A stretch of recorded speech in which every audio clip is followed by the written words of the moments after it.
Good morning, everyone. It's my pleasure to welcome you to the annual Congress of SLCTRIMS and ECF Symposium for 2025. This year too, we have lined up an excellent program and world-class faculty. So let's start the first symposium of the morning on treatment updates on MS. We have 3 talks in this segment. My co-chairs are Dr. Arjuna Fernando and Professor Montalban. Now I invite Dr. Arjuna Fernando to introduce Professor Montalban. Good morning. Professor Xavier Montalban, welcome to Sri Lanka. We're happy to have you here again. So, Professor Xavier, I think most of the details are there, but I think it needs to be mentioned that he's one of the vice presidents of the European Charcot Foundation, and he's a researcher with keen interest in MS and related topics. And he's going to talk to us on how early we should treat MS. Over to you, Professor. So good morning, ladies and gentlemen, dear colleagues. Thank you very much for inviting me. So it's my second time in few months. So I do appreciate that very much. The title of my presentation is How Early Should We Treat Patients with MS? And this is my disclaimer slide. But first, let me just, this is a European Charcot Foundation Symposium. And as you know, European Charcot Foundation, but remember that the European Charcot Foundation is an independent, non-profit organization for advancing multiple sclerosis research and also teaching and learning, and is governed by a co-opted board of recognized active MS researchers. So here you have a number of them, as you can see here, high top quality researchers.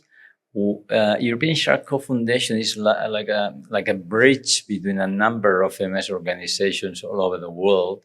And here you can see what we call the European Charcot Foundation MS initiatives. One news for you is that the 33rd ECF annual meeting will be held in Babeno, of course, next year, November 13 to November 15. And the title is a very attractive title. It's Emergent Therapy. So I think it's going to be quite an interesting meeting. Of course, what can I say? So Professor Giancarlo Comi passed away in November in Babeno. And this has been a tremendous loss for all of us, for the neurological community, for their friends. Many of them are here. In fact, I'm not going to say anything about the professional career of Professor Comi. You have been already read a number of obituaries. You will read more of them. So the tribute to Giancarlo Comi is now huge. And the greed from the international community is really spectacular, in my opinion. And I think Professor Giancarlo Comi, if I remember him well, was many years ago, 25, 30 years ago, when he published a paper on the treatment of patients with CIS, not MS, just CIS. That was the first paper ever. And he was defending the early treatment in big meetings at the SLCTRIMS, and he was fighting at that time with other very well-established neurologists around the world that they said, I remember that very well, Hans-Peter, of course, as well, we should start treatment after 2, 3, 4 attacks, even with some degree of disability. They were completely wrong. And Giancarlo was right, as we know that, right? So this talk about early treatment pretends to be a tribute to Giancarlo. This is a slide, you know, this is a slide because I show this slide always. We will be talking about the diagnosis in few hours from now.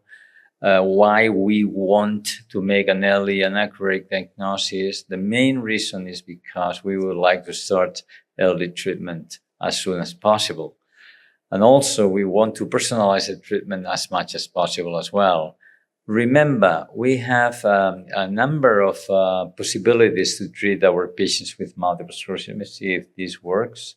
Yeah, so it's not only medications, it's not only disease-modifying therapies, but also infections, comorbidities, health behaviors, etc. All these modifiers impact on the final outcome of the disease, which is essentially relapses, which are relapses and disability progression. But of course, here you have what we know about the mechanisms of disease in multiple sclerosis. There is focal inflammatory activity over time, but is more prominent at the early stage of the disease. And then you have axonal loss and neurodegeneration, which is also present at the early stages, but is more prominent in chronic stages. So we have an optimal therapeutic window to treat our patients with drugs and mainly with high efficacy therapy. This is the list of medications we have nowadays in our hands. And the question here is early treatment key to optimize MS treatment? And I think the answer is for sure yes, it is. Let me just show you some evidence for that. So we know that there is irreversible axonal damage occurring very early in multiple sclerosis, and that impacts the life of our patients, not only producing physical disability, not only producing cognitive involvement, altering their quality of life, the employment situation, the personal relationships, mortality, and many others. So here, this is a case with a very prominent brain atrophy over time. This is what we don't want to have. So few papers indicating that this is the case. We always would like to support what we say on evidence. And there is a lot of evidence indicating that early treatment is beneficial for our patients in the long term. This is a nice paper published in a very regular low impact factor journal, but in my opinion, very good. It's coming from the Danish MS registry. Remember, the Danish MS registry is mandatory. That's the beauty of that registry. And what they did was to split patients in those with an early treatment. That means they were treated within the first 2 years after the first symptom, quite a large number of patients, 2,300.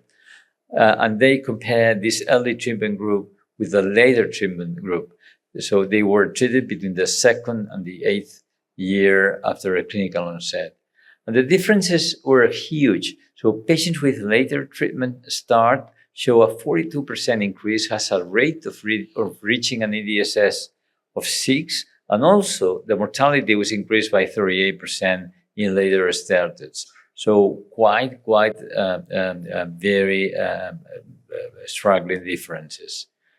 This is a paper coming from our group as well. We divided our CIS patients according to the epoch of the different diagnostic criteria over time. And what we got is that we obtained a 77% reduction in the median time from CIS to MS diagnosis, an 82% reduction in the median time from CIS to treatment onset. And as a consequence of that, what happened is that the prognosis of MS is now much better. And you see that the probability of reaching an EDSS of 3 or higher at the age of 40 has decreased from 0.86 to 0.20. So the evidence is very clear, and this is just early treatment. Another piece of evidence coming from our center, Álvaro Cobo, published in Neurology 2023, the 3 groups of patients with CIS. The first group they were treated within the first 6 months after the first symptom, and we compared this first group against those who were treated after 1.5 years. It's not a large difference. It's not the first 3 years, the first 4 years, no, the first 6 months against those after 1 year and a half. And the difference were very clear as well. So we found statistically significant differences in the time to reach EDSS 3 and 6 and in the time to reach SPMS. So again, very clear evidence indicating that early treatment is beneficial. If you go now to the RIS studies, this is very early. No symptoms at all, just radiologically isolated syndrome. The RIS study used dimethyl fumarate, and the effect of dimethyl fumarate was a decrease in about 80% of events, much more than what we observed in the relapsing remitting pivotal trials. And happened the same thing with the CHERISH randomized clinical trials in RIS using teriflunomide. The benefit was we obtained a risk reduction of 63% for these patients, much more than the reduction we obtained in relapsing remitting MS. So, okay, early treatment is beneficial, no doubt about that. I think you would agree with me. What about the high efficacy and early treatment? But is that beneficial for our patients? So the evidence is coming from two different sources. One is from the real world data, and there are a number of papers on that. Here you have a table recently published. Let me just review a few of them with you. So the early intensive treatment in this paper, this is coming from Italy, on 2,600 patients with relapsing MS from 62 different Italian MS centers. The Italian people, they managed to collaborate very well. I don't know if they like each other very much, but they collaborate very well. And here you can see that there is a clear effect between the early intensive treatment comparing to the more escalation approach. And this positive effect, and I think that's relevant, is increasing over time. So you see that the effect is increasing over time, which is much more reassuring. Another important paper by Byrne and co-workers. So they found a lower probability of 6 months confirming EDSS worsening and of a first relapse in patients starting with high efficacy therapy as first therapy. Clear effect as well. Another paper by Hay and co-workers published in Lancet Neurology. High efficacy therapy within the first 2 years was associated with less confirmed disability progression after 6 to 10 years than compared to those patients who started within the first 4 to 6 years. So very clear evidence. Then the next the next question should be, okay, we start with high efficacy therapy, but what about toxicity? What about safety issues? But then in this very same study, the probability of discontinuation in the two groups was exactly the same. So they don't look to be more aggressive. They don't look to have more complications and therefore dropping patients from the study. This is another one, Danish versus Swedish. Swedish are aggressive, as you know. They use rituximab quite often. Danish were very conservative. They tried to escalate. And at the end, the difference was clear. The Danish, who are, as you know, very clever, they immediately switch their way of treating patients. And now this difference has already disappeared almost. And this is the last study I'm going to show you. This is coming from Austria, published last year. Again, they compare patients who started with high efficacy therapy against those who escalated. Again, differences. No really doubt about the effect, the positive effect of high efficacy therapy in patients treated with in patients with multiple sclerosis. Okay, one word of caution. This is coming from a Canadian group, they compare what happened in patients with secondary progressive MS, late stages of multiple sclerosis. If you use high or low efficacy therapy, no differences. Again, the concept of early treatment, if you switch to high efficacy when the patient has already a secondary progressive MS, nothing is going to happen, or very little is going to happen. Okay, this is real world data. What is the data coming from observational studies in clinical trials? This is the OPERA studies. So what you see here is that patients who were treated with high efficacy from the very beginning, ocrelizumab, and comparing to those who were treated with interferon beta 1A in the pivotal phase, the difference was here. And here, all patients switched to ocrelizumab. And then the curves run parallel over time, but they never catch up. So what is lost, and they never catch up, even being treated with high efficacy therapy. The same happened with ocrelizumab in primary progressive MS. So again, you see that was placebo against ocrelizumab. Then all of them switched to ocrelizumab, and then the curves are parallel here, but they never catch up in the long term. What is lost is lost. And the same happens with ofatumumab, the same curve. They switch, then the curves run parallel, but they never catch up. So the message here is that early treatment for sure is beneficial, but high efficacy therapy is even more beneficial. And I think this is the second time I repeat this and highlight here in this wonderful country. So what we do in our center in Barcelona, I claim here to treat patients early, but then when we look to our data, it's not so good. So you see, this is our CIS cohort, and we treated only 60% of patients who fulfill the McDonald criteria at the stage of the CIS. Only 60% of patients. No, my mistake. So 60% of patients with a CIS fulfill criteria for MS. And we treated only 75% of those patients who fulfill MS criteria. What about the other 25? We are now studying what happened there.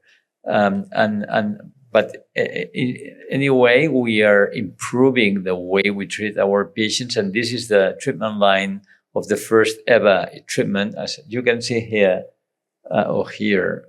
Let me just see if I can do, no.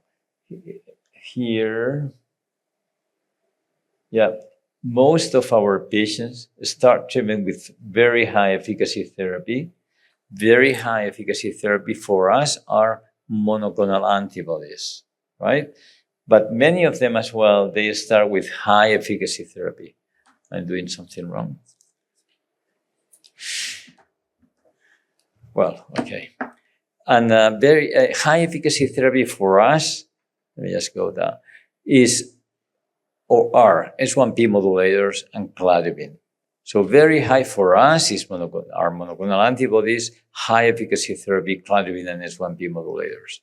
And then the intermediate efficacy are the others, teriflunomide, dimethyl injectables, etc. Okay, so remember the ECTRIMS EAN guidelines on the treatment of multiple sclerosis. These are updated recommendations, still not published, unfortunately. What we say is that one important thing is that the entire spectrum of DMDs should be prescribed by a neurologist with expertise in MS and ready access to adequate infrastructure to provide proper monitoring of patients, etc., etc., etc. The question here, or the message here, is that, okay, don't doubt to check with other specialists, other colleagues that perhaps they do have more experience about treating patients with MS. That's okay, and that's perfectly possible. The second statement was that consider starting treatment as early as possible.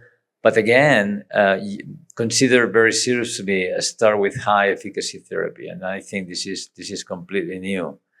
When you have a patient with disease activity, don't go transversal. Escalate to a more efficacious medication.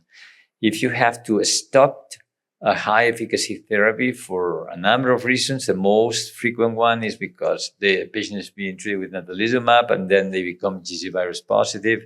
Don't go down. Don't go down because you will have rebound. So stay there, probably with anti-CD20.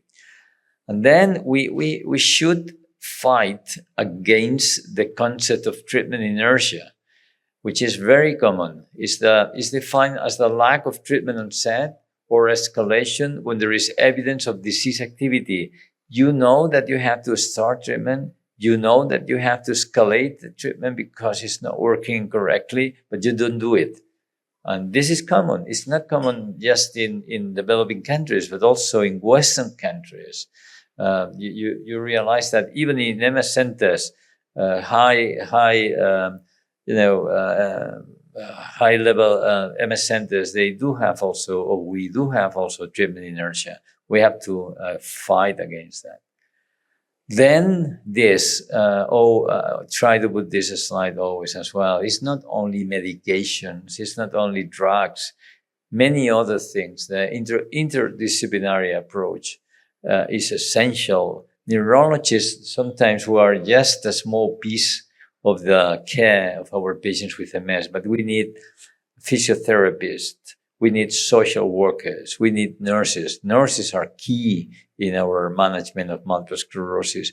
We need, of course, neuropsychologists, speech therapists, in our case, art therapists, and also scientists. At the end, what we want is to cure the disease as well.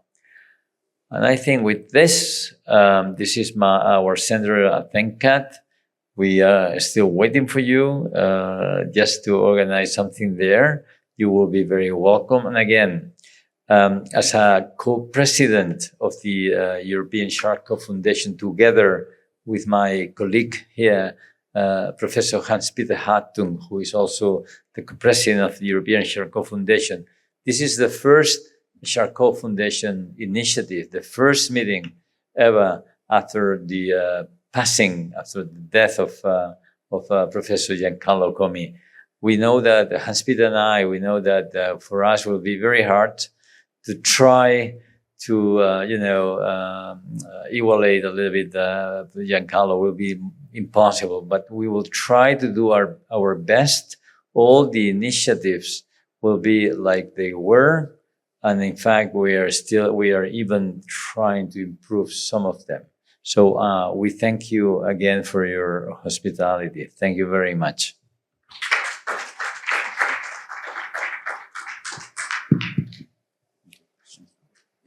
Thank you, Professor Montalban. I think we have a little time for one or two questions. Thank you for that excellent overview. I was just wondering, you showed a lot of trials, of different trials, real world data and so on. They have used different parameters. Some use relapses, some use disability progression. Now, when you consider the pathophysiology of MS, which one do you think is more reliable? Is it the disability progression, the number of relapses, or the brain atrophy over time?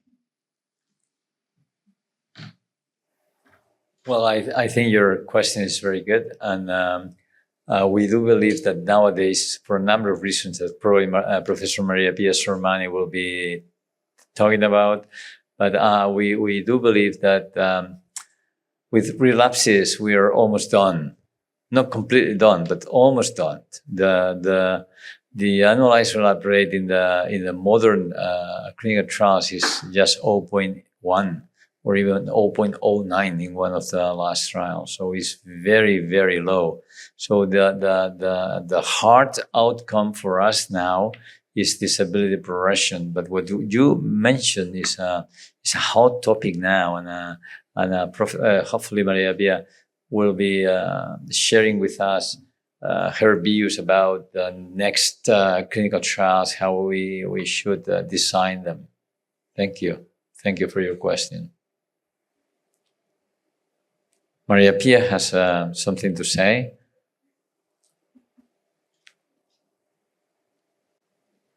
I think that one of the most relevant results that you presented was one coming from the Danish registry, showing that the impact of early treatment is an impact also on mortality.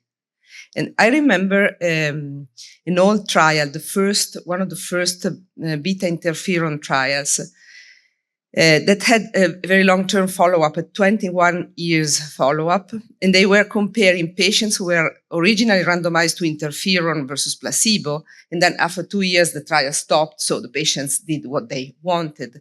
But after 21 years, the effect of starting interferon 2 years before those who were originally in placebo had an impact of mortality, reducing the mortality by 50%.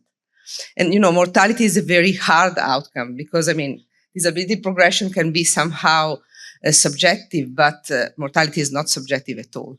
So I think that this is not a question, it's just a comment, but I think this is very, very relevant. I think it's very relevant as well. If I remember well, that very first trial, they stayed on placebo for 5 years. That was for 5 years. But yeah, you are completely right. That was a very hard endpoint that nobody believed at that time, but now we do believe it. Yeah. Xavier, just a quick question. Now, in your center, you said like 60% of your patients with CIS satisfied McDonald criteria. Right? So you treated 75% of them. Yeah. So you think that given the current understanding about the criteria, should we? This category of CIS, will that slowly disappear? Again, very good question, of course. So the CIS is a concept. It's a definition. It's a first episode suggestive of multiple sclerosis. Nothing else. No criteria. You don't require an abnormal MRI, for instance, right? So a percentage of patients with CIS, they do have a normal brain MRI and a spinal cord MRI as well. So, but in what I showed were patients who had normal MRI and they fulfill criteria for MS. So still, I think that because it's a definition, a number of CIS will be there. A number of CIS will have dots, lesions in the MRI, not fulfilling even the 2024 criteria for MS.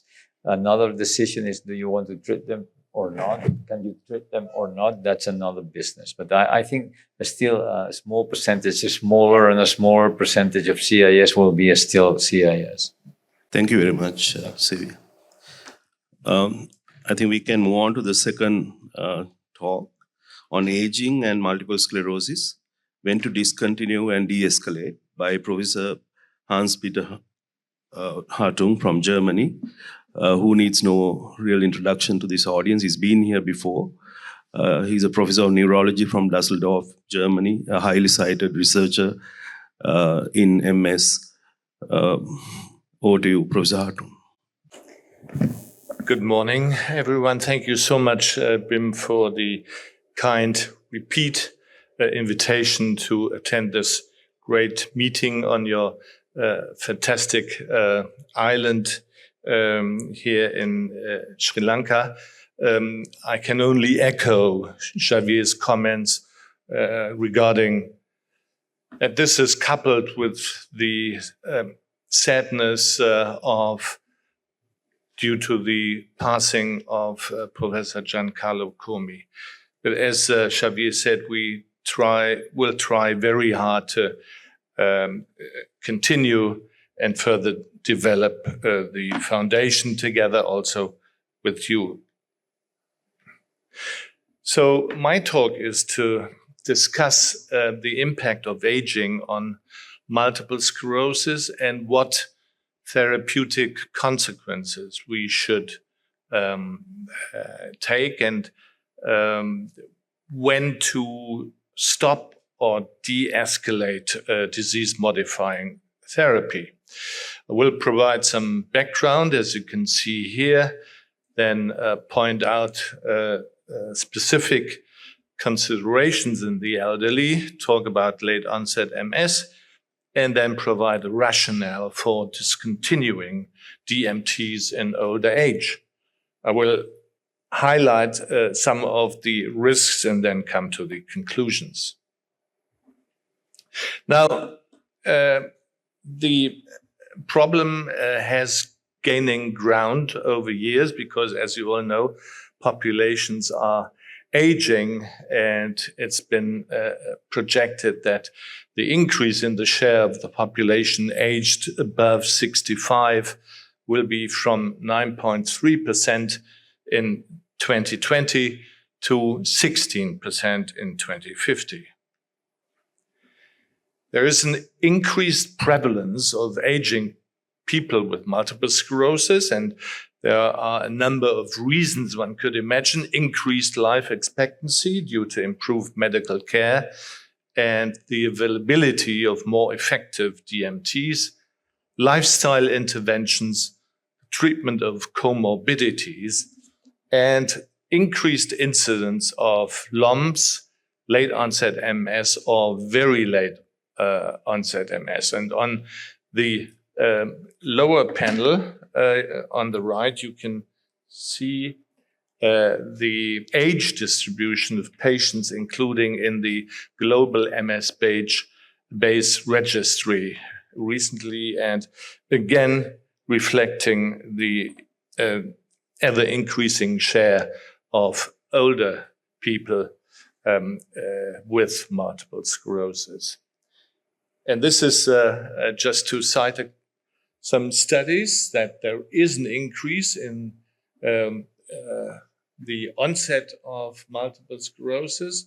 This is here from Norway, a study showing, and there's a shift forward over the last 5 decades in terms of late onset multiple sclerosis and very late onset multiple sclerosis. Of course, it's a matter also of definition.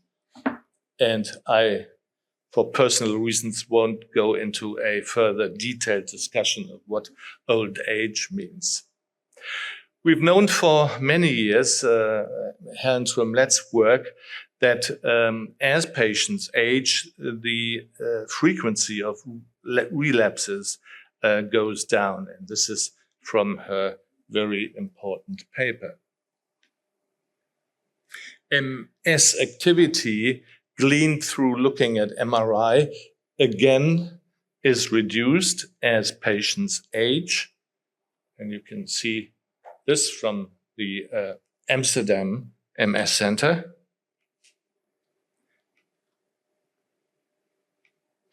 And let me briefly then mention late onset MS. Again, there is no generally agreed upon definition. Most commonly, though, it's defined as MS with an onset at or above 50 years. It's been, as I mentioned, more frequently recognized in recent years, and with other secular trends in MS epidemiology, incidence has been on the rise. However, methodological limitations of the few epidemiological studies are to be taken into account. And there are some colleagues who define very late onset as an onset beyond 60 years. So this is a summary of Danish, Italian, Swedish study about the proportion and prevalence changes that have occurred over time. And you can see the broad range varying between 1 and 21%. The Brigham study, for example, looked at very late onset and found it in 1.3% of patients. Now, it's clear when MS starts later, there is a tendency to accumulate disability more quickly.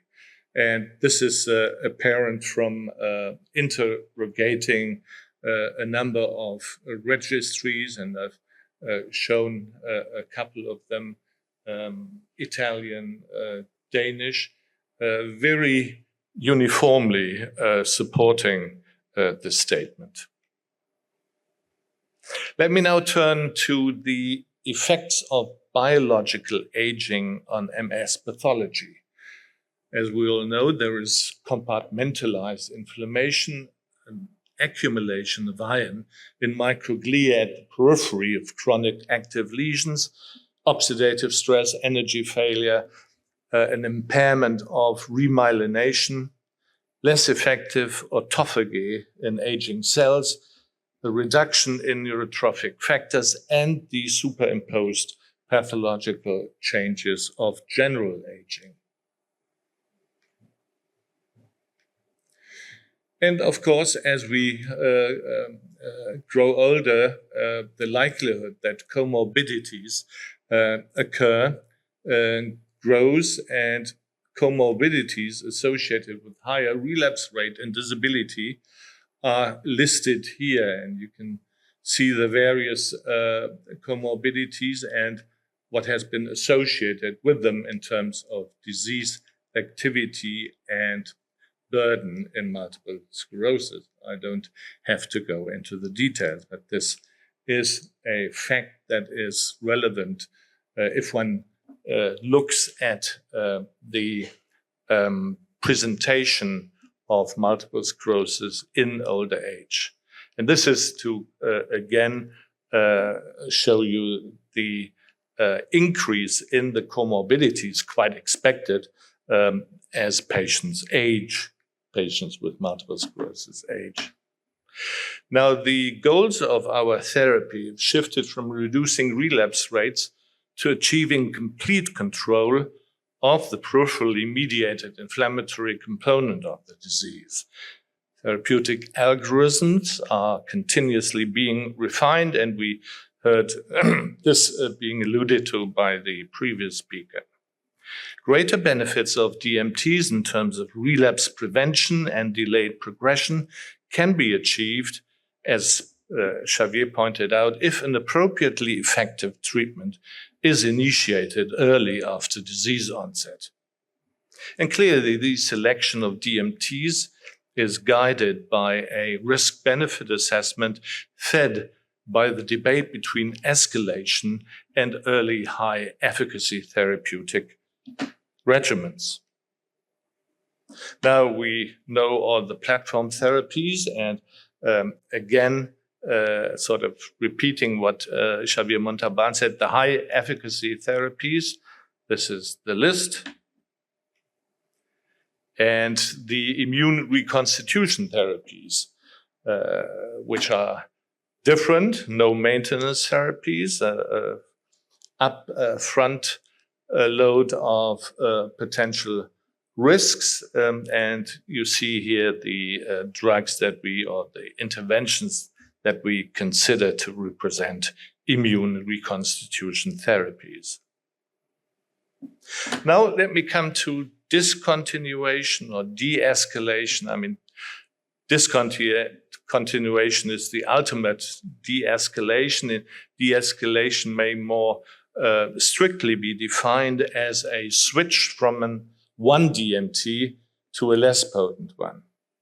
And for some treatments, like natalizumab or ocrelizumab, de-escalation strategies may also include decreasing the dose or extending the dosing interval. As I said, we need to continuously and very rigorously assess the risk-benefit ratio along the course of multiple sclerosis. And you are all aware of the potential risks of infections, cancers, waning vaccine responses.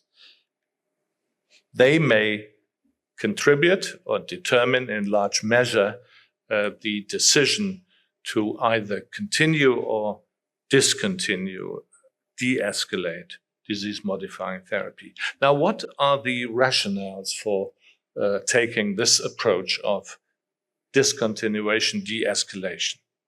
For one, and I will briefly talk about it, it's immunosenescence or inflammaging, sort of reshaping the immunological reactivity and aberrations encountered in multiple sclerosis, efficacy of drugs, safety, regulatory and economic considerations, and of course, patients' wish.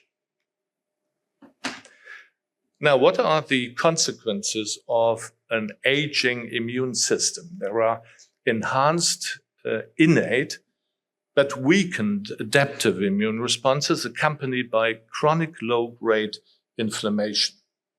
And this makes patients prone to increased occurrence of infections, diminished response to vaccination, possibly an increased carcinogenic risk, and a possible increase in autoreactive immune cell populations. When assessing treatment efficacy along the ages, we need to be aware of the limitations, the knowledge gap from randomized controlled trials. The pivotal clinical trials of the most widely used DMTs specifically excluded individuals aged. And you see here for the various drugs, the age limits in enrollment of the pivotal trials. Now, there has been a very frequently cited paper from Bibi Belakova's group, published in Frontiers Neurology, a meta-analysis where the authors come to the conclusion that as patients age, the efficacy of the drugs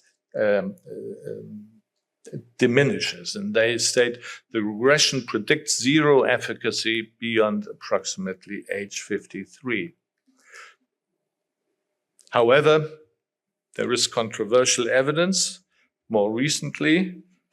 For example, this paper from MS Bayes, again, comparing ocrelizumab with platform therapies in people with MS over age 60. And they did not find strong evidence for an abating efficacy with older age.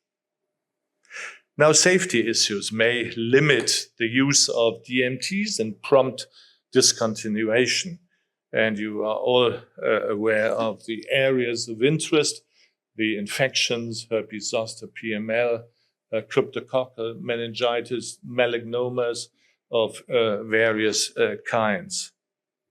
Now, there is data, of course, in the literature about these PML, natalizumab, higher risk in older patients. And as I mentioned, herpes zoster, simplex, cryptococcal meningitis, also COVID-19 more severe during the epidemic in older patients. Now, this is a paper, again, looking at infections occurring with different DMTs. And you can see in this study that the highest risk of infections was noted with rituximab treatment. And you see here identified risk factors. Very important, of course, the issue of malignancies. And this is just also in relation to the therapies, of course. This is from an Italian, Prosperini, and a Swedish study where you can see that only fingolimod treatment was associated with a higher malignancy risk. Now, this is a paper that from Boston that looked at the association of immunoglobulin levels, infectious risk and mortality with rituximab and hypogammaglobulinemia. Older patients did have a higher risk of lower IG levels, particularly obviously in those undergoing anti-CD20 B-cell depleting therapies. And the lower levels have been associated with a greater risk of serious infections. Again, there is some controversial literature. And as I mentioned earlier, initiation of natalizumab in older age has been associated with an higher risk and earlier onset of PML and severe PML complications. Now, what are the potential risks of de-escalation or discontinuation? Well, there may be a poorer recovery from relapses in older age. There are a couple of studies who suggested this. And there are a number of interesting neurobiological reasons that could be cited to explain the compromised remyelination capacity. Now, of course, the ultimate evidence comes from randomized trials, and this is a list from a paper that is coming out in Brain shortly.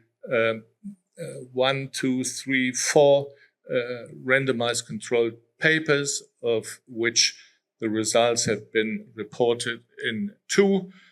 I don't have the time to go into the details.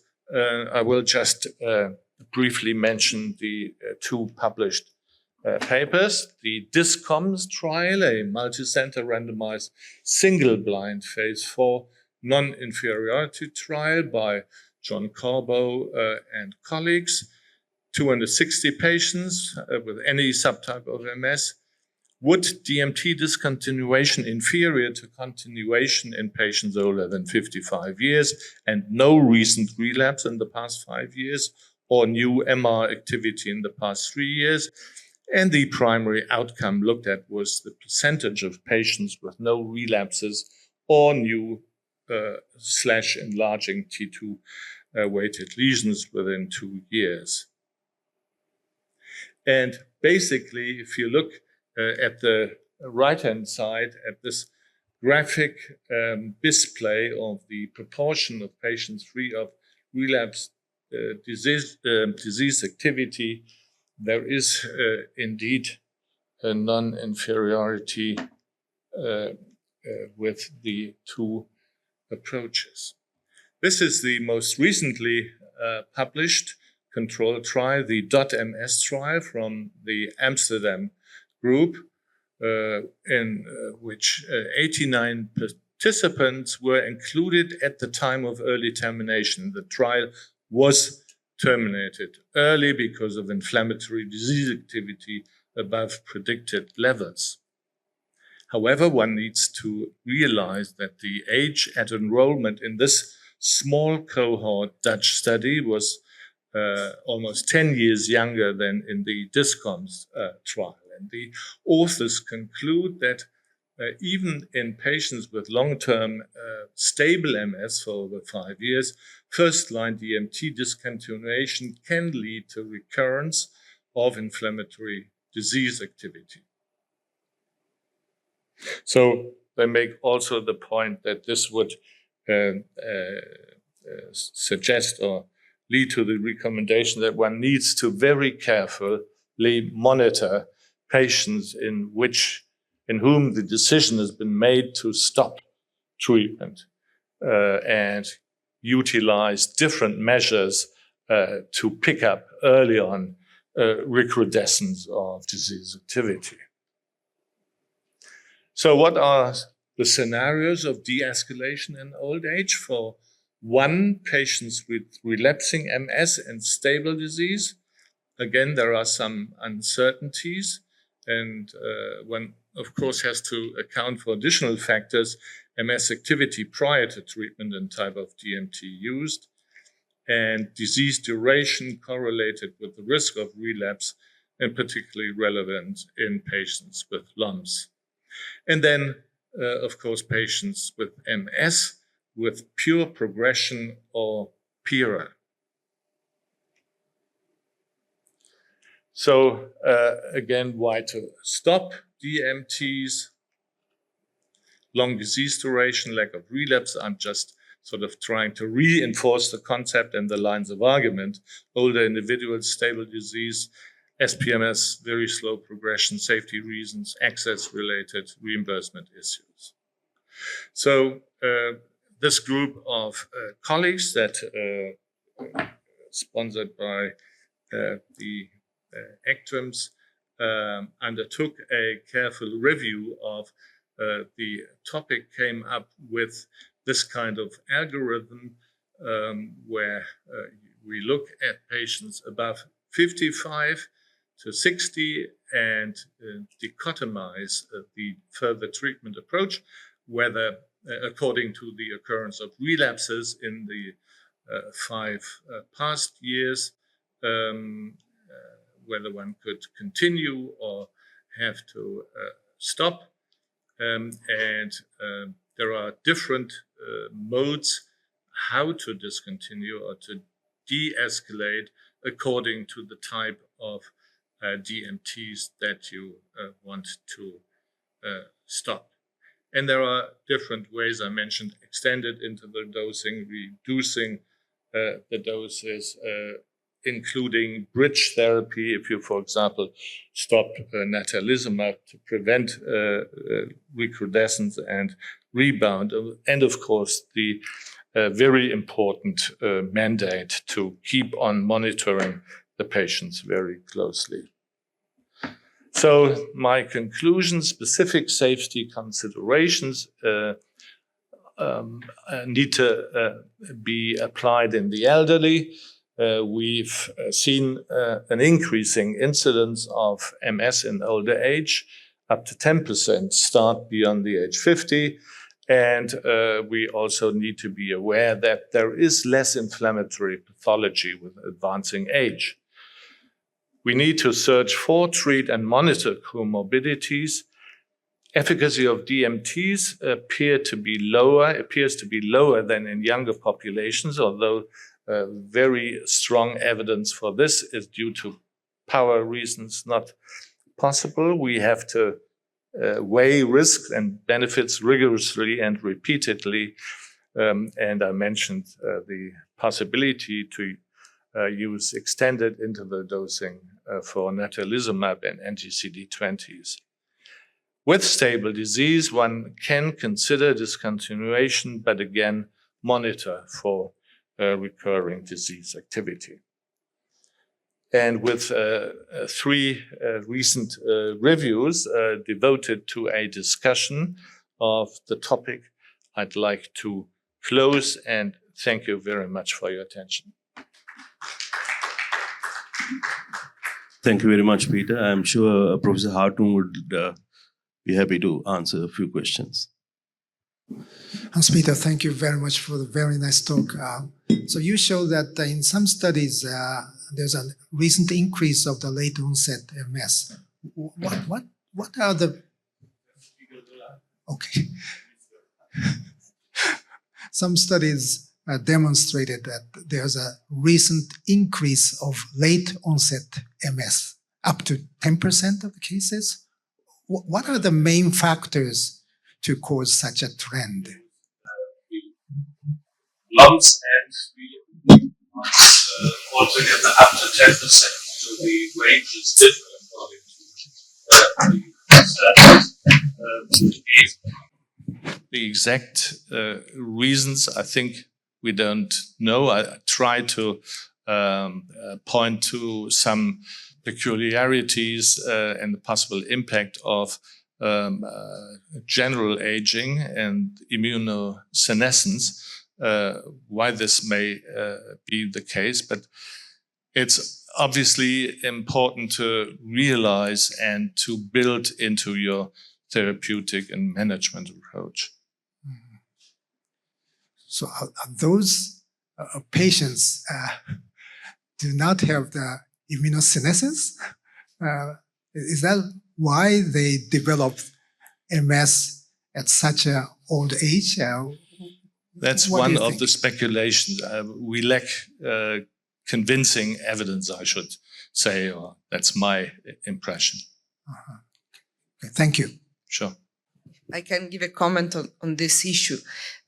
One reason can be also that there are it's easier now to diagnose all the patients.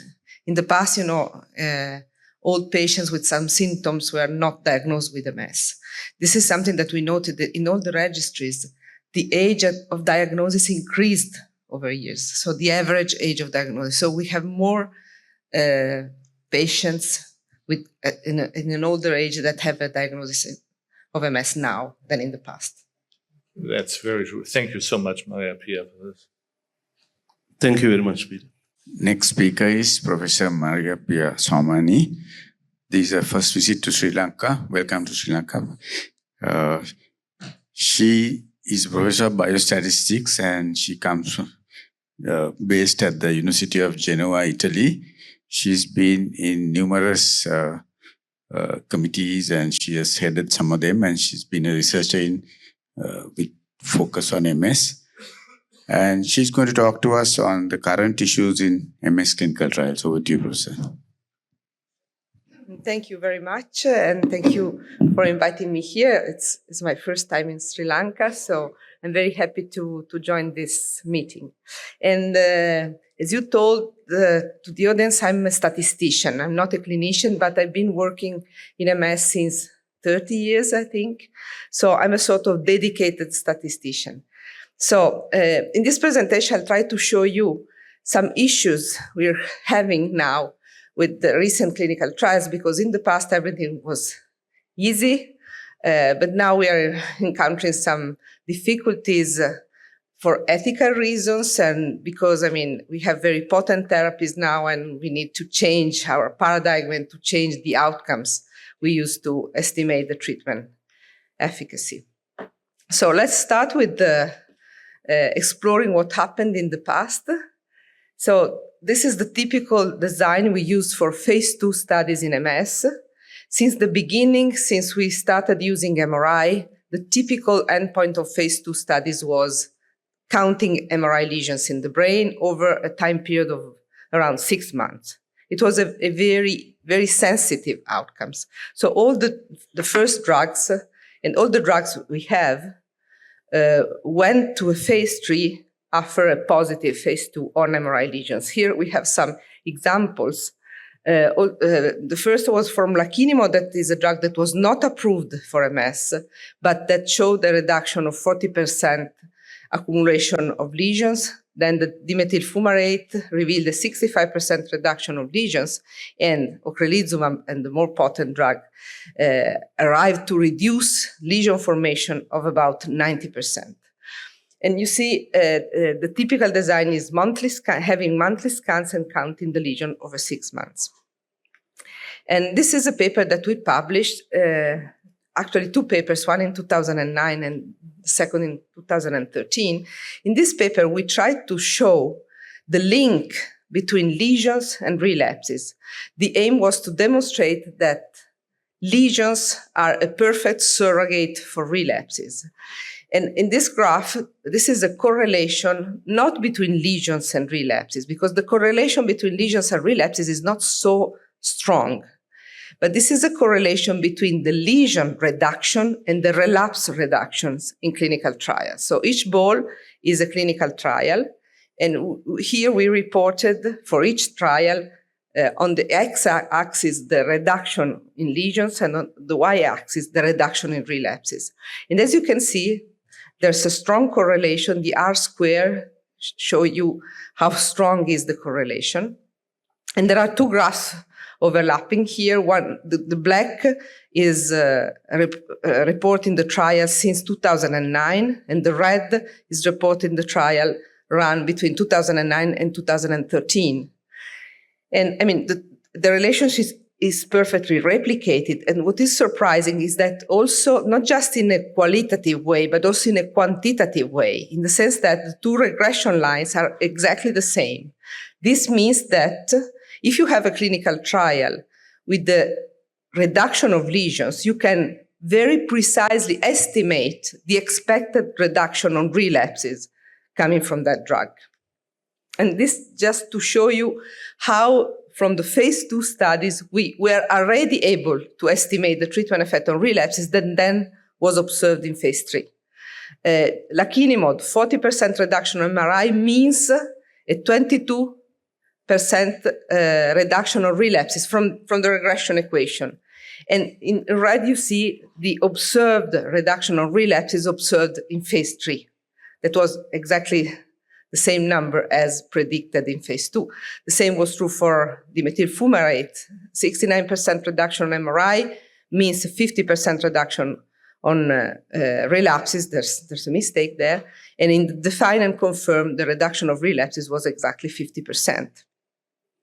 In the ocrelizumab study, it was a little bit more difficult to predict because ocrelizumab, the OPERA studies were comparing ocrelizumab to interferon.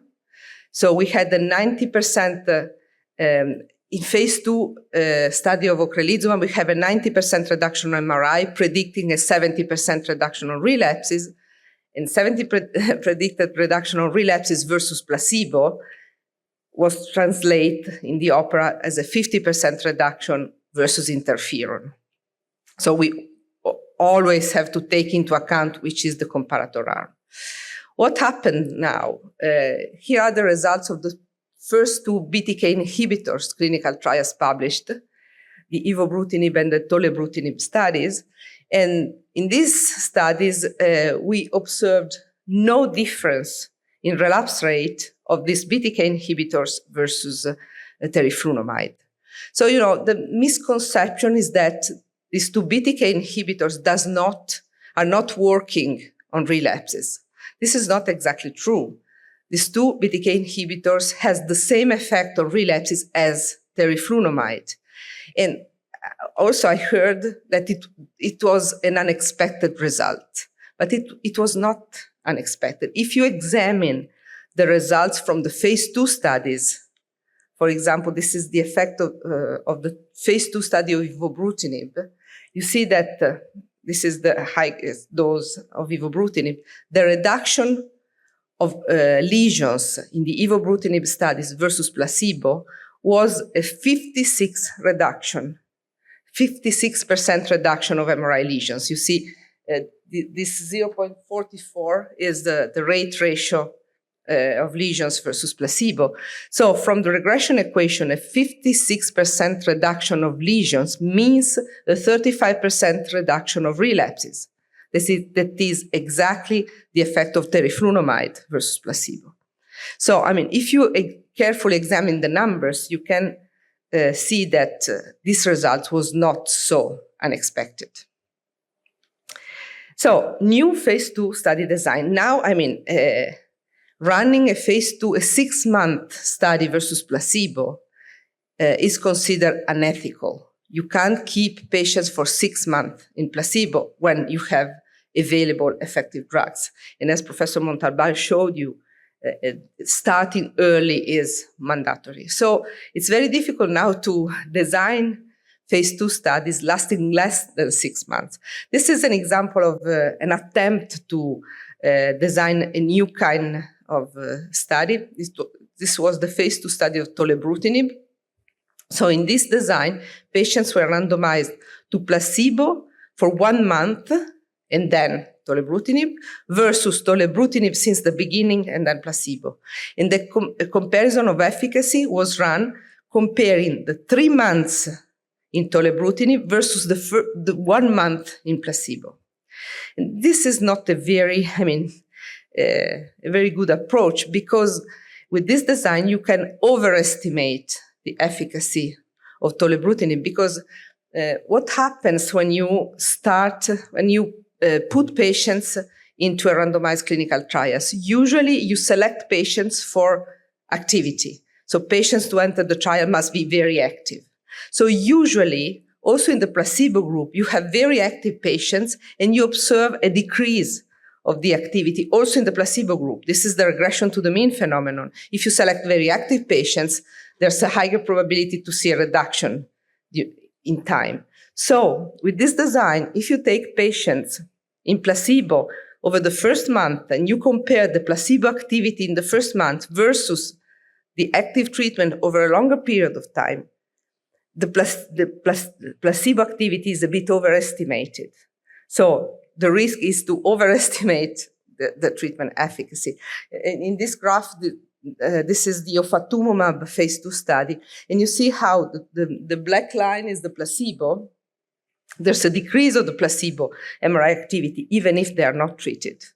So this is the risk of comparing treatment versus placebo in a non-fully parallel way. This is another new phase 2 study, the frexalimab study. This is a safer design in the sense that patients were compared versus placebo, treatment versus placebo over just 3 months. And the same approach was used for the phase 2 study of fenebrutinib. So just reducing the follow-up, the observation time of 3 months. And I mean, this is feasible now because the drugs that we are exploring are very active drugs. So they are expected to have a complete suppression of lesions. So you don't need too much follow-up to detect such a decrease. What happens for progressive MS? We don't have a clear surrogate endpoint as MRI lesions for relapses. So in progressive MS, the most widely used phase 2 endpoint has been up to now brain atrophy. Here are the results of 2 phase 2 studies in progressive MS. The first was the ibudilast versus placebo, where we detected a significant effect on brain atrophy. And the same was true for the simvastatin study, a study run in the UK, where simvastatin was able to reduce the accumulation of brain atrophy over 2 years. But unfortunately, these are the results presented at the SLCTRIMS. The phase 3 study of simvastatin was fully negative, with no effect detectable on EDSS progression. So here there's disentangle of effect on brain atrophy and disability progression. And the same happened in the opposite direction in the Hercules study.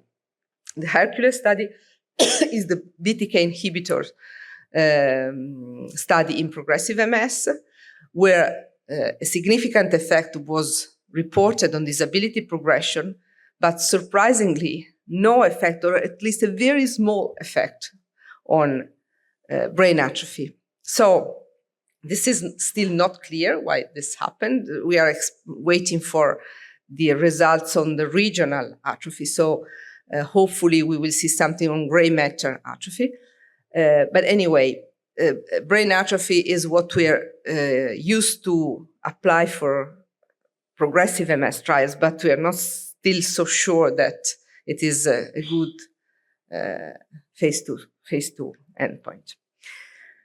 So regarding phase 3 studies, this is what's happening now for modern clinical trials in relapsing remitting MS. These are the most recent trials. And as you can see, the design, I mean, in MS, it tends to replicate what has been done in the past. It's a very safe approach.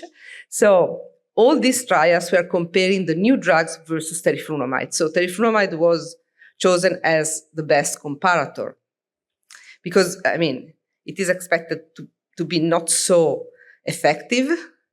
It is oral. So you see that all these trials were comparing versus teriflunomide. In this slide, we reported the conferred disability progression in all the teriflunomide arms of clinical trials, including the older TEMSO and TOWER study. The TEMSO and the TOWER were the pivotal studies comparing teriflunomide to placebo. So we tried to understand, I mean, this analysis was intended to explore whether we can create a synthetic teriflunomide arm to be used in future trials.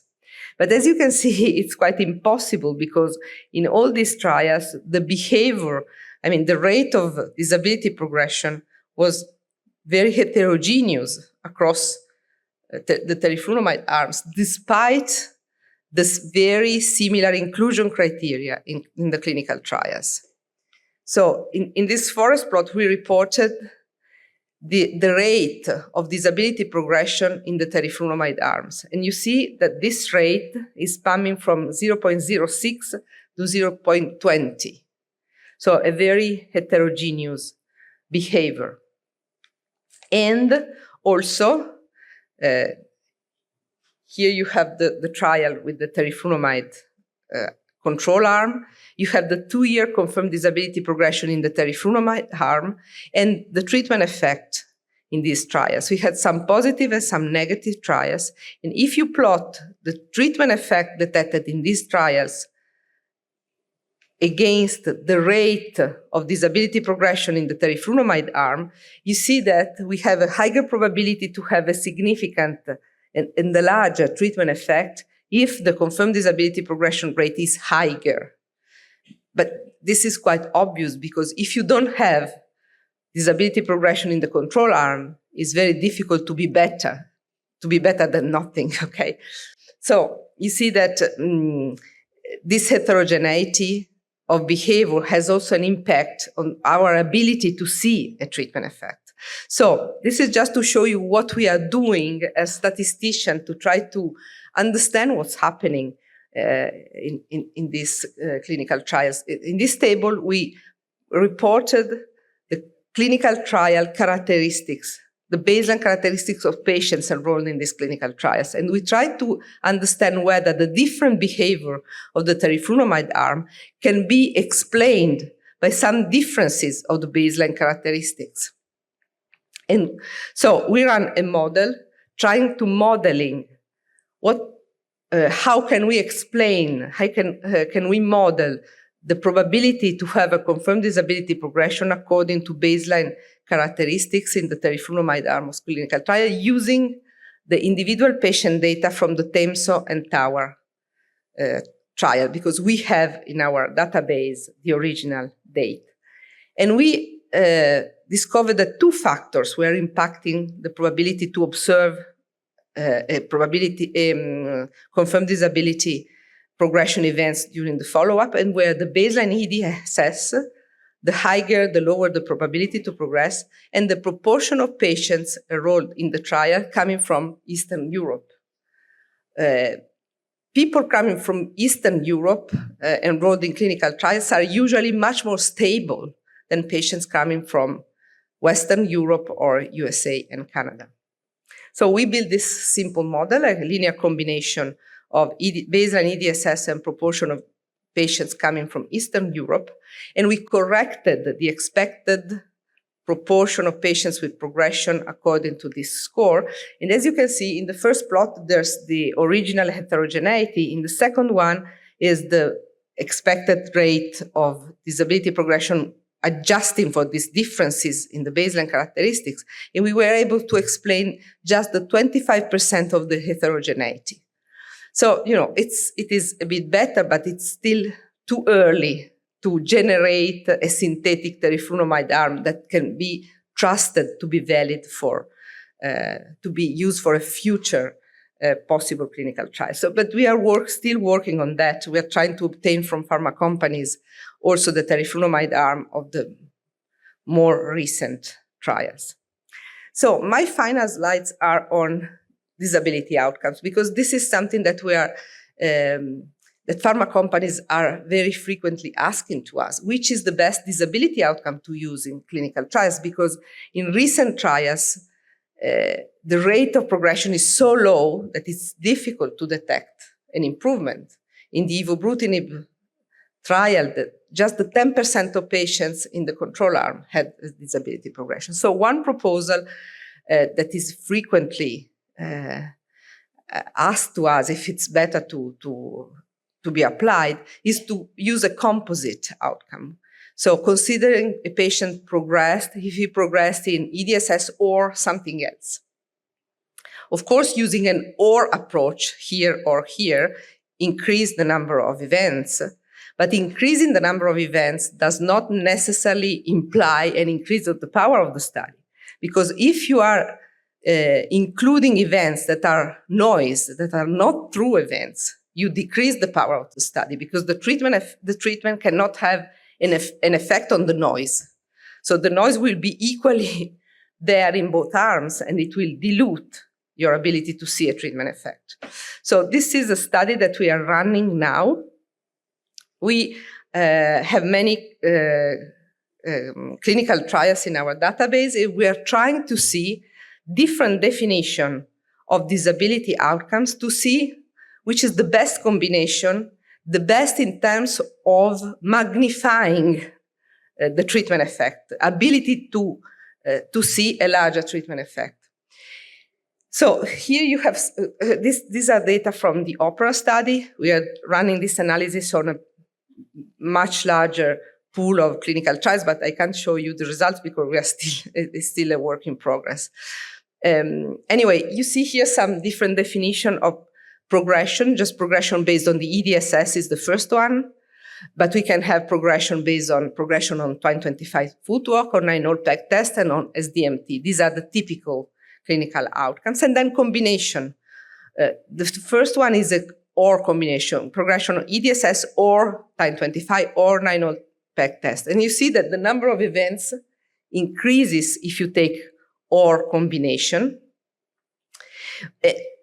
And the last two points are based on using an and combination. So you consider a patient progressed if he progressed on the EDSS and on time 25, or EDSS and 9-hole peg test, or, so these are combination of combinations. And as you can see, the hazard ratio here in the OPERA, the hazard ratio is quite stable, whichever outcome you use. I put in red the outcome where the hazard ratio was the largest possible. And this is based on a more specific definition of outcomes. So you need to progress on 2 outcomes to be considered as progressed. So this means that this definition is closer to a true progression, because if you're progressing, you are expected to progress in more than one domain, even if the number of events is reduced. But if you look at this plot, this is the hazard ratio in the OPERA trial in relation to the number of progression events according to the different definition. And you see that there's not the higher the hazard ratio, the lower the treatment effect, because the hazard ratio is higher if it's smaller. I mean, it indicates a larger treatment effect if it's smaller. And you see that contrary to what we were expecting, if you increase the number of events, the hazard ratio tends to be closer to 1. So you're losing the treatment effect the larger the number of events you include in the trial, probably because you are putting into your definition events that are not true progression events. So the larger hazard ratio were observed when the number of events was smaller. So you have this drawback, a lower number of events, less statistical power, because it's a numerical thing, but more specific event, a larger possibility to see a treatment effect. So in conclusion, MRI lesions are still the main outcome for proof of concept study in MS, even if, in my opinion, we should avoid replicating this phase 2, phase 3 design testing drugs on MRI lesions and then on relapses. This is, if you have a large effect on MRI lesions, you already know what's going to happen on relapses. So MRI lesions and relapses are the same aspect of the disease. And as Xavier mentioned before, with the drugs we have now on the market, we have almost done on this inflammatory part of the disease. What we are missing is still an effect on the progressive phase of the disease, on the progressive component of the disease. And the brain atrophy is, up to now, the accepted phase 2 outcome, even if some recent results made it controversial. And we must be very careful in choosing our endpoint for progression, because increasing the number of events does not necessarily mean that we will increase the power of the study and that our outcome will be better just because we have more events. And that's my conclusion. Thank you very much, Maria Pia, for an excellent talk. Really enjoyed it.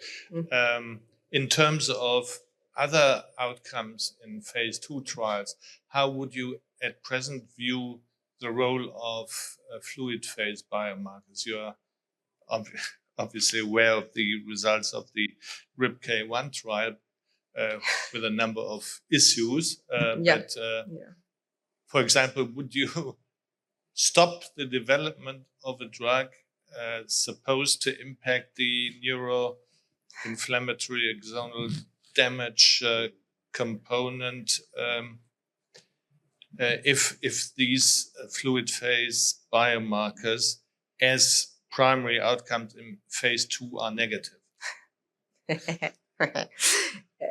Neurofilament has demonstrated to strongly correlate with disease activity markers. So it's very well correlated with MRI lesions and relapses. It is also correlated with brain atrophy. But, all these variables are correlated to each other. So, we published something showing that neurofilaments can be a very good marker for phase 2 studies. Then, your question is based on the other side of the coin. If you don't see any effect on neurofilament, is it worthwhile to stop a program? Theoretically, if you're searching for activity, a treatment effect on activity, on inflammatory activity, you should stop because you suppose that there are some issues, however, because the neurofilament is not so well established as MRI lesions. If you don't see any effect on MRI lesions, you can be quite sure. With neurofilament, there are different platforms, there are different reference values, there are different sensitivity of the technique. So we are still a little bit unsure about, deciding on a program just based on neurofilament. But I think this is just a matter of technical problems. From the theoretical point of view, no effect on neurofilament, no effect on Thank you very much. Hi, Maria Pia. Congratulations. I have a question on the discrepancy between brain atrophy and disability, because it could be a technical reason, more noise in brain atrophy measures, also the time of the day when you measure, when you take MRI counts. And the second is the meaning of atrophy, because we know there is pseudo-atrophy, that less inflamed brain has less volume because inflammation is swelling. So what rebaselining is not enough, because if pseudoatrophy is accepted as a biological mechanism, it should continue all life long. So a less inflamed brain is less swollen. So it could be true even when you're 85 years. That's correct. The issue with the lack of effect on brain atrophy in the Hercules study is a bit more controversial, because these brains were they have not a lot of inflammation. They're progressive patients, so with not evident and recent inflammation.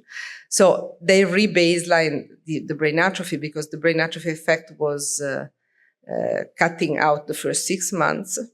But of course, this can be one reason. Otherwise, in some clinical trials, we observed strong brain pseudoatrophy effect. In others, we didn't. So, it's also, I think that the pseudoatrophy effect is also linked to the mechanism of action of the treatment and how fast it has this release of inflammation. So, it's very difficult to say. One thing that we noticed is that in the Hercules study, the rate of brain atrophy was extremely low, also in the comparator arm. In progressive patients, we did expect a higher rate of brain atrophy that was not there. So the patients treated with teriflunomide were behaving like healthy controls. So, it's very difficult to understand why this effect was small, because there was nothing to improve there. It is something that needs more exploration. Thank you very much, Maria Pia, again, for this very new, fresh approach to the data we already know, but always good ideas. I have two questions. One is, you mentioned that the Eastern Europe patients are less active, and they were very active in the past. They were the white hope for the clinical trials, but now this is not going to be the case, even for not only for progression but also for relapses, right? Exactly. Do you think that the generalized use of rituximab in these countries may play a role for that? This is the first question. You know, it's very hard to say, because we observe this lower rate of disability progression also in all the trials in the placebo group. So maybe I think it is more related on how neurologists assess the disease. More expert neurologists tend to see more events than less expert neurologists. Maybe, I mean, it's easier to confirm the previous EDSS score if you are not very certain about that. Or maybe, if you don't see the patients frequently enough, you tend to confirm the previous point. I don't know. They're just speculation, because this is true for progression and also for improvement events. So in the Eastern Europe, they tend to have the same EDSS score over time, while there are more fluctuation in Western Europe and in USA. You know, theoretically, this is not an issue in a randomized trials, because you have both. Everything is compensated in the two arms, but it is an issue in observational studies, because maybe you have a lot of people coming from Eastern Europe in a comparison, and less in the other group. So this is just, it's difficult to interpret that. I'm not sure there are true reasons. Maybe it's just a matter of how you measure that. But anyway, it's a warning about how we assess the disease. We don't have strong objective outcomes. So that's a problem. Thank you. My second question to you is in relation to the BTK inhibitors, the clinical trial results, that there is a little bit of paradox between the effect on disability progression and gut lesions in EBO and tolebrutinib. This is new for us, right? Yeah. So how do you? You know, it's very difficult to interpret these results because we have no full information yet. For sure, these BTK inhibitors don't have a strong effect on lesions. Also because on the long-term extension, you see that lesions start to appear again. So there's a decrease at the beginning, and then there's some lesions activity that we are not used to with the anti-CD20. Anti-CD20 completely suppress the lesion activity, and they maintain this suppression over time. This seems not to happen with BTK inhibitors. So also this MRI activity can be related also to the lack of effect on brain atrophy. It's really hard to tell. Well, thank you very much, Maria Pia. So I have been asked by the organizers to say thank you for staying here. This is, again, I said before, but this is the first European Charcot Foundation meeting after the Giancarlo Comi's death last November. For us, it's a special event. The title of the presentation initially was the early treatment. I think that defines him very, very well. And again, all the members of the European Charcot Foundation, especially my co-president Hans-Peter Hartung as well, we will try to do our best to keep standards as high as they were with our esteemed friend Giancarlo. Thank you very much. Thank you very much. That brings this session to a conclusion. We are breaking for tea for half an hour, and we'll be back in half an hour. Thank you very much. Good morning. Welcome back to this second symposium of the 6th Annual Congress of Sri Lanka Committee for Treatment and Research in Multiple Sclerosis. So this symposium will be on biomarkers in multiple sclerosis, and we have 3 talks lined up. The first will be by Professor Hans-Peter Hartung from Germany. He has been introduced to the audience before. So he will be talking to us on fluid phase biomarkers. Over to you, Professor Hartung.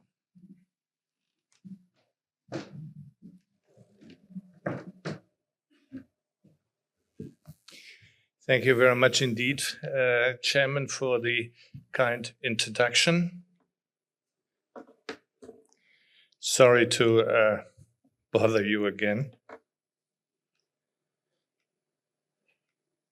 So obviously, body fluid biomarkers may subserve different functions and have different utilities. They may aid in the diagnosis and establishing and differential diagnosis within the spectrum of inflammatory demyelinating disorders. They may help in immunophenotyping clinical variants, may reflect different underlying pathobiologies, detect disease activity. This, I think, is particularly relevant when we talk about PIRA and the way to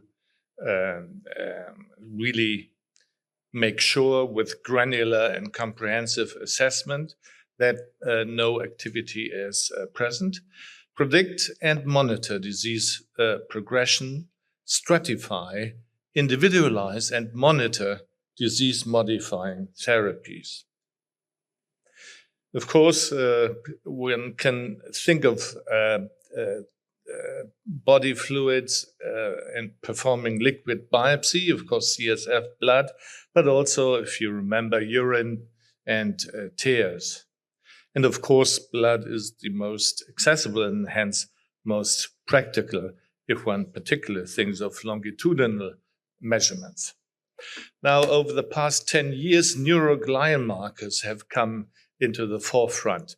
Before, it was immunological markers, significant limitations based on methodology, on setup of the studies. But as we learned about the pathobiology of MS and the essential role played by glial cells and the very significant occurrence of neuroaxonal damage early on, these neuroglial markers, and they are listed here, have been the center of attention, and obviously, in particular, NFL as a marker of axonal inflammatory damage, and more recently, GFAP, glial-fibrillary acidic protein.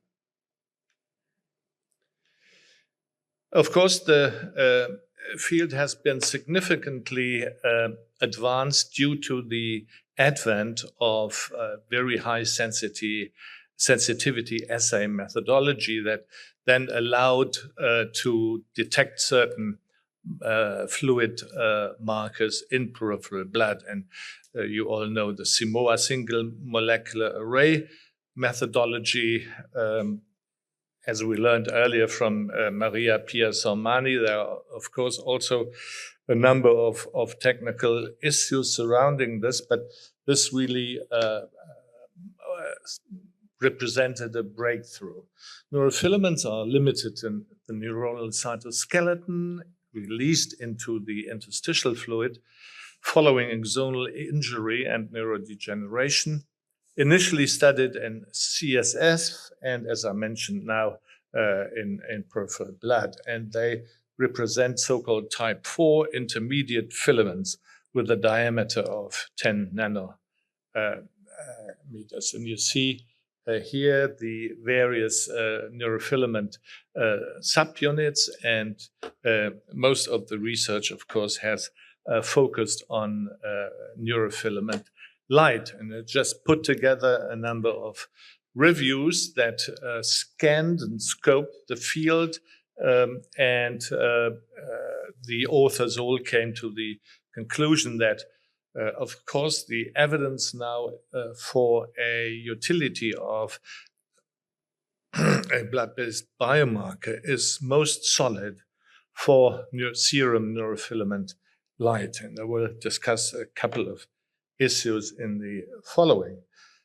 Well, this is a nice correlative study demonstrating pathologically in correlation with blood measurements the utility of SNFL to indicate axonal damage in very early lesions. I mean, this is a concept that has been known before, but I think I like the histologic serological correlation. Axonal damage, but also a mirror of inflammation. And just to demonstrate this, I want to quote this particular paper that looked at the time course of SNFL levels according to GAD enhancing lesion status. And you can see that the levels precipitously rise in the presence of GAD lesions. So just underlining the importance to detect acute inflammatory activity. But we know every week a paper is published in the neurological literature about changes in various diseases from MS to Guillain-Barré to Parkinson's, Huntington's, Alzheimer's, ALS, you name it. So it lacks specificity, and there are a number of confounding factors that need to be considered and taken account of when looking at blood NfL levels. And they are listed here: aging, cardiovascular risk factors, increased blood volume, body mass index, sport, and so on and so forth. Well, it has been suggested and then followed that one can enhance the validity by putting together calculating Z-scores. And they are shown, and this is very important, to increase with age. So you always have to relate changes observed in the different populations according to age strata.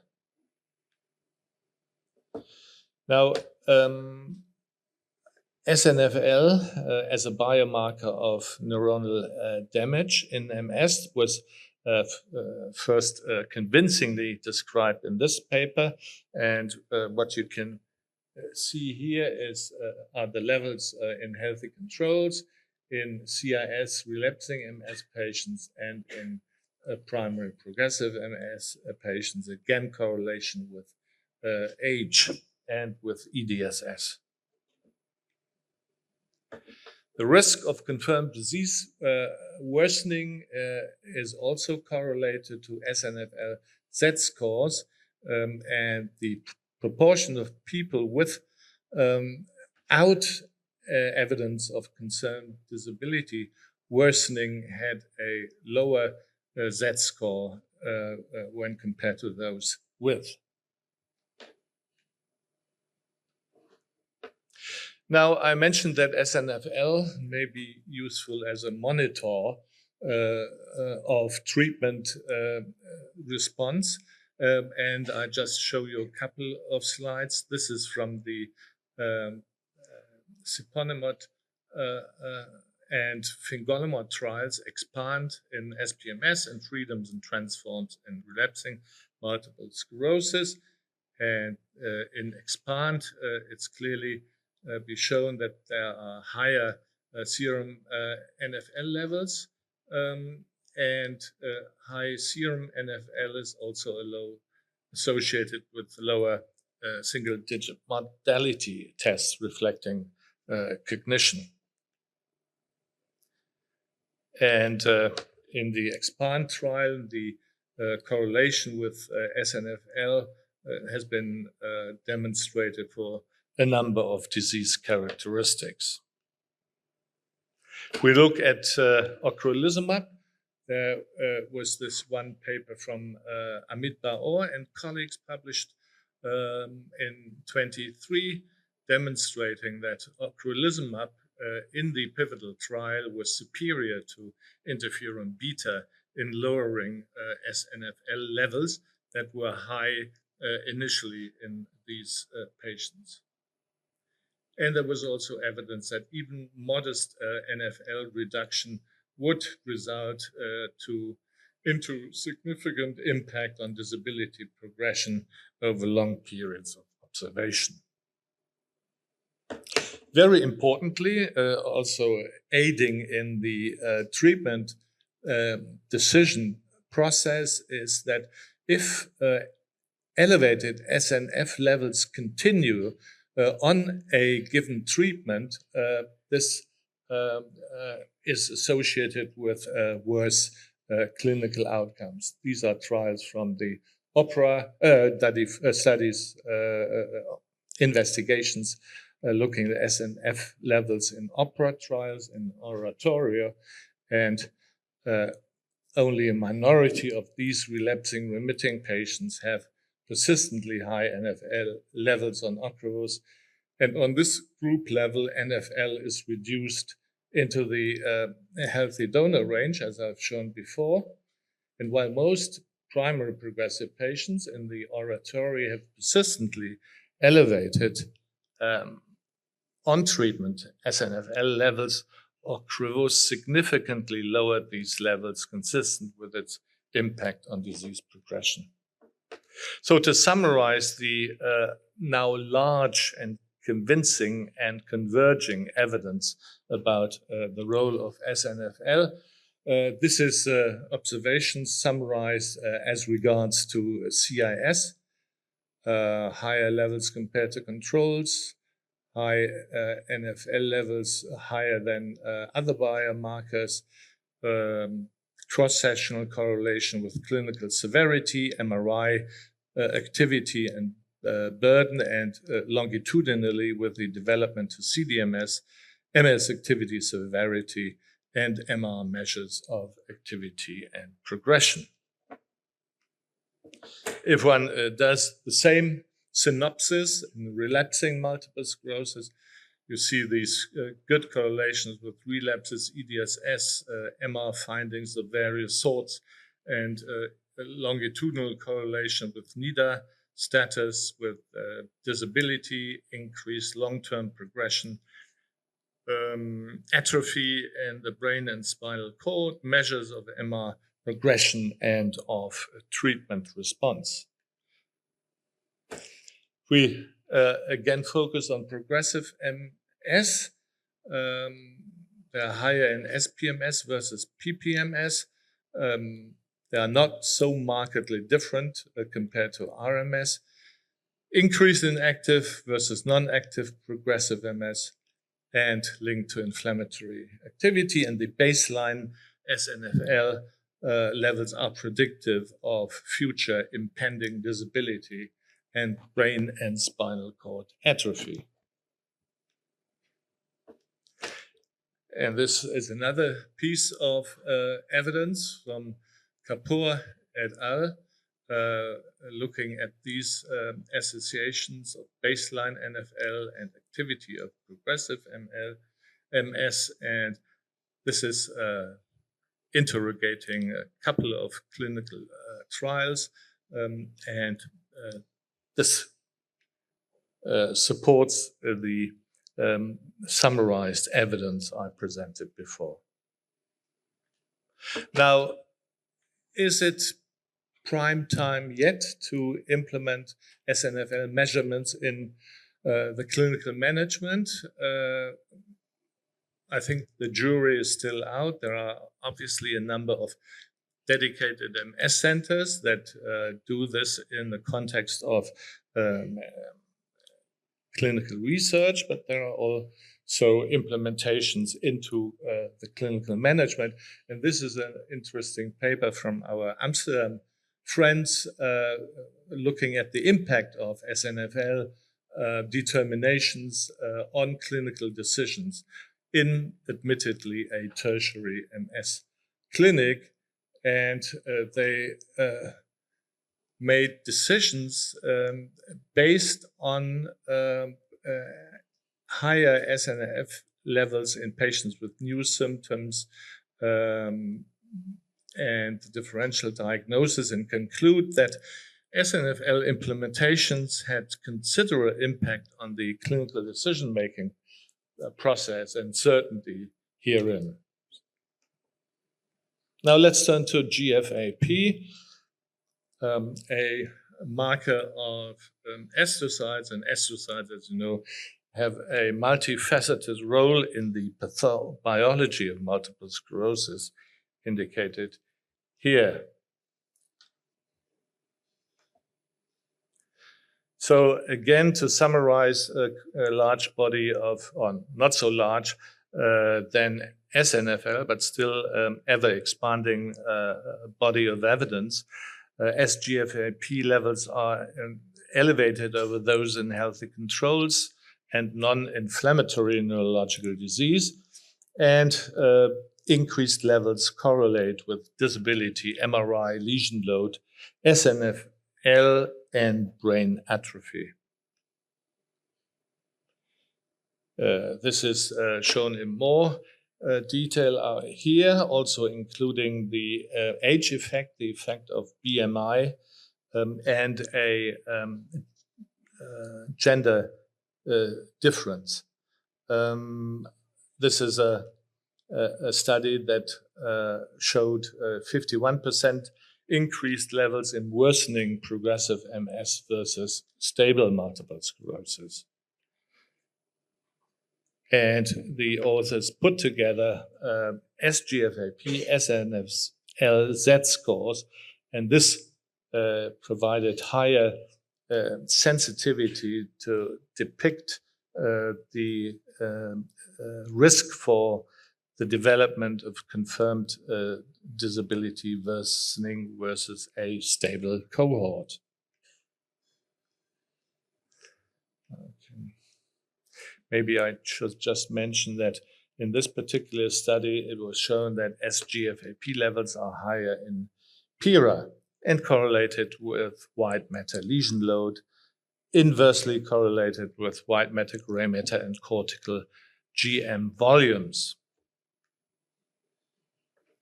And this is, again, in terms of the prediction of a first confirmed disability progression event, if GFAP levels or the Z-score is higher than 3, this is predictive of a more rapid disability progression. And if you combine this with NFL, again, you can sort of amplify this difference and underline the predictive value. This is from an Austrian study, again, looking at the association of SNFL and GFAP, of SGFAP and EDSS6 or EDSS8. This is a recent study looking at patients on B-cell depleting therapies, and they showed that with the proportion of patients with PIRA was higher in patients with a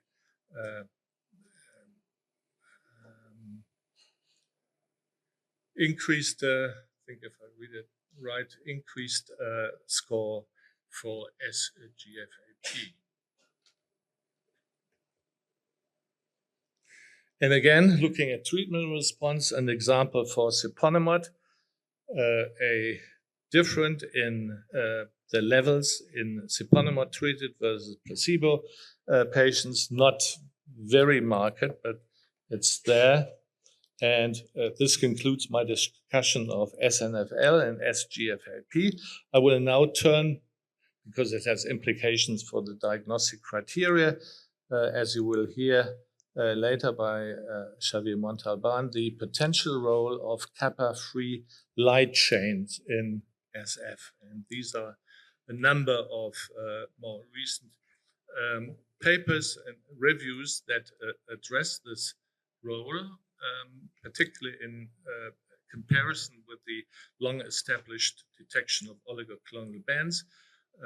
There are two types of these light chains in humans: the kappa chain encoded by Ig kappa locus on chromosome 2 and the lambda chain on the lambda locus on chromosome 22. And kappa-free light chains, or KFLC in short, in body fluids are not bound and under certain conditions produced in excess intrathecally. They combine when determined in the CSF, the advantages of OCB and total IgG measurements. And you can also construct or calculate a KFLC index. It's quantitative, it's easy and fast to perform, rater independent, has a high diagnostic sensitivity. So there are clearly advantages. And this is just pictured here, where you see the KFL analysis with the nephelometer. Total time to results about 25 minutes. Electrophoresis for OCB detection is more complicated, requires special expertise, and takes at least 3 to 4 hours before results are obtained. So in many areas of the world and many centers, it's easier to determine kappa-free light chains compared to OCBs. This is to just demonstrate the diagnostic accuracy of KFLC and oligoclonal bands are similar. And this study looked at the sensitivity, specificity, positive, negative predictive value for elevated KFLC, MR parameters, and OCB regarding conversion of CIS to CDMS. Also, KFLC differentiate from other neurological disorders, and these earlier studies suggested that this might be a valid, easier, and rater-independent alternative to OB detection. This study, multi-center study of a great number of individuals, showed the diagnostic performance. Don't want to go into the details, but KFLC performs slightly better than oligoclonal bands. And this is shown in this meta-analysis, where you can appreciate that there is higher sensitivity for of KFLC than OCB in establishing the diagnosis.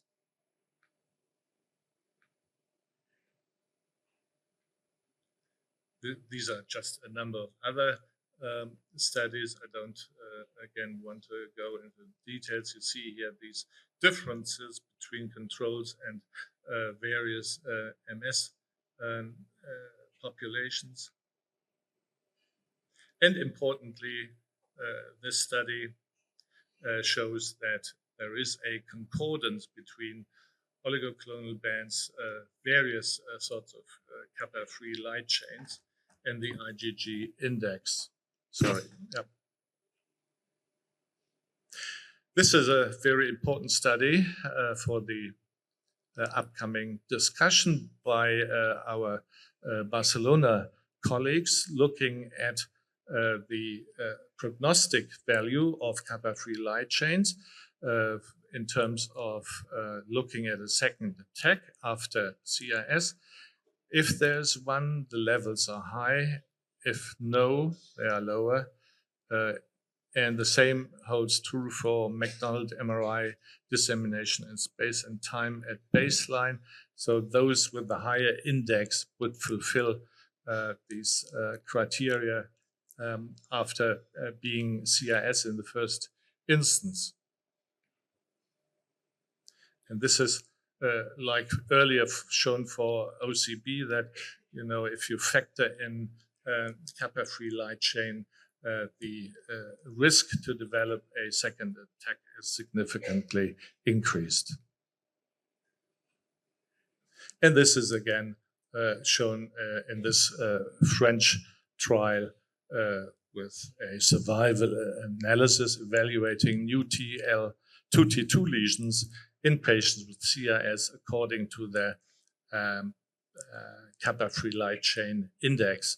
So if they are negative, the survival and the probability of new T2 lesions is lower. And similarly, the clinical outcomes clearly are related to the levels of KFLC. Now, this is an interesting combination. If you look both at the kappa-free light chain and the SNFL index and SNFL score, you can determine the probability of remaining relapse-free. If both are low, it's very high. If both are high, there's a significantly elevated chance of remaining relapse-free. Now, finally, this whole body of evidence channeled into the decision to incorporate KFLC as a diagnostic tool in the new 2024 revisions that you will hear about later on in great detail. And the conclusion is that the more easily and widely applicable KFLC determination may substitute for or interchange with oligoclonal bands in the diagnostic process. And this is what was coming out of the deliberations of the committee. And I told you this already. So finally, just a word on other not so intensely studied biomarkers, chitinase 3, a specific glycoprotein that is involved in inflammation, tissue remodeling, growth, proliferation, angiogenesis, and has been studied early on by our Barcelona colleagues in terms of a potential use as a fluid phase marker. It's detectable in CSF and blood, higher in MS versus CIS versus healthy controls, higher in converting than non-converting CIS, higher in PPMS than RMS and SPMS, and associated with long-term disability in progressive multiple sclerosis. This is an analysis looking at different clinical groups, progressive MS, relapsing MS, and the meta-analysis showed as regards this dichotomy that these levels are higher in PPMS and may therefore help as a biomarker. So the colleagues from Ulm in Germany, they proposed, I mentioned this before, a score based on NFL and glial markers that may better differentiate between relapsing, remitting, and progressive multiple sclerosis. And this is summarized here. So coming to an end, I would like to quote this very nice recent overview, which tried to suggest where we can fit in fluid phase biomarkers in the diagnostic and monitoring and treatment choice process of multiple sclerosis. And I can only recommend to you to read this paper, which was published in Lancet Regional Health Europe. So in summary then, as regards body fluid biomarkers in MS. SNFL best studied, well established, CIMOA age reference values elevated in PPMS versus SPMS versus healthy control, associated with disability progression, brain and spinal cord atrophy, predictive of activity and responsive to treatment. Also promising SGFAP, then KFLC as a substitute or an interchangeable CSF marker of disease activity, prognosis, and now incorporated into the new diagnostic criteria. And I briefly talked about chitinase 3-like-1, composite biomarkers. Didn't speak about tau. The role needs to be defined. We may use these fluid phase biomarkers supplementing other paraclinical evidence such as neurophysiology, MR imaging, in increasing the comprehensiveness and granularity of the neurological assessment, particularly with a view of determining PIRA. Of course, there are also ongoing studies that utilize the advances in proteomics and metabolomics.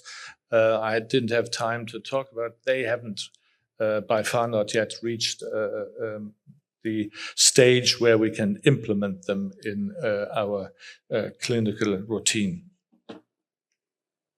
And with this, I'd like to thank you so much for your attention. Thank you, Professor Hartung, for that comprehensive account on the fluid phase biomarkers in MS. I think we can take questions now before we move on to the next. Perhaps may I get the privilege of asking one question, Professor Hartung, like when the sort of neurodegenerative biomarkers are non-specific and there are many reasons which can sort of increase the biomarkers, how can you validate whether the relapse is MS or something else? Well, I think, it could provide a number of answers to your very relevant and pertinent question, but I think I briefly and at the end alluded particularly to our PIRA concept, where we just need very sensitive markers to exclude underlying disease activity. And also, if one monitors a patient outside a research protocol and do the clinical assessment,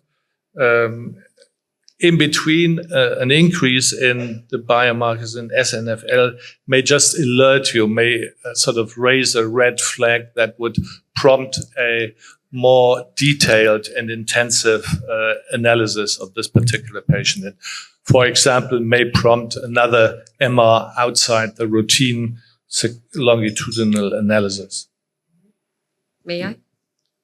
Hi. Yes. Thank you, Peter, for this great presentation. From Maria Pia Sormani, we heard that maybe it's better to combine clinical measures for a better identification of events.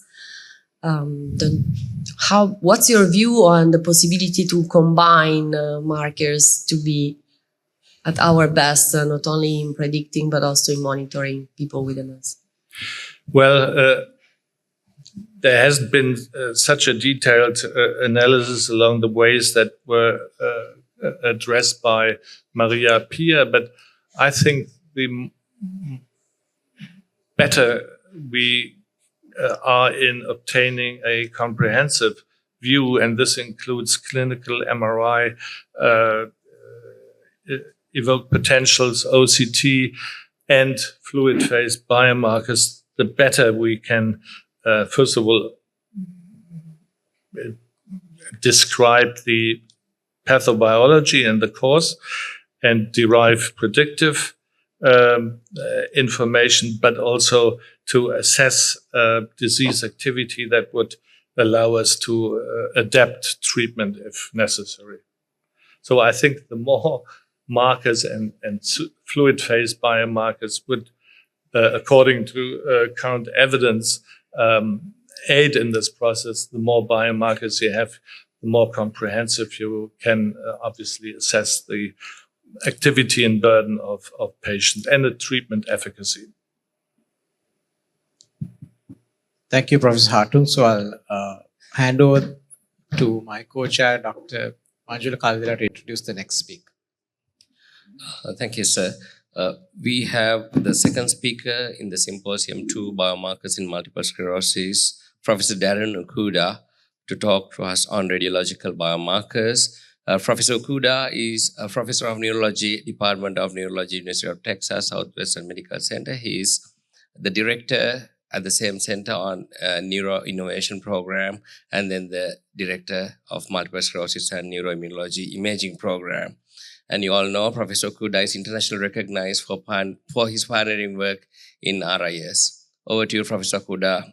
And thank you very much for joining so late in the midnight. Thank you for the introduction, and thank you for the invitation to present. If I start to not make sense, just flash some lights so I know to wake up. So I'll be covering radiological biomarkers and have a few disclosures here before I start. And I decided to take a different approach with my presentation tonight because as you'll see, it becomes very overwhelming to discuss all the different imaging biomarkers we have. And then also they have meaning in a variety of contexts as well. So the first is that a radiological biomarker is very different than a radiographic one. The term radiographic is used quite often in our field, but the definition of it really involves the use of gamma radiation and a radiosensitive surface with a given focus on studying the density of a given object. So in the MRI space, we're more focused on proton behavior versus tissue densities, which is why we refer to everything as being either iso-intense, hyper-intense, or hypo-intense. And we know that it's remarkably sensitive. And all the work that we've done in RIS reveals that you could have features consistent with inflammatory demyelination even prior to a first given clinical event. And there's some downsides with it being overly sensitive. And it still remains the cornerstone for us in the diagnosis of people with MS. And it's still central to our given diagnostic criteria. And clinical relapses, they're not as great in identifying disease advancement or as sensitive as MRI changes. And MRI changes have been known to outpace physical events by a ratio of 10 to 1. And then we all know that given certain characteristics at baseline, cross-sectionally, that it could also inform on future risk for disability. And there's a wealth of published papers that actually speak to that. And when we think of imaging biomarkers, this is exactly what comes to mind is how the lesions look, how big they are, where they're placed. People have invested time in looking at the spatial distribution pattern and associations between clinical courses. Involvement of the spinal cord is really key because we know that you can have spinal cord involvement, run full marathons, and still be asymptomatic. And work out of Mayo Clinic Rochester has looked at given measurements, cross-sectional or given measurements of the cervical spinal cord, and the group out at UCSF has focused on given volume changes in the spinal cord as a predictor for future risk for progression. And we all know that focal atrophy within the spinal cord is really highly correlated with neurological impairment, and why this happens in some people but not in others just remains a mystery to us. So this is how I actually would look at the number of imaging markers we have, and that's in the context of diagnosis. And we always look at bright spots or T2-weighted hyperintense lesions. There's always contrast enhancement, and now with the change in the criteria, the value of central vessel and even paramagnetic rims in increasing the specificity for imaging features that are supportive of inflammatory demyelination. Now, we also use it as a means to, at least some of these, as a means to score severity when a person is recently or newly diagnosed, as well as how their disease is over the course of time if they start to collect a number of new radiologic changes. Clinical surveillance, these same measures are used. In some regions, volume analysis is available, in others, not so much. And then, of course, as it's always been looked at as a means to predict future disease activity. I've left out a number of metrics here. I've left out spectroscopy. I've left out some network work that has been done by a few groups. I've left out fat suppressed T2 flare. It's a metric that we've been working on for quite some time, and a few other measures. So we're pretty much focusing on measures that you see here. And these are important because there are still people who fall even to the left of our current definitions of multiple sclerosis. And it's important to know what risk is for evolution radiologically, even if a person has symptoms or not. And this is super meaningful. And so what I thought I'd do is I'd break down a few of the key measures and perhaps have you think about them in a different way, because as we start to correlate biomarkers, serological biomarkers, CSF biomarkers, as you previously heard, sometimes the correlations aren't that strong, and they could be the result of some of these imaging markers and how we're actually defining abnormality, I guess. So we're going to start with contrast enhancement. And really what this means is that there's some degree of blood-brain barrier permeability, and everyone associates really bad disease with it. I'm still of that mindset that it's associated with pathology, and that's what the previous literature suggests. Now, why is it that some lesions enhance in a more robust fashion than others? There are many reasons for that. Sometimes enhancement is very clear, as shown here with the open ring sign, with the open ring facing the adjacent cortex. It's a classic radiologic feature within our field. And then in other instances, you have more of a punctate form of enhancement that may be present. And why the difference? I mean, obviously there's a biological difference there, but there could be other factors as well. We know that sometimes you can get reactivation of old lesions, and they may not be contrast enhancing at one time point, only to be enhancing at another. And that's really rare, but it can actually happen. And data from Bruce Trapp suggests that with every cubic millimeter of contrast-enhanced tissue, there may be up to 12,000 axons that are transected irreversibly. So we know that contrast enhancement does have meaning. With the recent BTK data and the findings there with respect to enhancement, I think there's going to be some form of revisiting of what contrast enhancement may mean. But let me show you a few other things that are very interesting. So we all know that when we give gadolinium, it really is a limited measure because lesions really will enhance for about 3 or 4 weeks. That's it. 3 weeks by definition, by the old definitions. And similar to a tree that falls in the forest when no one is there doesn't make a sound, when a new T2 lesion pops up within the central nervous system and we have not administered GAD and enough time has passed, was that one lesion GAD enhancing at that time? And here you see MRIs that have advanced over the course of time, and there may be no contrast enhancement present when a GAD study is done, but likely these lesions at one point in time were contrast enhancing.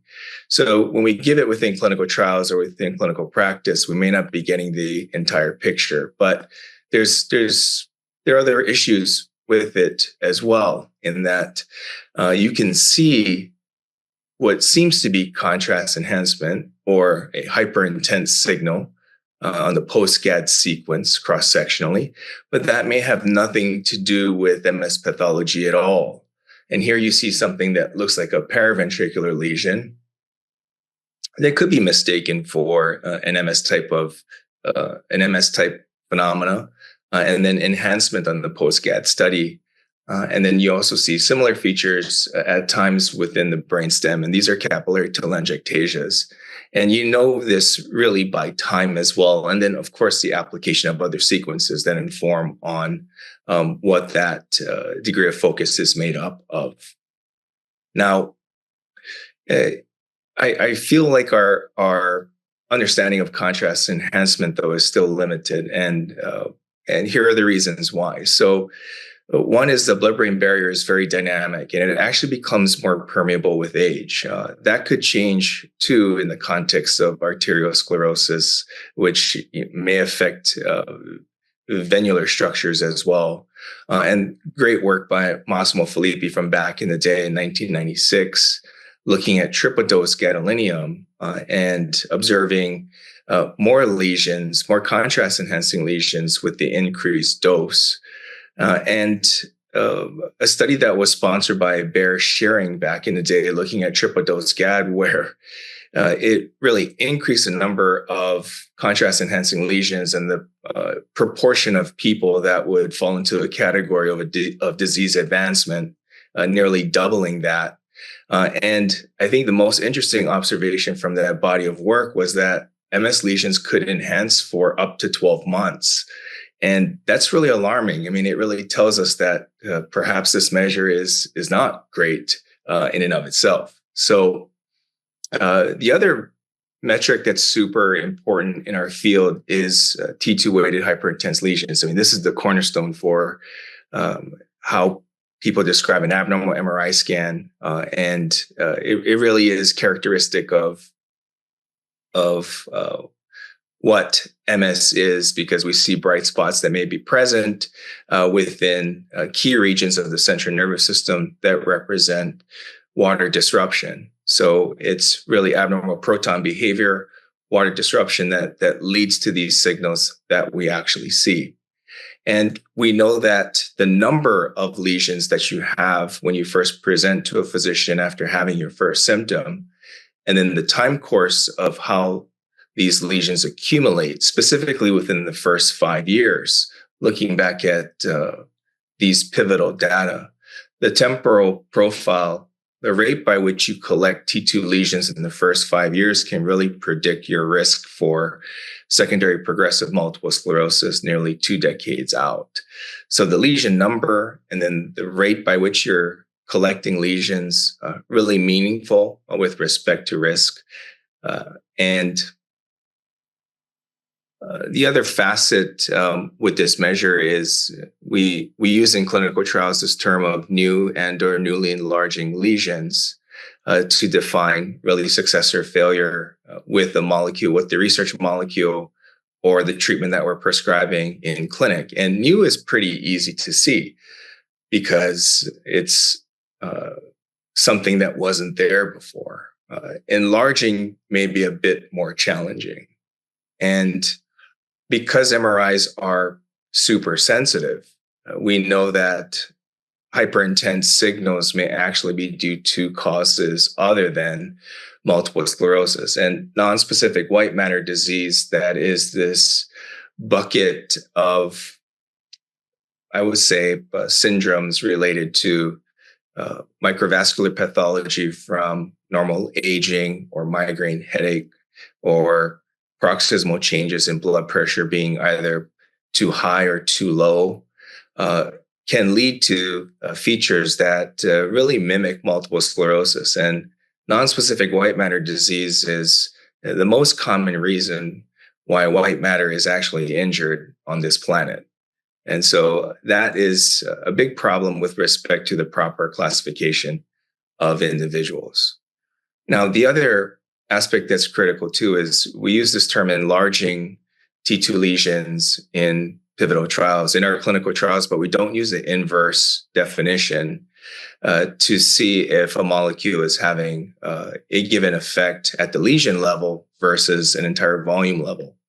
And that's important because lesion volumes go up and then they go down. And, at the end of the trial, you get this one value of change that may not really be reflective of how a molecule is actually performing.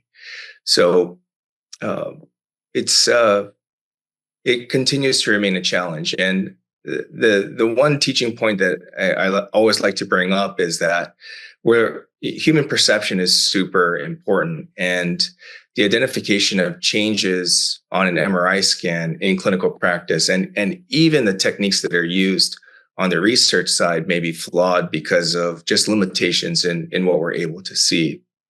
And to show you different slides compared to what I have done historically at this meeting, I'll show you a few new images. So here you see a gray bar and a gradient in the background.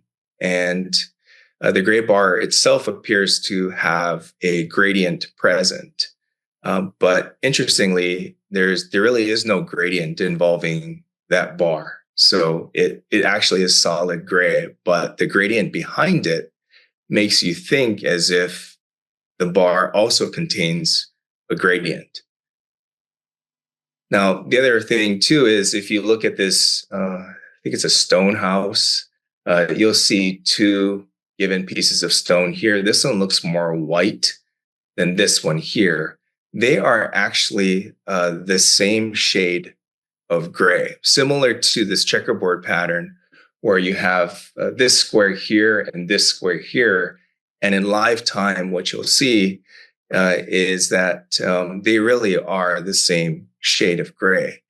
And so our eyes are really challenged with this simultaneous brightness contrast presentation. And your brain's just trying to make sense of what you're actually seeing, which is why we see it the way we do.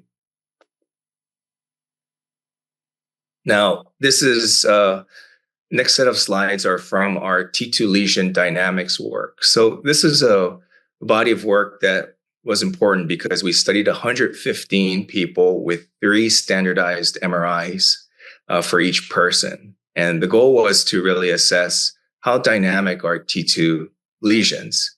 And so I'll show you 3 MRI time points. And this is from a 1 by 1 by 1 isotropic sequence. So as you can see, the lesion in one plane is at least 6 millimeters because I'm serving up 6 slices for you to see. And when you compare MRI time point 2 to MRI time point 1, the question is, do you see a change in the size of the lesion? And how about if you were to compare MRI time point 3 to time point 2 or 3 to 1? Do you see any changes there within the lesion? And to me, it looks really stable, and it actually is. So in solid white is this first MRI time point, and meshes in yellow and red are provided on top of that. And that's because when the object gets larger, in order to see how that change has occurred over time, I need to create a mesh for the different time points. And I'll show you a different example as we start to talk about the brainstem and upper cervical spinal cord. So really no change in this lesion here. Now, here's another lesion, and I've actually expanded the view so you get or the picture size so you get a better look at this one lesion that also is 6 millimeters in at least one plane. So from MRI time point 2 to MRI time point 1, do you see any change? And how about MRI time point 3 to the other time points?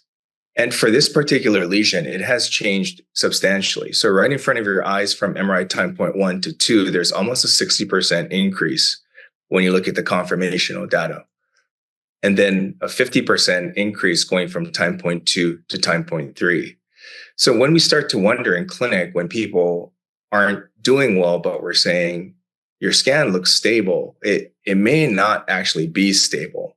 And I think the value of neuroimaging is that we can leverage a variety of artificial intelligence techniques to allow for for better segmentation, number one, but also better combinations of measures, like the question that was previously asked, in order to come up with the best composite for risk.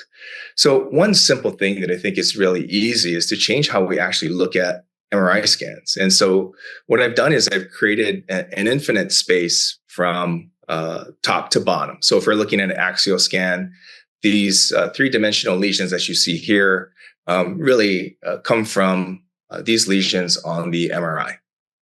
Okay, so I've just pointed arrows just for simplicity's sake. And then let me show you 6 MRI time points.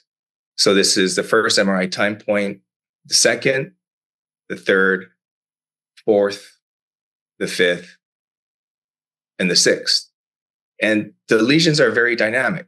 You see how they actually change quite a bit. And if I take away the middle time points and I just show you time point 1 and time point 6, in red, you'll see how much that lesion has changed over time. Yet, a board-certified neuroradiologist along all these time points had commented that there was no change in the lesion, in any of the lesions when these scans were looked at.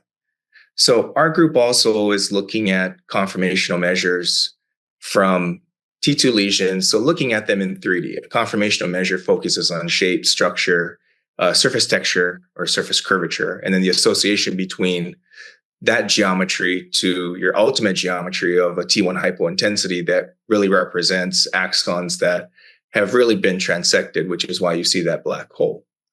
And you should, ask yourself, do you see that same thing with a T1 weighted lesion? And these are unpublished data here. And what you see here are 6 MRI time points focused on a single T1 black hole.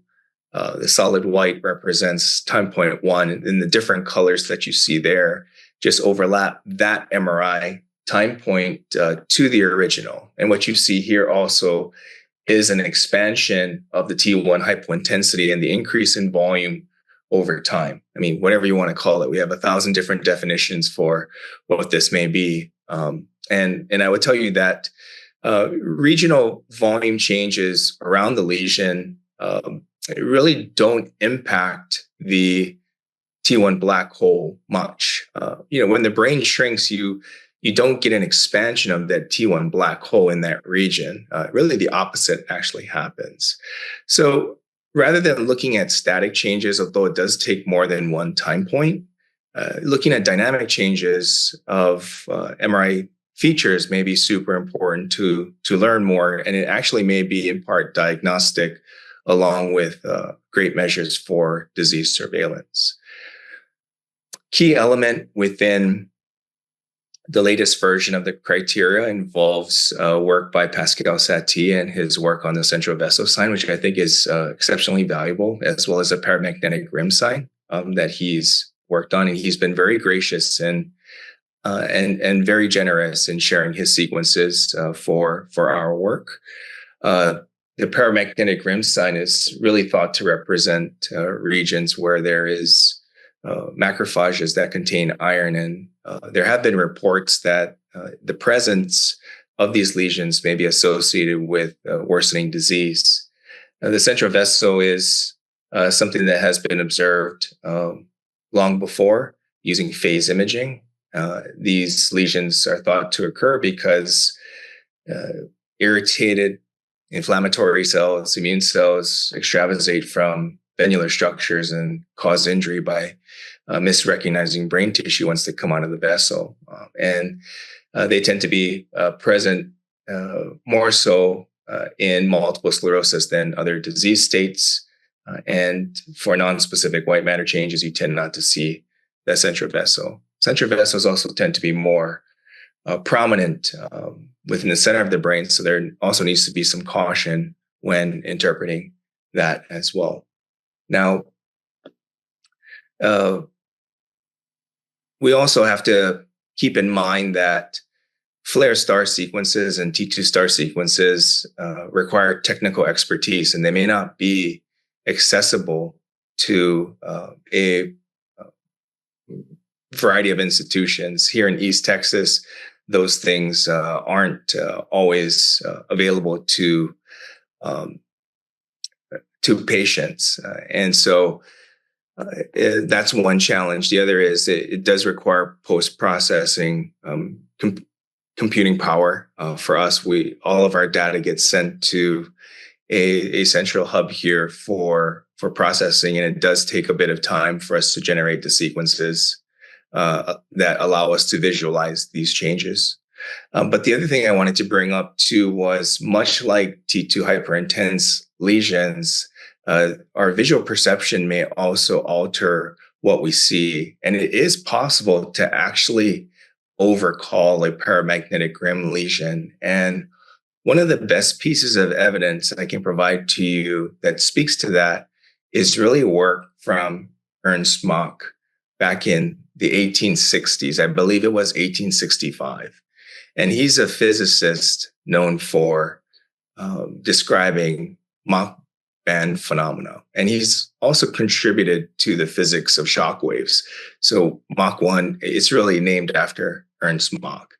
And really what it is this, when you have an intersection of a darker area that then encroaches on a lighter area, there's a darker band that we see that's really not there. And the opposite holds true too with a given brighter surface that encroaches on a darker region. And here in this video, as the bars start to touch each other, you'll see a darker rim when they actually touch. That's really not there when you quantify gray. So this is the problem with our visual processing. And the earlier hypothesis, what it was that this phenomena is due to lateral inhibitory optic neurons. But now there are different newer hypotheses as to why we see things the way that we do. So in this last segment, I want to show you some new approaches. And before I do that, I need to show a couple of models so that you understand what you may be seeing. So if I show you a structure at time point 1 and time point 2, and the second one is smaller, for time point 1, similar to the lesions I showed you, I'll make time point 1 in that mesh so that you can see through it to see how things have actually gone down in volume over time. And then also, just for your knowledge, for time point 1 and time point 2, if they're the exact same size, then time point 2 will prevail. So it will remain red if it's the same size. So in ARISE, which was the first therapeutic trial in RIS, we looked at thalamic volumes, we looked at whole brain volumes, we looked at subcortical gray volumes, and Maria Pia Sormani and Francesco Bovis were very gracious in analyzing our data. And what you see here are models of the pons, medulla, upper cervical spinal cord, and given topographical features, characteristics. And over time, if you look at the models closely, you'll see softening of details over time. And what you're seeing is really atrophy there. So this is our effort to study the dorsal aspect of the pons and the dorsal aspect of the medulla, because in our prior work, we've identified that there's some selective vulnerability there. And you'll see some changes in the surface curvature of that structure over time. So what happens is the normal anatomy, which is in gray here at the dorsal medulla, it'll soften over time and become flatter. So think about it, or think of it like having sandcastles on a beach where you just freshly made it. It has a lot of sharp angles and details, and if you let it sit over time and some water gets on it or wind blows on it, you'll see softening of the edges. This is exactly what you're seeing in these models. And when you look at people who are treated with dimethyl fumarate versus placebo, there was a significant change, and not in a positive way that speaks to maintaining tissue integrity at the dorsal pons. And then also in these measures, when you look at people that have relapses or not, there are also differences that were present as well. Now, I think probably one of the most interesting findings that we had from that body of work too was that there appeared to be some degree of selective vulnerability involving the dorsal aspect of the medulla and upper cervical spinal cord. And so here in this white mesh is the first time point. In solid red, it's the second time point. So what you're seeing is really preservation of the anterior surface of the medulla upper cervical spinal cord over time. This is the same structure, just I'm rotating it for you. And you can see involvement of the dorsal aspect more so than the ventral aspect. And this is really interesting. And we didn't really think much of it until we had recent data come across our desk. And this is a person who we've been scanning for a very long time. I care for her mother, and she has MS, and she's been a part of our MRI program. And she's had normal brain MRI scans. And what we did over time was we actually we looked at her medulla upper cervical spinal cord. And prior to her first lesion that developed, she already had changes that were more prominent involving the dorsal aspect of the brainstem upper cervical spinal cord than the ventral side. So that's very interesting. And perhaps there are changes that are occurring below the surface quicker than things that we can see in an obvious fashion on MRI, meaning a bright T2 hyperintensity. And if you're on LinkedIn, this has become very popular. It's our latest work using generative AI and actually transforming grayscale MRI images into full color. And it's a massive challenge. It has taken, I would say, well over 1,200 hours to get the first transformation really accomplished. Color is super valuable, but it's also very difficult. And different segmentation channels are really challenging. And pairing it with generative AI strategies that assign color is even more complex. And so what we're able to do was to transform grayscale MR images into full color, and then having the color actually mean something.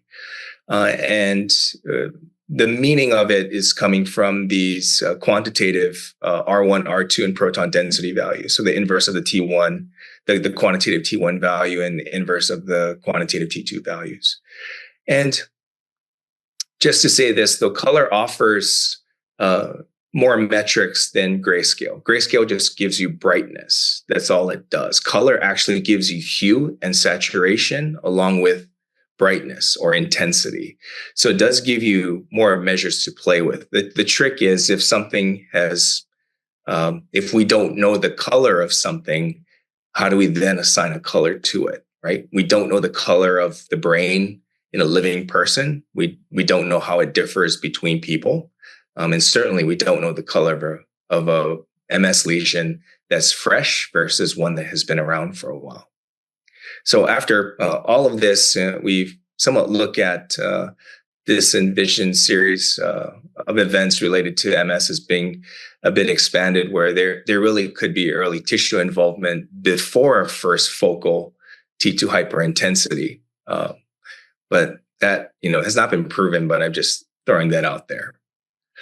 And just some last slide with some concluding thoughts. I think MRI will continue to be around for quite some time. I think there may be a point in time in the future where we may have other measures that could usurp that technology as being more valuable in diagnosing people. It certainly is of tremendous value in educating patients, though. But I think we need to possibly transform how we actually educate them. And working color or other forms of giving information in a new way may be of great value. And I think we continue to forget that it's great to have great scientific advancements and techniques, but if only a few people can use them, that becomes very limiting. And I think that really goes against the spirit of the proper delivery of medicine.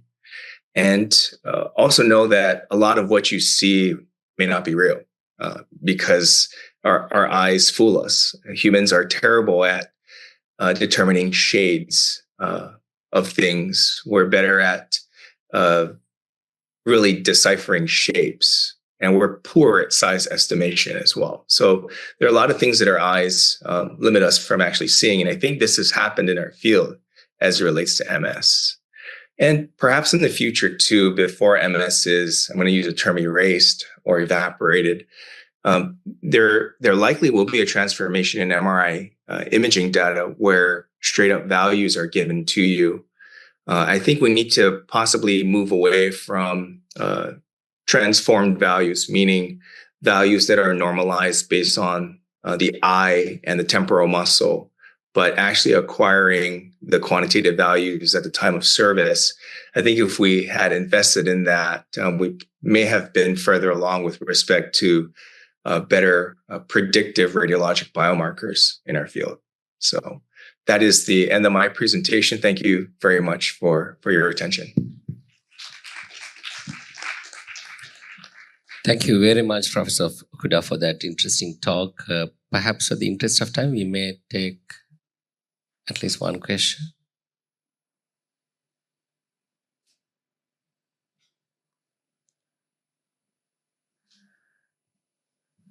Thanks a lot, Professor Okuda. As usual, a fantastic talk.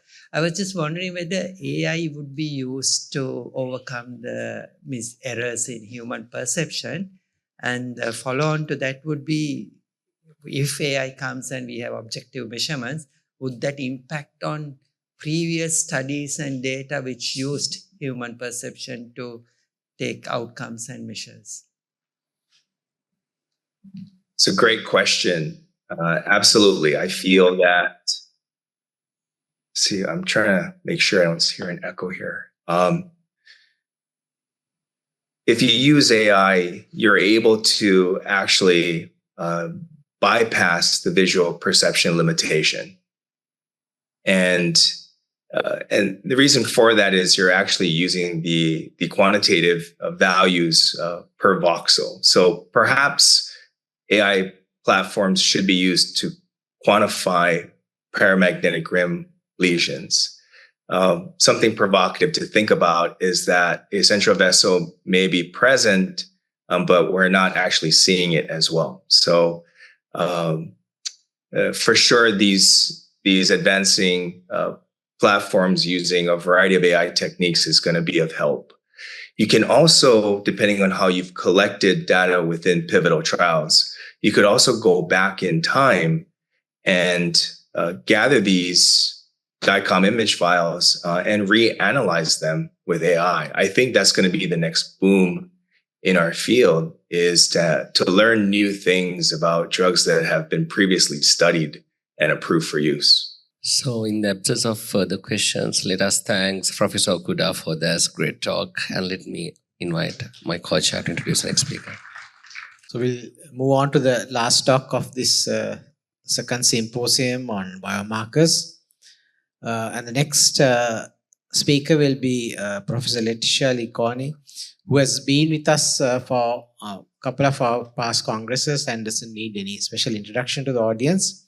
And she'll talk to us on role of OCT and VEP in multiple sclerosis. Over to you, Professor Leocani. Thank you very much for your kind introduction. Thank very much the organizers for inviting me to this great event and to share with you some ideas about how we can use OCT and VEPs in MS. These are my disclosures. And also for me, this is my first international event after the passing of Professor Komi. And in the disclosures, I would like to say that all the data I will show you from our lab were supervised by him. And going to VEP and OCT in MS, I also would like to say that VEP and OCT are addressing the visual system, and I also used to rely on my own visual system, so I thank Darin for reminding me and that I tend to believe only in what I see. But now I don't believe in what the neuroradiologist would tell me, that sees, even though I see it, because I would like it to be transformed in numbers now. And so VPs and OCT are actually showing us numbers and maybe also traces. And also our visual system is also fooling us when we have a problem in our own visual system because the brain is compensating. So focusing only on optic neuritis is also making us lose a big percentage of the story, which is the 20% of people with MS presenting with the first attack who already have involvement in the optic nerve without having had any sign of optic neuritis. So considering optic neuritis is just part of the story of involvement of the optic nerve. But again, we tend to focus on typical optic neuritis before we think of MS, and so unilateral and with pain, color vision involvement. And also we consider that the gadolinium enhancement is practically never there in ischemic optic involvement, differently from optic neuritis. But as we saw, it's a matter of time. Gadolinium enhancement is transient, so it's also important to be fast when we do the assessment when we want to use the criterion of enhancement. And something similar can apply to other techniques. This is a recent work where I participated in that is defining the criteria for the diagnosis of optic neuritis. And I have to say, I was a minority supporting BEPs. So although there was gender balance, there was not like a focus balance in the panel. So the VPs did not make it as a paraclinical criteria to confirm a diagnosis of optic neuritis. Of course, there is MRI, there is OCT, there are even the biomarkers. So not the VPs, because they're not so much widely diffused, especially in some Western countries like US. But it could be possible that combining MRI OCT also with VPs will give us some idea about the type of lesion, not just to identify lesion, but to know which type of lesion we're facing. OCT have the advantage of showing us the involvement of the retinal axons, also the retinal ganglion cells, like the retinal gray matter.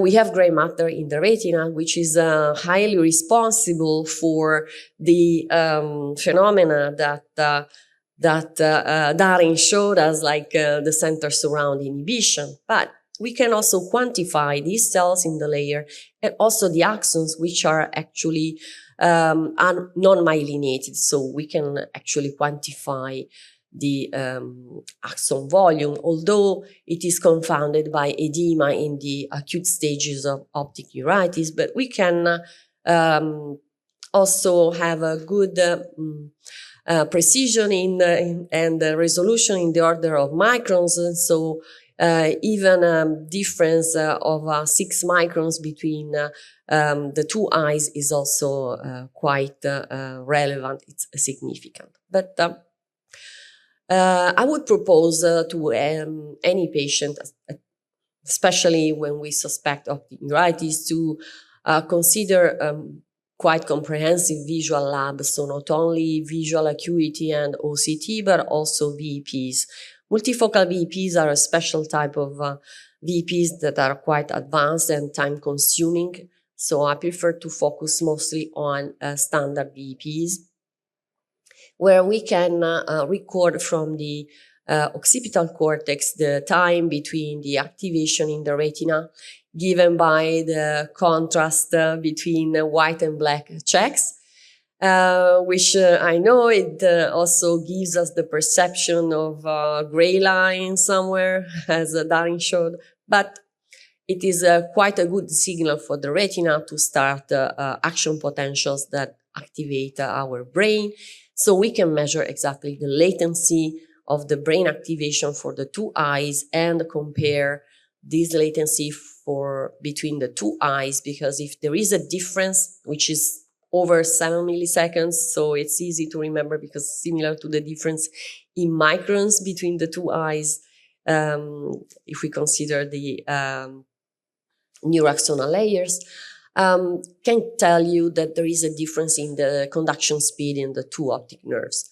And so it is also important to consider that we have to be consistent when we use a given size of the checks, because the time required could be different as the small checks are visible by the macular region, which is packed with small ganglion cells, which have smaller axons that are slower. So to be consistent, we have to be careful on the checks we use.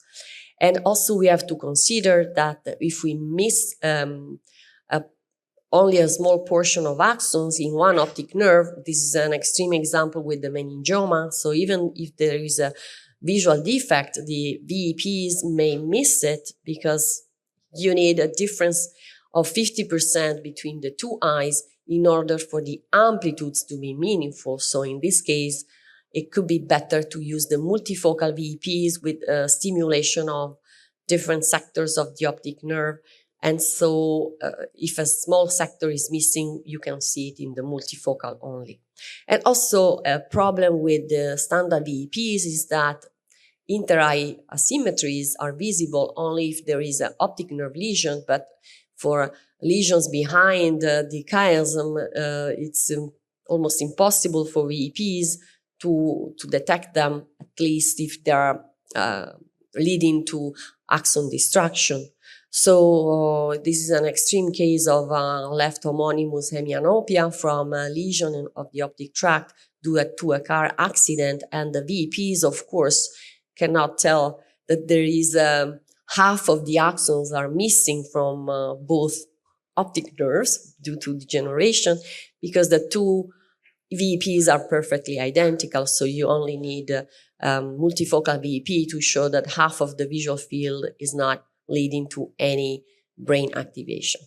And another limitation is that if you consider VEP abnormality, which is absence. Absence, of course, is an extreme VEP abnormality, but it is non-specific.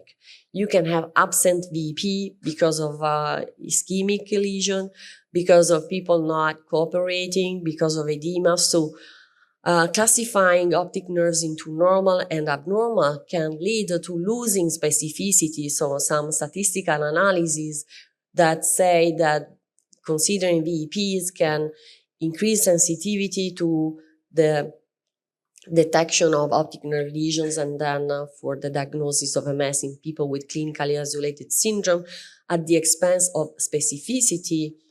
I believe the loss of specificity is due not by low specificity of VEP, but by a low specificity of including in the analysis absent VEPs, because here you include any type of lesion. It's important to repeat the examination and consider as a highly specific of demyelination VEPs with a severe delay in the latency.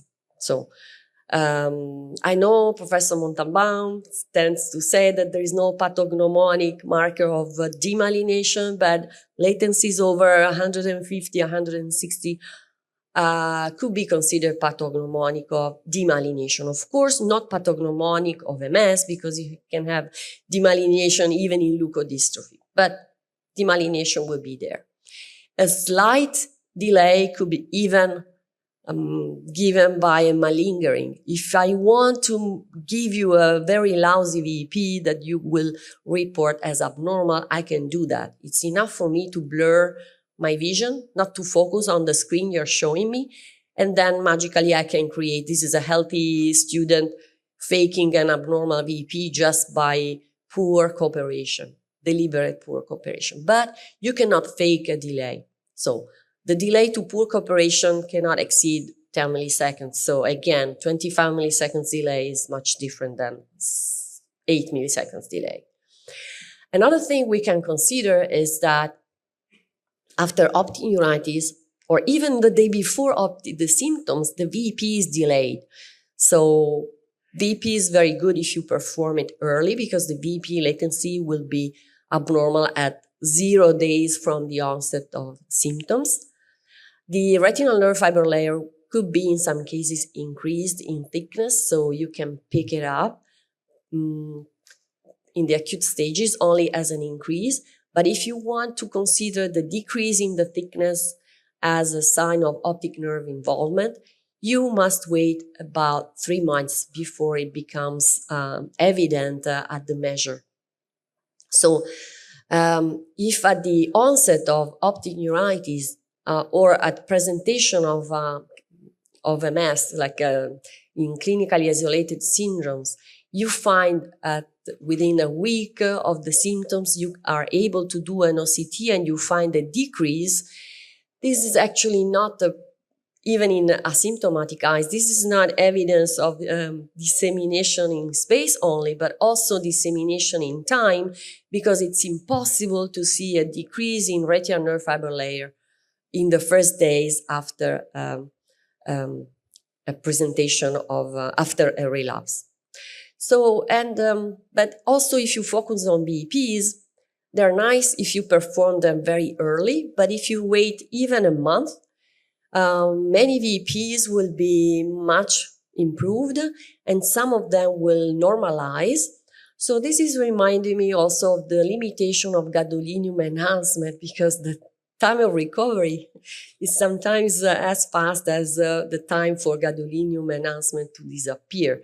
So if you want VEPs to be sensitive to optic neuritis, you should perform them in the first week. It could be better because a month is already late. So in a cohort of our patients with acute optic neuritis, we compare the sensitivity of OCT, VEPs, multifocal VEPs, and again, you can see that the sensitivity of VEPs is decreasing as you wait longer. So if you wait 9 months to do the VEP to your patient, you will find a delay only 40% of your eyes with optic neuritis. So the earlier, the better. For OCT, it's the opposite. If you want to see a decrease, it's better if you wait 3-6 months to have the best sensitivity.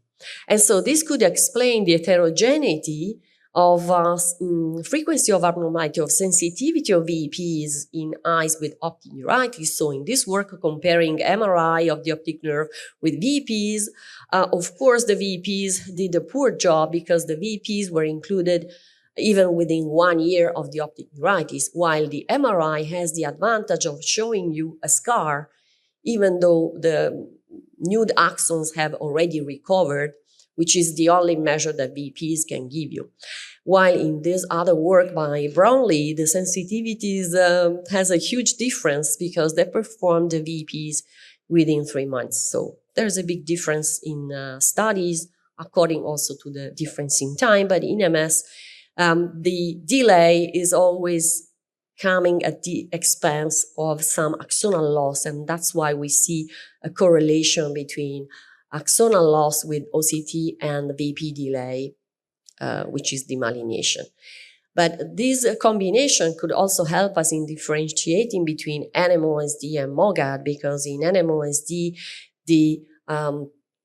there is, of course, loss of myelin, but there is not so much demyelination in the sense that we don't have that many nude axons, which is the meaning to me of demyelination. Loss of myelin is not demyelination.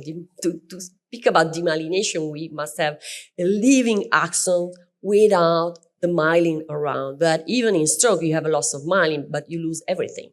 So in neuromyelitis optica, it's more similar to a stroke in the terms of what you see in the pathology, because you don't have so many nude axons. You either have them that conduct well, or you don't have them, so they contribute more to amplitude, or maybe to make the VPs disappear.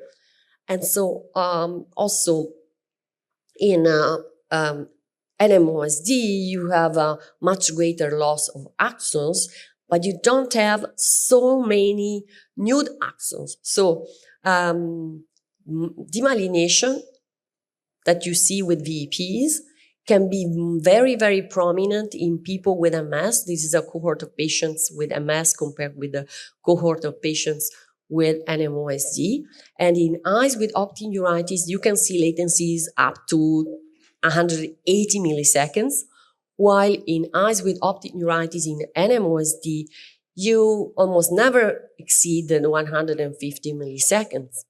While if you consider the axonal loss, almost all eyes with NMOSD with optic neuritis have a loss leading to thickness below 60 microns, while this is almost never the case in eyes with optic neuritis due to MS. And so this is why the correlation between demyelination and axonal loss is much higher in people with MS, because you can have a huge latencies without such a huge, which is here, without such a huge axonal loss, while in the people with NMOSD, you tend to have a greater axonal loss compared with latency delay. And so that's why I tend to ask about the value of combining measures, because when we combine the z-score of OCT with the z-score of VP, we can discriminate between MS with z-score imbalance towards delay and NMOSD with the z-score imbalanced towards axonal loss in OCT. MOGAD, I have more difficulties in using VPs and OCT to discriminate, even combined, because MOGAD, of course, these are the clinical differences in optic neuritis, so we will see much more of these later. But if we go on the features, the OCT features of MOGAD are closer to those of NMOSD, while there is also a big delay in VEPs that is very much transient. So if you wait for the VEPs to recover, it would become difficult to distinguish between MOGAD and NMOSD. Here I would like to also consider that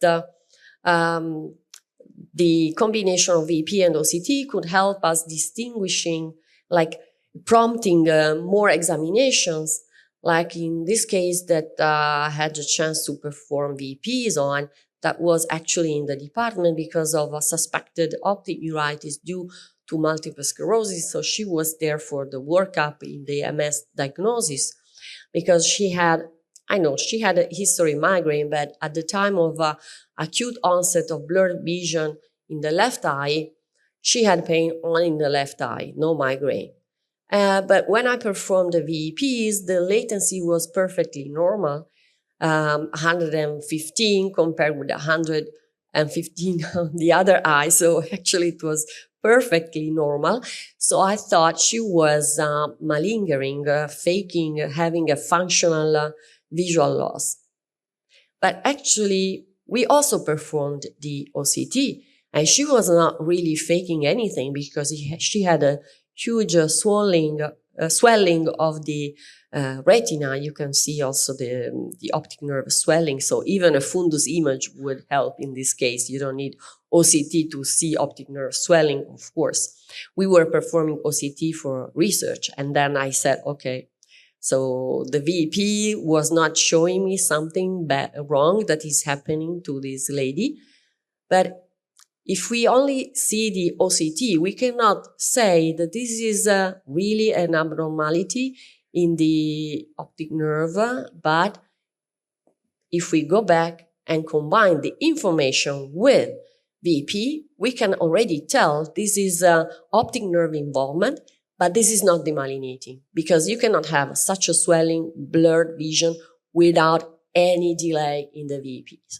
So I could tell 100% sure that this was a topography, but it was not demyelinating. So if we add OCT in a table comparing sensitivity and specificity of OCT, of course, we will, of optic nerve involvement, we will lose a specificity, because this lady had a neurosyphilis involvement of the optic nerve due to HIV infection. So this, including this case as additional topography to monitor this lady for a possible future development of MS, of course, will destroy your statistics because we only considered OCT, but we did not consider VP.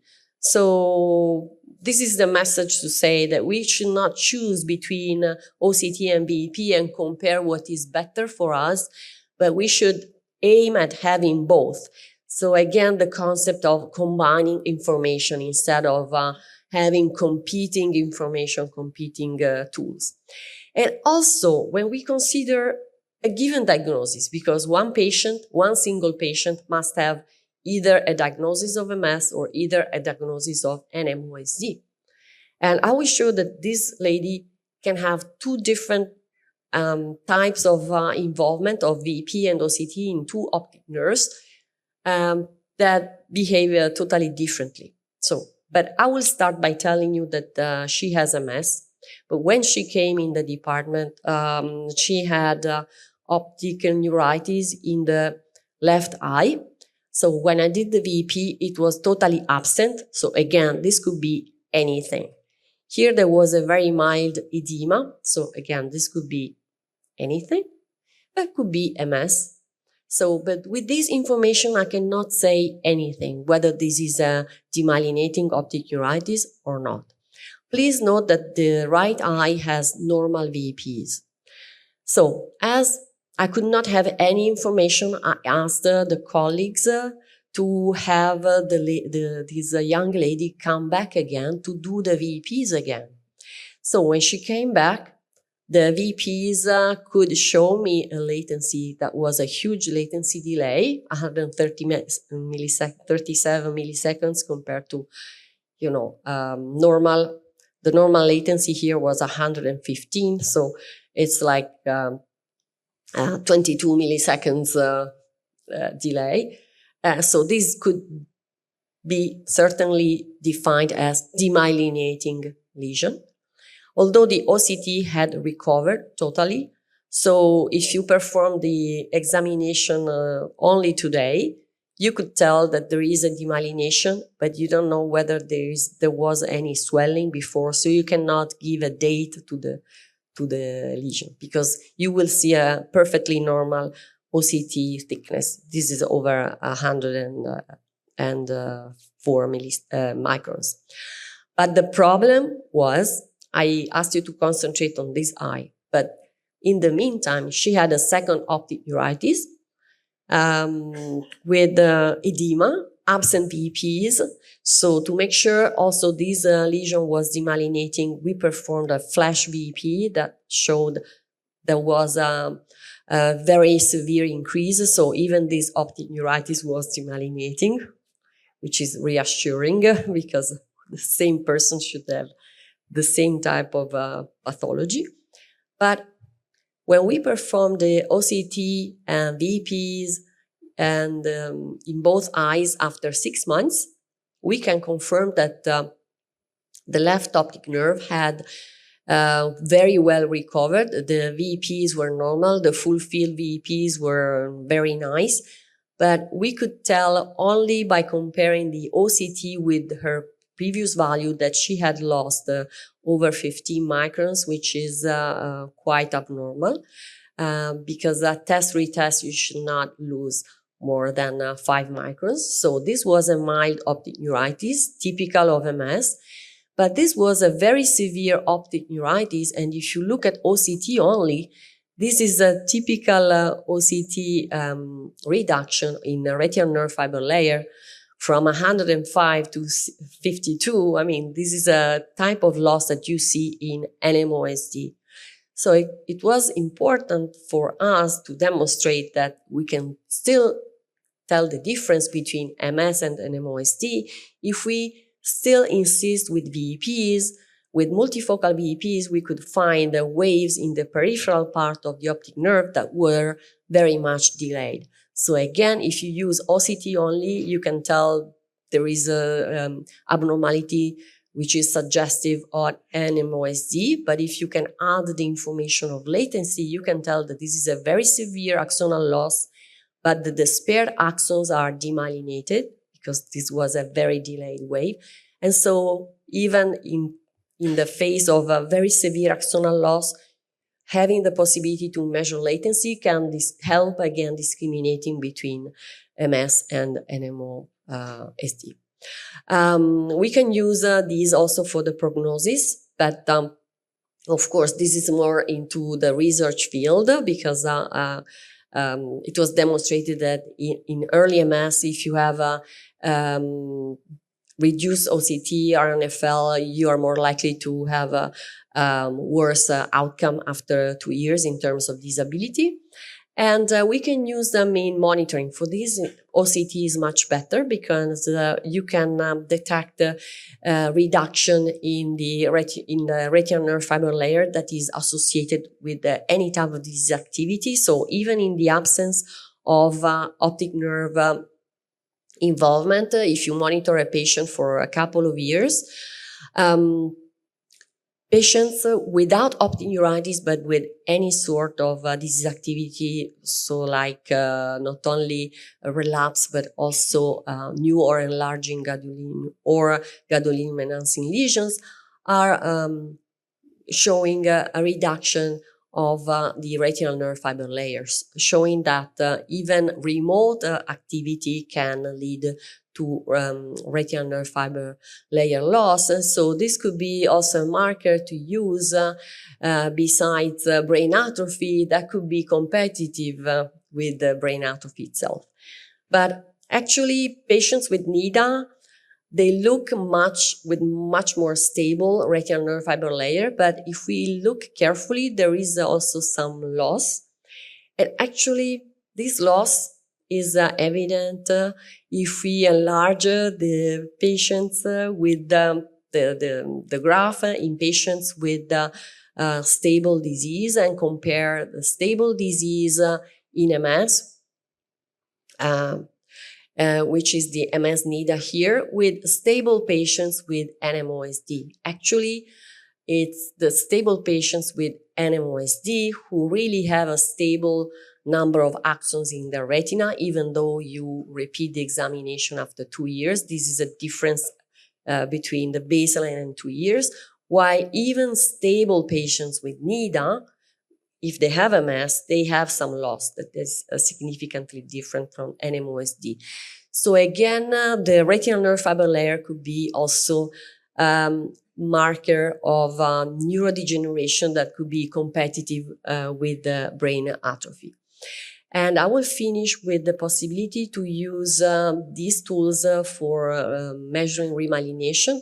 In this case, it could be more useful to use VEPs because OCT, of course, even if you remyelinate the optic nerve, will never be able to show you improvement of thickness of the retinal nerve fiber layer. So what is lost in the retinal nerve fiber layer is lost. But the VPs were already used in at least 2 clinical trials. The one with opicinumab showing a difference in the VP latencies between the opicinumab cohort and the placebo after 6 months after optic neuritis. That was acute, and also in patients with chronic delay of VEPs, clemastine has been demonstrated to lead to improvement in VP latency compared with placebo. So to conclude, I would suggest to use VEP and OCT in combination and not in competition, especially early in optic neuritis. Their use could help detect swelling in the retina or in the optic nerve, or delay, which could be helpful in discriminating between demyelinating and non-demyelinating disease. And again, at baseline, if you see involvement in asymptomatic eye, not only the VP will tell you that there is a dissemination in space, but OCT can tell you there is a dissemination in time. And with this, I thank you very much for your attention.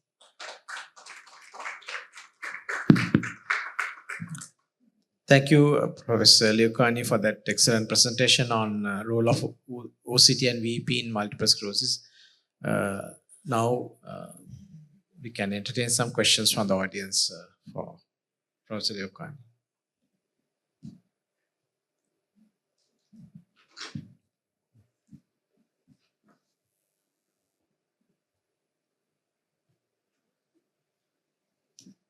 Thank you very much, Letizia, for this nice presentation. Just one comment about the last slide you mentioned. OCT may be used for the demonstration of dissemination in time. Hopefully that will happen in the next revision, but not in this revision. I know. That's why I asked before, because dissemination in time is no longer needed, but it's nice to have. So if you are facing a patient at presentation of, like at CIS, if you see at presentation within a week already a reduction in the retinal nerve fiber layer, you also have evidence of dissemination in time, because it cannot be due to the attack you're facing. But of course, it's not necessary.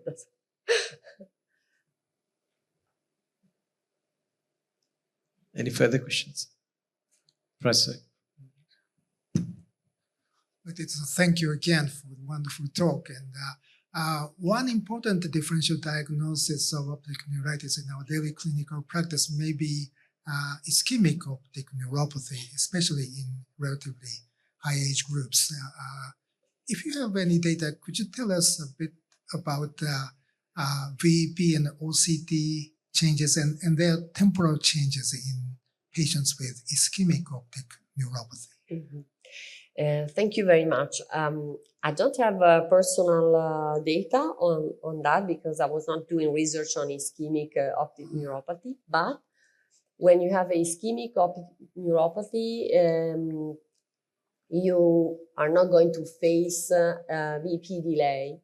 So although OCT data could be non-specific, because any swelling could be due to MOGAD, MS, optic neuritis, any type of involvement. That swelling is a specific itself. It's not the OCT that is not specific, it's the swelling that is a non-specific reaction to many types of events. But VP delay, especially if it's consistent, is quite specific for demyelination. So if I have a patient with OCT showing swelling of the optic nerve, and but the VP is not delayed, I would move the attention towards other conditions, including ischemic. But there is no ischemic visual loss with VP delay. So, and on the other hand, there's no MS visual loss without VP delay. Is amplitude reduced in VP? The amplitudes will be reduced, but again, it's like the OCT swelling. The amplitude reduction is very much aspecific, because I can reduce my amplitude voluntarily. When we do, practical sessions with the students, I can ask them, please make me a low amplitude VEP, and they can do that. I can do that. It's just enough to blur. If I don't focus you, I don't see you very well, the VEP associated to your image will be small amplitude. So, thank you. Thank you. So in the absence of other questions, we'll conclude this symposium, and let us show our appreciation to all the three speakers for their presentations.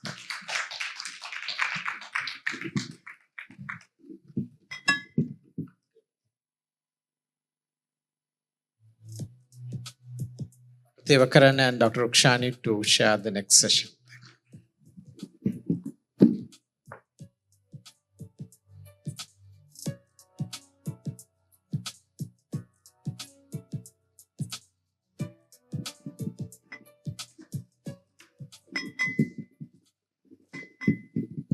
So let me welcome the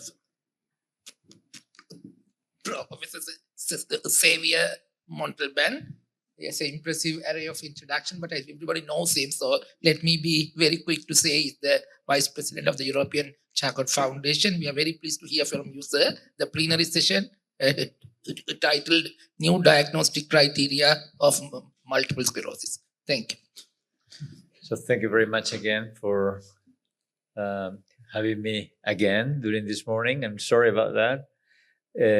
I will be talking about the new diagnostic criteria, but you already know them because I presented the new diagnostic criteria last time I was here.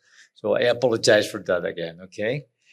Let's go to the next slide. Yes, still the same disclosures. I'm going to skip this one. So one of the points of the new diagnostic criteria is that we are going to use new MRI signs that reflect our better knowledge of the mechanisms of multiple sclerosis. And I think this is important. I will show you the two examples. And also, we now are able to measure and to identify some of the mechanistic phenomena observed in multiple sclerosis by MRI, by OCT, as Letizia showed us, by biological markers, as Hans-Peter Hartung showed us. And again, the same slide. We will be talking about the diagnosis of multiple sclerosis and why we are so keen in talking about diagnostic criteria, because they do have a clear impact on a number of things.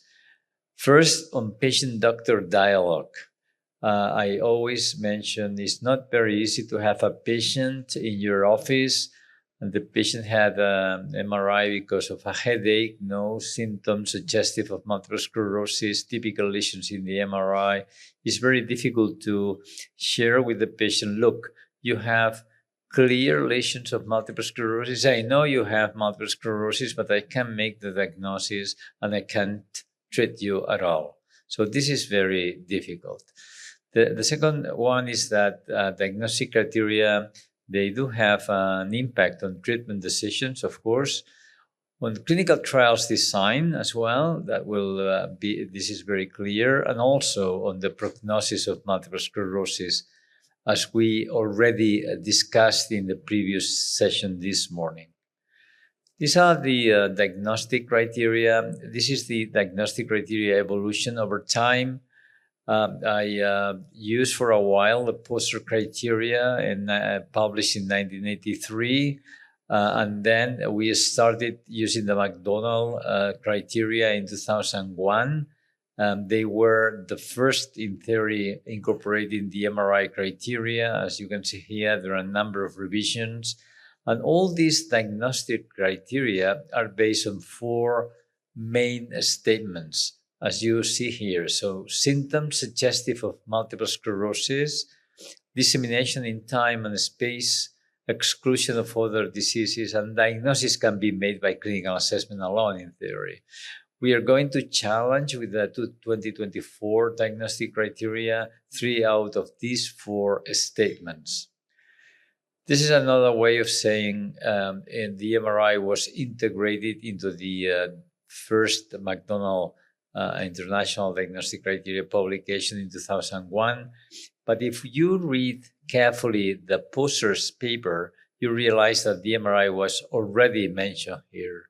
As you see, he said something like paraclinical evidence of CNS lesions may be elicited by a variety of means, including induced hyperthermia, both potential studies, CT and nuclear magnetic resonance. At that specific time point, we talk about nuclear. We don't like that at all. It looks like radioactive, right? And then, or special urological studies. So poster was the first one incorporating the MRI criteria. This has been the evolution of the MRI criteria over time as well. Don Petty from Vancouver, Franz Fasikas from Graz, Austria, published the same year in 1988 some diagnostic criteria for MS. As you can see here, they started to incorporate specific typical topographies, periventricular, infratentorial. Then Barkov and Tintoret as well, 1 decade after, they incorporated the juxtacortical topography.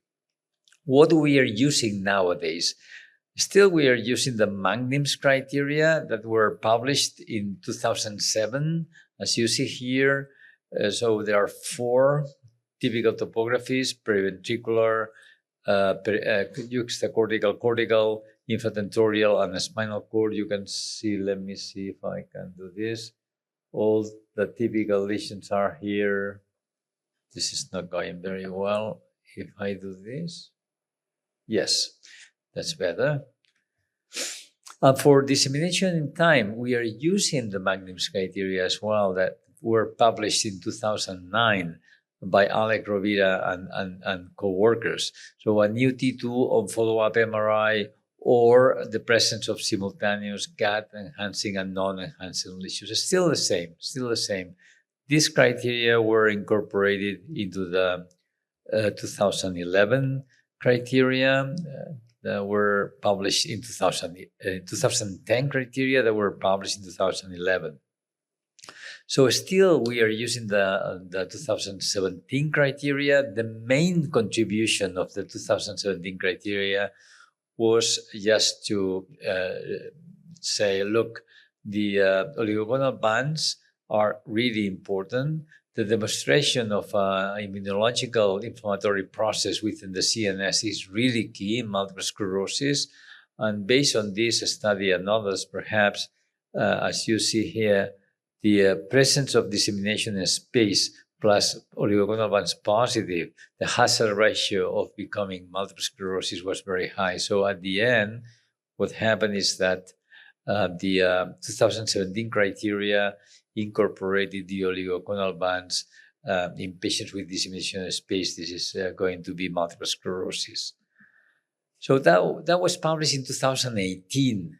In 2021, we believe that there was the amount of evidence published in those 5-6 years was huge.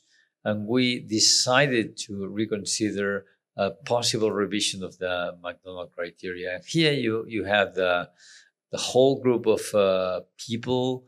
You may recognize a number of them, of course. The competing body was the International Advisory Committee on Clinical Trials in Multiple Sclerosis, which is sponsored by SLCTRIMS and by the National MS Society in the US. Here you have the committee leadership at that time. During 2022, we did 4 topical reviews by full clinical trials committee. That was very important. In January 2023, the sponsors approved the revision meeting, and we hold the meeting in Barcelona at the end of 23. We were 55 international experts with different expertise. We had representation from 16 different countries coming from all the continents, and the gender balance was not perfect, but was very, very good in relation to the previous revisions of the McDonald criteria. That was the first time that we use a consensus methodology. 90% of meeting participants must vote on a specific statement to be approved, and the statements and recommendations must receive at least 80% agreement to be accepted. Of course, we still have some general principles for an MS diagnosis. The first one is that MS occurs throughout the world's populations in all geographic regions and race and ethnicities, different incidences, different prevalences, of course. MS continues to be an exclusion diagnosis. There is no better explanation. We still don't have a pathognomonic biomarker. Brain and spinal cord MRI remain the most useful paraclinical test to add the diagnosis of multiple sclerosis. And this is very new and perhaps was not completely voted, is that an abnormal MRI showing typical lesions is required to make the diagnosis of multiple sclerosis. And I think this is important. Misdiagnosis and underdiagnosis may have deleterious consequences for patients. MS diagnosis should be reassessed periodically, and the statements applied to CIS may also be applied to patients with previous history of relapses without a diagnosis yet.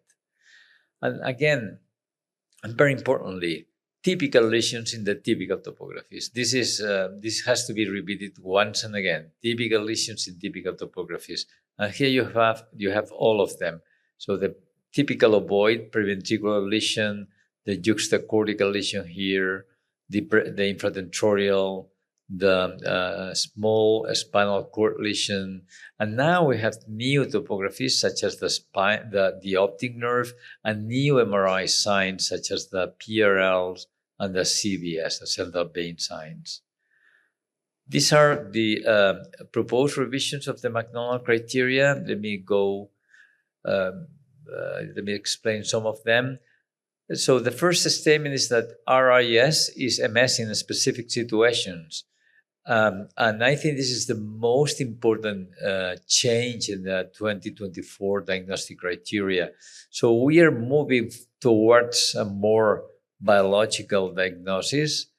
And if you remember, I showed you this slide. One of the statements, the classical statements, is that symptoms suggestive of MS were required. If you read the 2017 paper, you realize that the panel stressed that the McDonald criteria should only be applied in those patients who present with a typical CIS. So very clear, you need symptoms. And now if we talk about RIS, what is RIS? For us, RIS is a patient who has typical lesions in the MRI and no characteristic symptoms of multiple sclerosis. For us, RIS is a concept. It's like CIS, clinically isolated syndrome. It's a first episode suggestive of demyelinating disease. RIS is typical lesions in patients who have no typical symptoms. So we don't need criteria for RIS.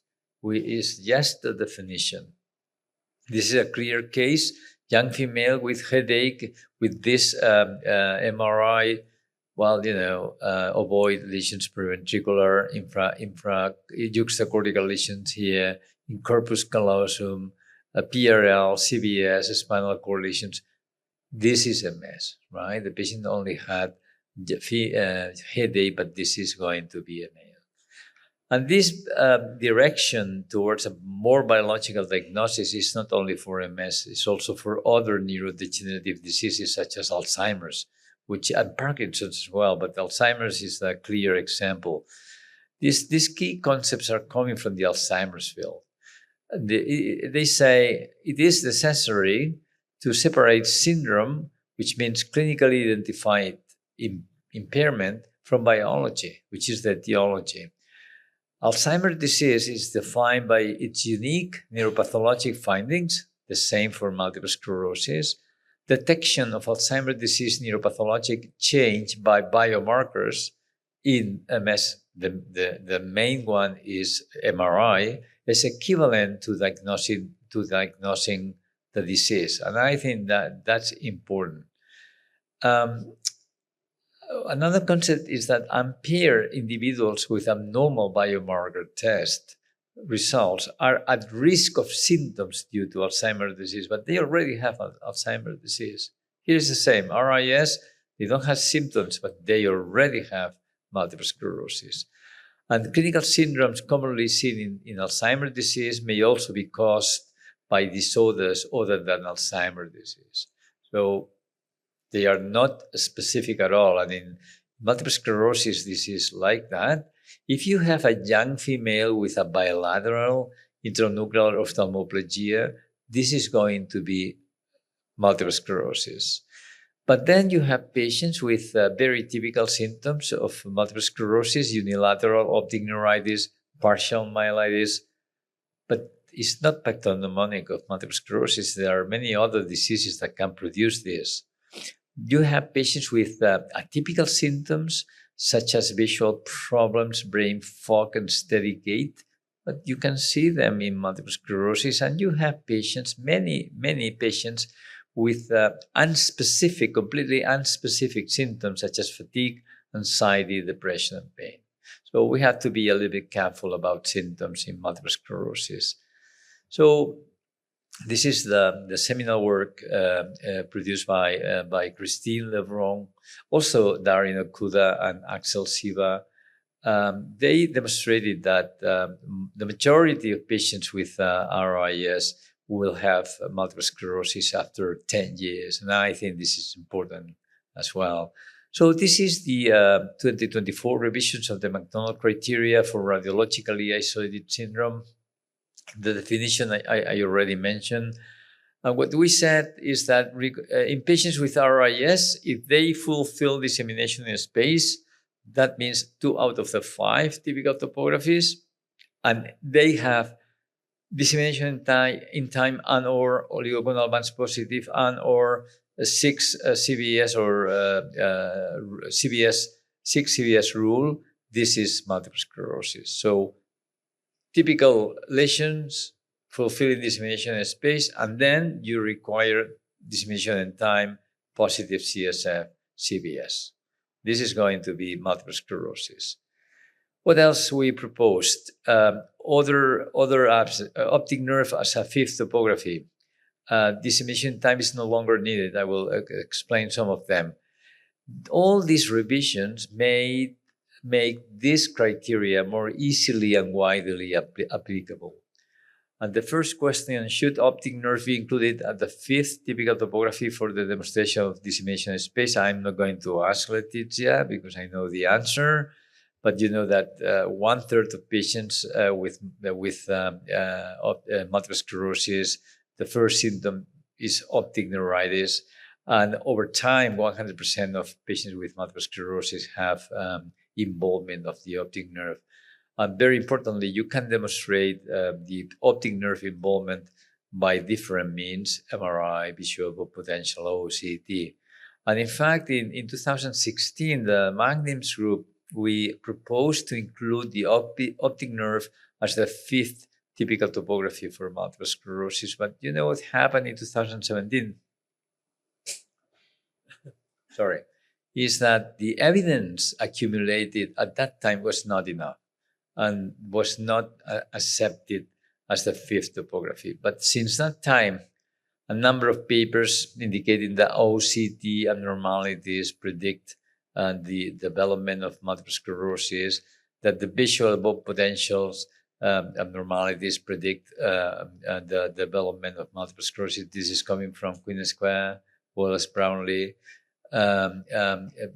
Also other studies coming from Barcelona as well, from Anca Vidal using visual above potential. And this last paper published in Neurology 2023 using not only visual above potentials, but also OCT and also MRI. The utility of these tools was very clear.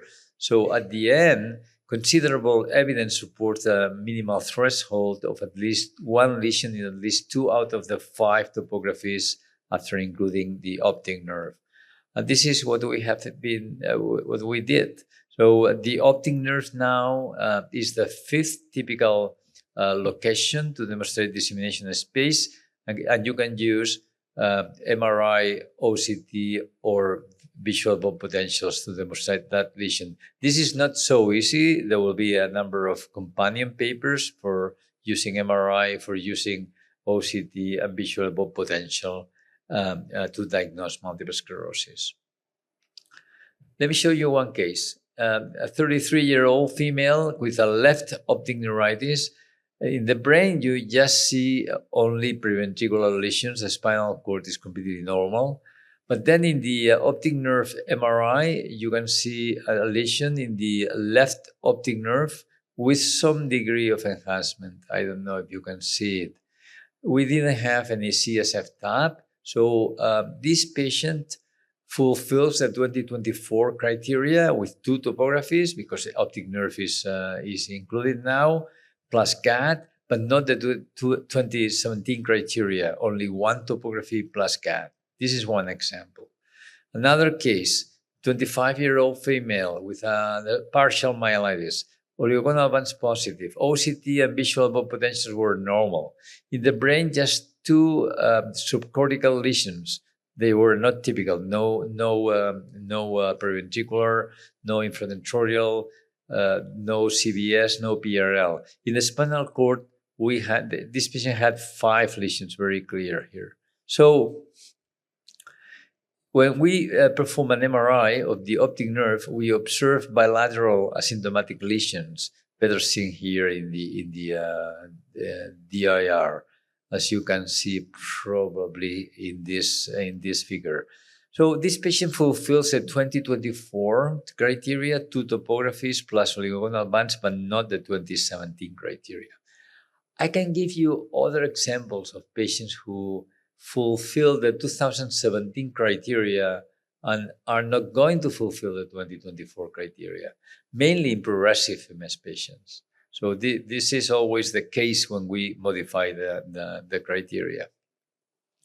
What else? What about dissemination in time?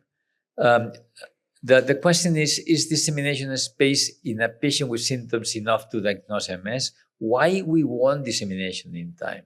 In fact, we want to make the diagnosis very early. We want to treat our patients very early, precisely to avoid dissemination in time. We don't want the patient to have new relapses. We don't want the patient to have new lesions in the MRI.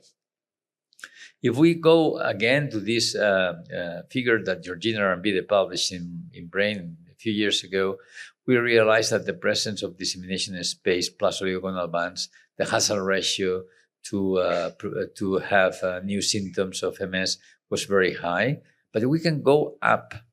And patients with dissemination space without oligogonal bands, the hazard ratio was really very high as well.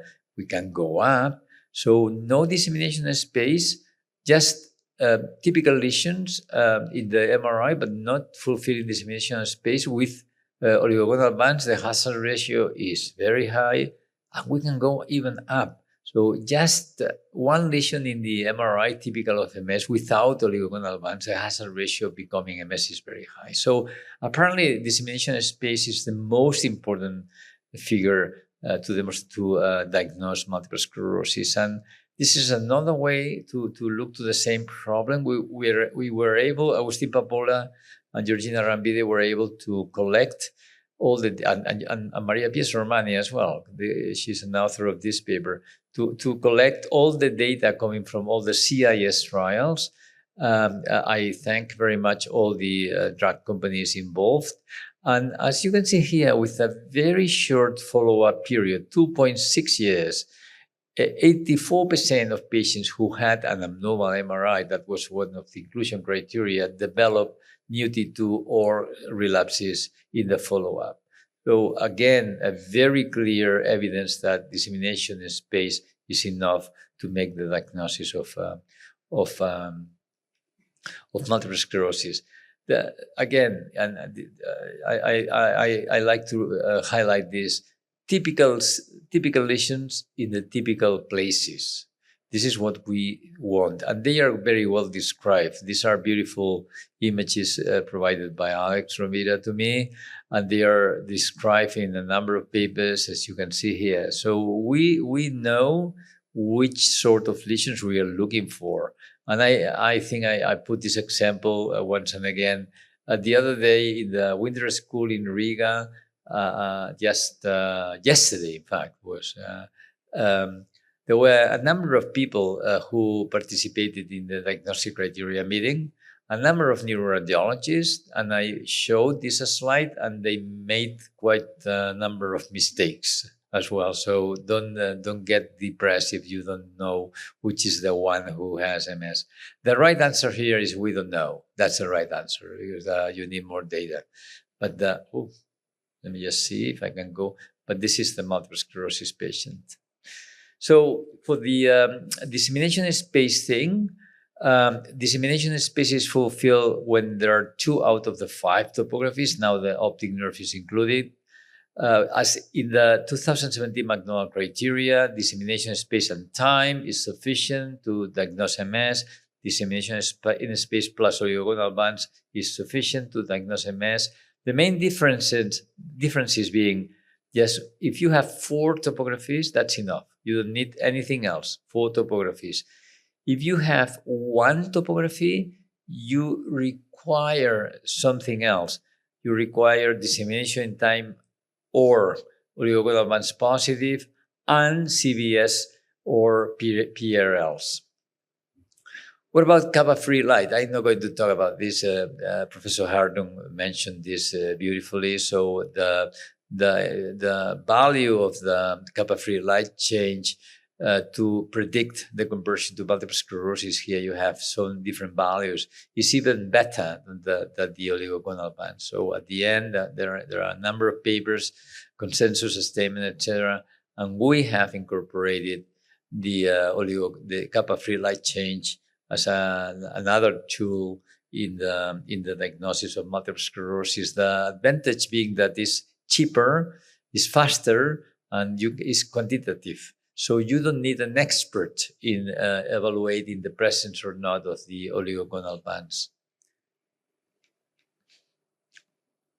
What about other revisions? Some of them increase specificity. And one of the concepts is that we require the presence of preclinical evidence to make the diagnosis of MS. Remember, this was one of the statements. If you go to the table published in the last revision 2017 criteria, you realize that 2 clinical attacks and objective clinical evidence of 2 lesions, that's enough to make the. You don't need anything else. I don't think in 2024 this is correct. This is valid. So, and this is one example of a patient with an optic neuritis, diplopia, with a left 6th cranial nerve palsy, but with a very normal and very good quality brain and spinal cord MRI and negative CSF study. So this patient has no MS, but apparently may fulfill the 2017 criteria. I'm going to skip this one. Also, can we use more specific MRI signs to diagnose MS criteria? Yes, we can with the CBS, the Dodson finger, that lymphocytic peripennular infiltration that you can see very well in the flare. If you use susceptibility-weighted images, you also can see the lesion, but also the central vein. If we use the SELECT-CIS rule, that give us 93% specificity, and I think this is very important as well. So the demonstration of CBS may be useful, but it's not required for the diagnosis of multiple sclerosis. So don't panic. That will be used only in few patients. The same thing for the PRLs. The same thing for the paramagnetic rim lesions. One PRL, if the patient has no Sneddon syndrome, a Susak syndrome, this is going to be probably multiple sclerosis. So one PRL is very specific. Again, PRL may be used, but they are not required for the diagnosis of multiple sclerosis. And I have 1 or 2 cases. Case 3, 43-year-old man, numbness in the right leg, periventricular lesions here, and one juxtacortical. I don't see the juxtacortical. Should be this one. This one probably is. And spinal cord, 1 lesion, no GAD, no CSF. And then the patient had 6 CBS, at least 6 CBS lesions. So fulfilling the 2024, which means 3 topographies plus CBS, but not the 2017 criteria. Another case with the same thing. So the PRL here was key to make the diagnosis of multiple sclerosis. Okay, so the criteria are not really difficult, but you need the algorithms in front of you for a number of cases, and you will have them in the publication for RIS as well. Remember that now we require additional features if the patient has more than 50, is older than 50 years, and or have significant vascular risk factors. Then we would like them to have at least a spinal cord lesion and or positive CSF and or SELECT-6 CBS. For kids, if they are younger than 12 years, anti-MOG antibodies are strongly recommended. In primary progressive MS, we are using now the same criteria as in relapsing MS, and this is very sensible, right? The only difference being that 2 spinal cord lesions is evidence for dissemination space in PPMS and not in relapsing MS. Another statement is exclusion of other diseases. There is no escape here. You have to do it. You have to do it, right? This is an exaggeration, but this is just to highlight that there still is an exclusion criteria, exclusion diagnosis. So what is going to happen with the number of patients with multiple sclerosis? Is going to increase? Well, okay, all the 2017 criteria for relapsing MS will be there. Then we will be adding the RIS patients who fulfill criteria. We will be adding those patients that using the optic nerve as the fifth topography will fulfill the criteria.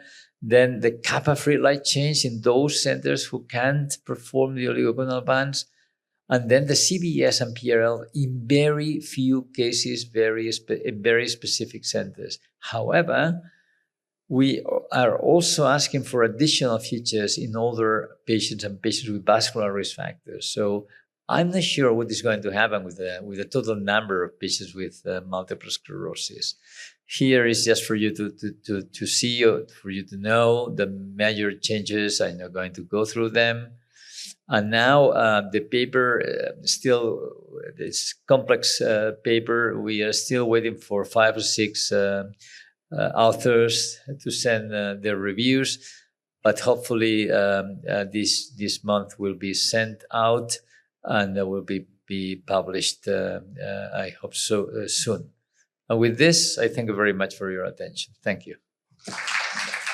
Thank you, Professor Montalban, for that comprehensive talk. In the interest of time, we can allow one question from the audience.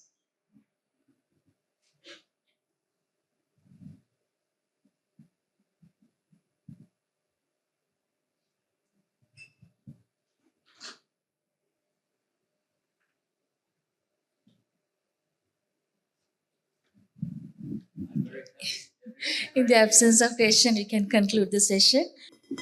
Yeah, good afternoon. We are going to start today afternoon sessions. The first lecturer is the Professor Kazuo Fujihara. He is a very well-known figure in Sri Lanka. I think he has visited more than 7 or 8 times before. And he's a well-known person who is doing more studies on multiple sclerosis, NMOSD, and all the demyelinating illnesses in Japan. He was a professor in the Department of Multiple Sclerosis. And he's the past president of SLCTRIMS. And he's a board member of the Charco Foundation. And it's over to you, Prof. Thank you very much for the kind introduction. Good afternoon, ladies and gentlemen. I'm going to talk about how NMOSD patients should be managed in the next 30 minutes or so. These are my disclosures. Let me start with epidemiology. As you see here, so far, about 30 population-based prevalence studies of NMOSD have been published in the world. And unlike multiple sclerosis, this disease seems to be more common in Asians and some Black people in comparison with white population. And it seems to be relatively more common in Latin American population as well. But as you can see here, there's no data from Africa. And here you can see the estimates of prevalence of NMOSD in African continents. However, probably it's very under-recognized and under-diagnosed. So according to an expert in Africa, more than 50,000 patients should be diagnosed in the continent. And unlike multiple sclerosis, there's no latitude gradient. And according to a recently published systematic analysis, female-male ratio is about 9:1, and mean age is 42 years old, but it increases with the population life expectancy. So aquaporin 4 antibody is a disease-specific antibody, and so it's pathologically essentially an astrocytopathic disease. And if untreated, patients usually experience relapse. These are the typical MRI features: long optic nerve lesion, long spinal cord lesion transfers, and among various brainstem brain syndromes, area post-traumatic syndrome manifesting intractable hiccup, nausea, and vomiting is the commonest one. But in a small number of patients may develop, for example, this narcolepsy like bilateral hypothalamic lesions or extensive cerebral white matter lesions causing disturbance of consciousness. On the right-hand side, you see that NMOSD's disability in patients untreated. So 41% of the patients may become blind at least in one eye, and 1 out of 5 patients may need assistance to walk.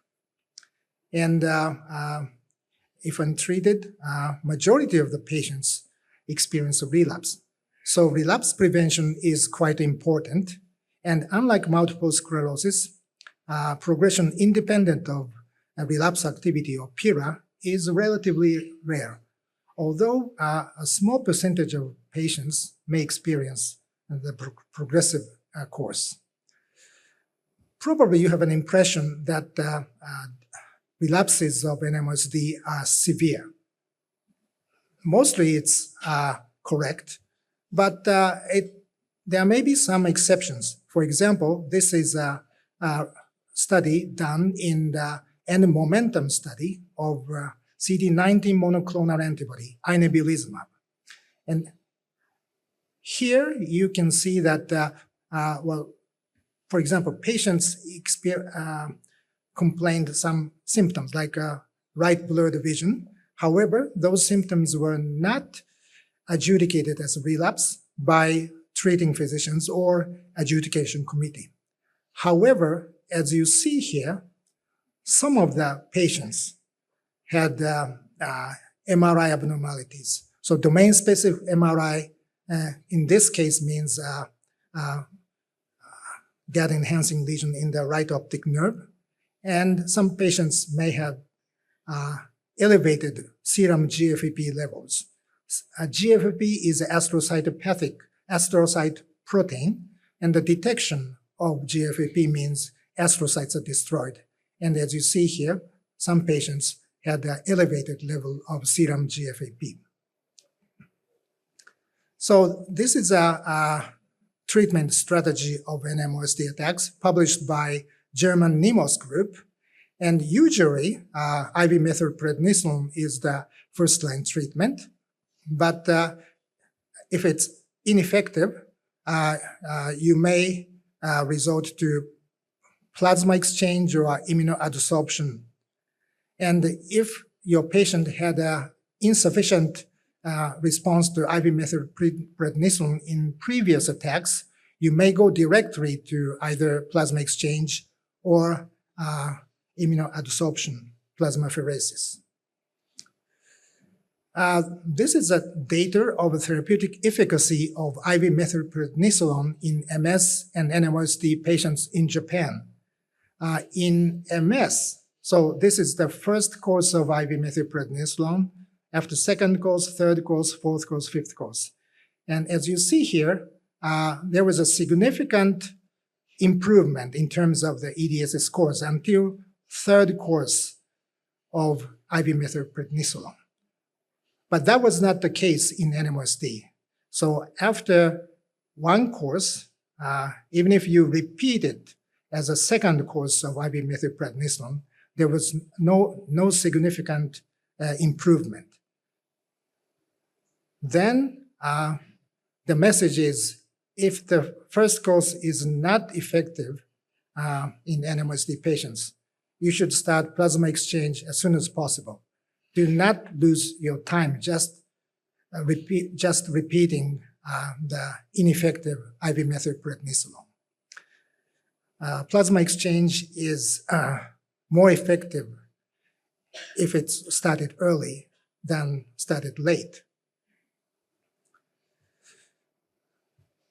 This slide shows the immunological mechanism of plasma exchange or immunoadsorption, but clearly it removes the various plasma factors like immunoglobulins and complements, but it also modulates cellular immunity it will lower the CD4-CD8 ratio.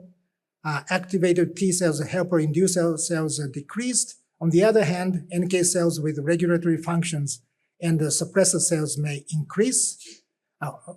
Antibody production is suppressed, and pro-inflammatory cytokine-producing cells are also suppressed. And on the right-hand side, the selective absorption of plasma components by immunoadsorption is shown. A number of different immunosuppressive agents have been used to reduce the annualized relapse rate in the disease. And as you see here, they are more or less effective, including the rituximab. A few years ago, a meta-analysis of first-line immunosuppression in NMOSD was published. They compared mycophenolate mofetil as a thioprin and rituximab. And it seems that rituximab is more effective in reducing the relapse than mycophenolate mofetil and as a thioprin. So those are the open label studies, but there are some head-to-head prospective trials. For example, a Chinese group compared therapeutic efficacy of tocilizumab, another IL-6 receptor monoclonal, and azathioprine. And as you see here, tocilizumab was more effective in reducing the risk of relapse, both in full data set and per protocol analysis. So by, 67% or 77% in per protocol analysis. And another study done by Iranian group compared the efficacy of rituximab versus azathioprine. Again, rituximab was more effective than azathioprine, reducing the relapse rate, as you see here. Then, several years ago, new highly effective monoclonal antibodies results were published, and then they were approved in many countries. And as you see here, relapse rates by this monoclonal antibodies are quite low. So they are complement inhibitors, eculizumab and ravulizumab, and IL-6 receptor monoclonal, satralizumab, and B-cell depleting treatment, inebilizumab. So this is a NEMOS group's treatment strategy of AQP for antibody positive NMOSD. They think that these monoclonal antibody should be the first choice. On the other hand, azathioprine and mycophenolate are probably the second choice. Although it may depend on the availability, approval, your experience, patient preferences, and other factors listed here. And if one monoclonal antibody is judged not effective, probably you should switch to another monoclonal antibodies with a different mechanism of action. We previously published CSF complement levels during attack in AQP for positive NMOSD, MOGAD, and MS, and so on. And as you see here, in AQP for positive NMOSD, C3A and C5A, and also C5b9, which is membrane attack complex, which is critically important to destroy the aquaporin for expressing astrocytes in NMOSD. But we also analyzed the MOGAD, but for some reason, compared to AQP for positive NMOSD, membrane attack complex level was significantly lower in MOGAD, although C5a is equally elevated in both MOGAD and AQP4 positive disease. In accordance with the CSF results, we previously reported the histopathological findings in terms of the deposition of perivascular deposition of C9neo, which is activated complements.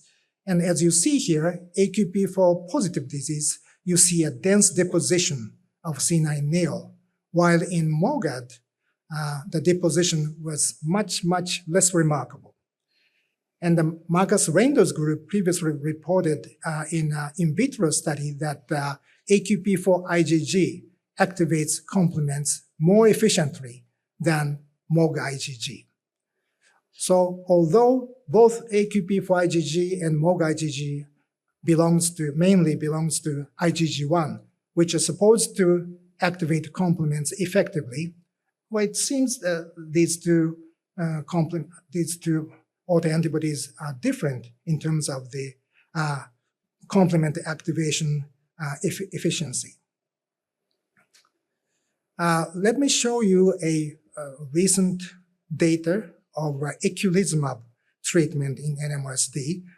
Eculizumab is a complement inhibitor. This is a study done by a German group, NMOSD group mainly. So they treated 52 patients, nearly 90% are female, and eculizumab treatment duration was about longer than 1 year. And as expected, relapse rate reduced very much, and nearly 90% of the patients were relapse-free. And MRI lesion decreased significantly, both brain and spinal cord, during the treatment. However, the important part of this report was that in some patients, NMOSD attacks occurred after meningococcal vaccination before starting eculizumab. Complements are critically important in preventing meningococcal infection. Patients treated with eculizumab are supposed to be vaccinated against meningococcus prior to the first dosing of eculizumab.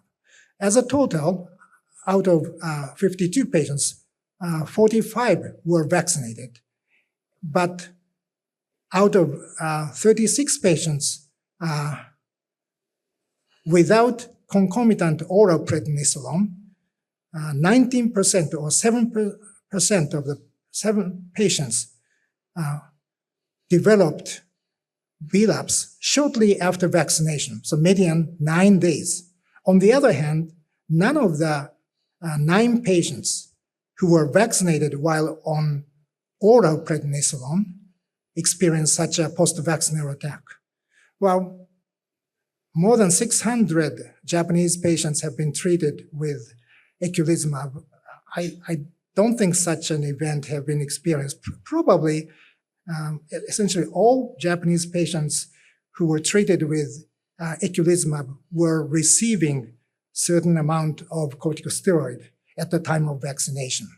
And also, some patients develop serious infections, and 5 fatal cases on eculizumab treatment, which is 10%. And one of them was meningococcal sepsis. And nearly 1 out of 5 patients eventually discontinued the treatment. So although this treatment is quite effective, you have to be very careful. This is a real-world analysis of the IL-6 receptor monoclonal satralizumab in Japan. And we recently reported a 26-week interim analysis of this treatment in Japanese patients, which is called Sakura Beyond study. And in this study, so far, 96.6% of the patients have been relapse-free, which is quite impressive compared to a pre-treatment relapse rate, which is here, 0.445, and during the treatment, 0.069. And as for infections, so this is a different set of patients. In this study, 570 Japanese patients were included. So skin infection, respiratory tract infection, and urinary tract infections were the main infections experienced during the satralizumab treatment.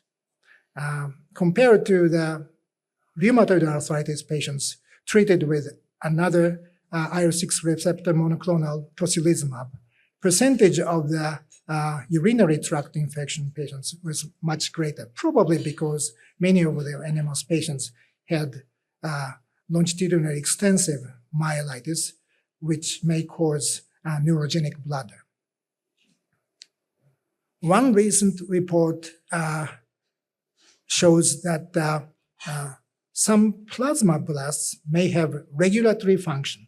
Remember that plasmablast is a main source of aquaporin 4 IgG production. But one Japanese group studied that CD200 positive plasmablasts express IL-10, which is anti-inflammatory cytokine, much higher than CD200 negative plasmablasts. And this population seems to increase following satralizumab treatment, and as you see here. So you may think that this kind of treatment may suppress pathogenic immunological response, but it also enhances the regulatory cells as an effect of treatment. And recently, end of study analysis of N-momentum study, which is inebilizumab, CD19 monoclonal antibody, was reported. And on average, the patients had been treated for more than 3 years. And this is patients without relapse. And this is a historical control. And this is inebilizumab group. You can see that inebilizumab significantly reduced the risk of relapse. And as for efficacy, low risk of relapse in AQP for positive group and became even lower. Risk of relapse became even lower by longer treatment. And as for safety, compared to N-momentum study, no new safety signals were observed. But as for common adverse reactions, well, of course, infections, UTI, nasopharyngitis, arthralgia, and airway infections. But adverse events did not increase by longer-term treatment, and there was no correlation between IgG grades and the severity of infection. So as a summary, relapse tended to be rare after 6 months of treatment, but you should always pay attention to infection. So you have to closely monitor it. But talking of inebilizumab, you may ask such a question like, what's the difference between inebilizumab and rituximab? Both are B-cell depleting therapy, although inebilizumab targets CD19, while rituximab targets CD20. CD19 is expressed much wider range of B-cell lineage cells, so you may deplete B-cells more completely with inebilizumab than rituximab. On the right-hand side, this is a N-momentum study result, and as you see here, some of the patients had been treated with rituximab, but red dots are all relapses during rituximab treatment. But after they started the inebilizumab treatment, very few patients experienced relapse. As for the efficacy of rituximab, you may have heard that FC gamma receptor 3A, which is here, especially F allele, was associated with increased risk of relapse and incomplete depletion of B cells. If F allele is present, if efficiency of ADCC to destroy the target B cells is declined, so incomplete B cell depletion and the risk of relapse may be a bit higher. Recently, Dr. Michael Levy's group at MGH reported that some patients who were treated with rituximab switched to inebilizumab. And it's a retrospective study, and 14 cases were included, but among them, 10 or 71.4% of the cases experienced as a total 17 attacks during rituximab. Treatment duration was on average 3.2 years. And the reason of switching is breakthrough disease in 10 patients and the treatment delay in 7 patients. However, after they switched to inebilizumab, there was no attacks at all, although the mean treatment duration is relatively short and a favorable safety profile was seen. So both rituximab and inebilizumab are B-cell depleting therapies. There may be some differences between the efficacy of the drug. This slide summarizes the various adverse events experienced in the randomized control trial. As you see here, a number of infections have been experienced. During the randomized control trial of eculizumab, fortunately, no meningococcal infections were experienced, but again, you should always pay attention to the infection. Let me show you a case of infection during the treatment of satralizumab. So this patient, 42-year-old woman, developed optic neuritis and myelitis and the AQP4 positive. Then she was treated with glucocorticoid, but tacrolimus, immunosuppressive agent, had to be discontinued because of renal dysfunction, and azathioprine because of leukopenia. Then she started satralizumab, and eventually glucocorticoid was tapered off, and no relapse at all, which is good. But last May, she acutely developed right lower abdominal pain, but no fever. And she came to a clinic. White blood cell count was normal and CRP was negative. But white blood cell counts and neutrophils percentage was higher to the data in the previous visit. Please remember that IL-6 is associated with fever and the C-reactive protein. So by suppressing IL-6, even if the patient experiences a relapse, they may not develop fever and CRP may remain negative. And then the body CT shows the swollen appendix, so the acute appendicitis, the diagnosis was made, and she was treated with surgical operation. So you should always pay attention to infections. But the big problem is the high treatment cost. All of these 3 monoclonal antibodies are very expensive, well more than 100,000 euros per year, compared to 400 euro for rituximab and 10,000 euro for tocilizumab. This is a very big problem. This year in November, SLCTRIMS will hold a meeting in Osaka, Japan. So please come to Japan to attend the meeting. But one of the symposium will deal with this issue. disparity of availability, approval of these highly effective monoclonal antibodies.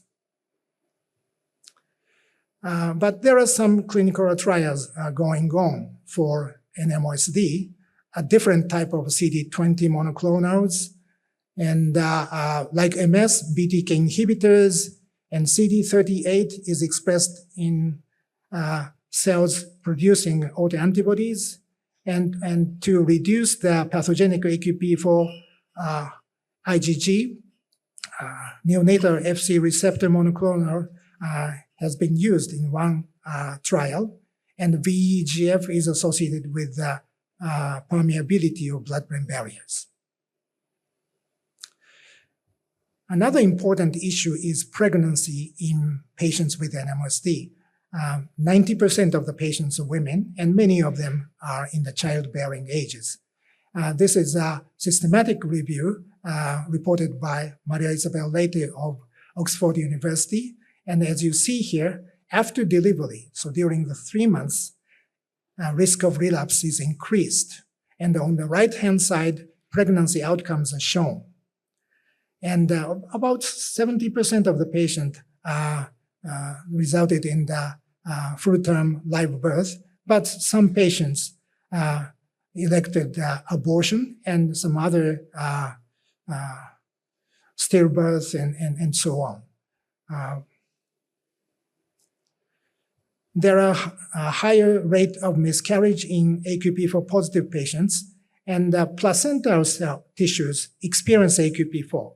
So in experimental study, by adding AQP4 IgG and complements, you can cause a placental inflammation and fetal death. So we recommend those female patients to continue certain type of immunosuppressive agents during pregnancy. There are a small number of cases in which there was a successful childbirth during these monoclonal antibodies, like satralizumab, eculizumab in NMOSD. So more and more patients may continue these monoclonal antibodies during pregnancy from now on. Finally, let me mention the seronegative disease. So last year, 2 years ago, MOGAD criteria was published, and then an international panel is trying to revise the NMO diagnostic criteria now. So these are the 6 areas to be studied, but the most important part may be how to deal with seronegative disease.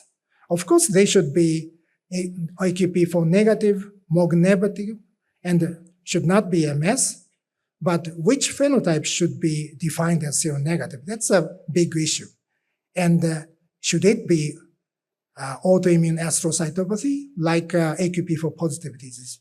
Those are unresolved issues, and we are trying to resolve these issues. So this is female patients, intractable hiccup, nausea, so area post-traumatic syndrome, and the hypersomnia. You see the narcolepsy like a bilateral hypothalamic lesion. But for some reason, despite the repeated testing, she remained negative for AQP4 IgG and MOG IgG. All monoclonal antibodies, including rituximab, have been approved for only AQP4 positive patients in Japan. So we cannot use those monoclonal antibodies. Treatment strategy for double negative NMOSD has not been established, but the German group suggested rituximab, and if the patient failed, then tocilizumab may be used. I don't have time to go through the symptomatic treatment, but this is also important. So to sum up my talk, a number of factors should be considered on deciding on a treatment in individual patients, and like MS. Earlier the treatment started, the better the prognosis is. And for highly effective monoclonal antibodies, real-world data are now being accumulated. And symptomatic treatment is, of course, very important. And treatment of seronegative NMOSD still in the developmental phase. Finally, next month, European Charcot Foundation will organize a NMOSD MOGAD meeting in Sao Paulo, Brazil. The idea is to hold this kind of meeting outside North America and Europe. Probably the next year, so February 2026, the meeting will come to Asia, probably Tokyo, Japan. So, but you can participate in this meeting virtually. Of course, time difference is a big issue, but once you register, the recorded presentation will be available on demand after the meeting. So please join us in this meeting. Thank you very much. Thank you, Professor Fujihara. And we can allow 1 or 2 questions if you have anything. Thanks a lot, Professor Fujihara, for that excellent talk. If a patient is seronegative for aquaporin 4, when do you recommend to repeat the test to see whether it will become positive? So your question, if AQP4 is initially negative, how do when do you repeat it? Yes. So that's an important issue. And actually, that issue is being addressed by one of the focus area group of the international panel. But generally speaking, such a probability is relatively low. But you need to confirm that the samples were collected before the acute phase treatment, because after the IV methylprednisolone or plasma exchange, antibody titers may go down, and in some cases may below the threshold. So ideally, the samples should be collected before the acute phase treatment. But generally speaking, such an event is relatively low in my own experience. But if you are not sure, you had better repeat it. Maybe at the time of the next relapse, ideally before the acute phase treatment. That's my strategy. And in the double negative patients, how long do you continue immunotherapy for? Well, that's another important issue. And it seems that this category is relatively rare and seems to be heterogeneous in nature. So some of the double negative disease patients may have a relatively monophasic disease. Others may have a relapsing course. So, well, one treatment may not fit all in this category. So that's the difficulty of dealing with this type of disease. Thank you, Professor Fujihara, for your great presentation. Can I ask you to to understand better the difference between complement activation in MOGAD with respect to NMOSD, because the axonal damage in MOGAD, can we explain it with different complement pattern of activation in this disease with respect to NMO, the complement? The contribution of complement in MOGAD which is different from NMO, because you showed a couple of slides. Right. Okay. So, as I said, generally speaking, for some reason, we don't understand why, but despite the elevated C5a level, C5b9, which is membrane attack complex, was significantly lower in MOGAD than AQP4 positive disease. We don't know why, but I did not draw your attention, but some patients with MOGAD had a relatively high C5b9 level, and generally speaking, those patients had a more severe disability. So even in MOGAD, patients with severe disease may be a good candidate of the complement inhibition treatment. But as I said, both autoantibodies belong to mainly IgG1, which are supposed to activate complements efficiently. But for some reason, C5As are elevated in both diseases, but the C5b9 is for some reason different, significant different. We don't understand why at this point. Thank you, Professor Fujihara. That's a kind talk, and thank you so much. Thank you. Thank you.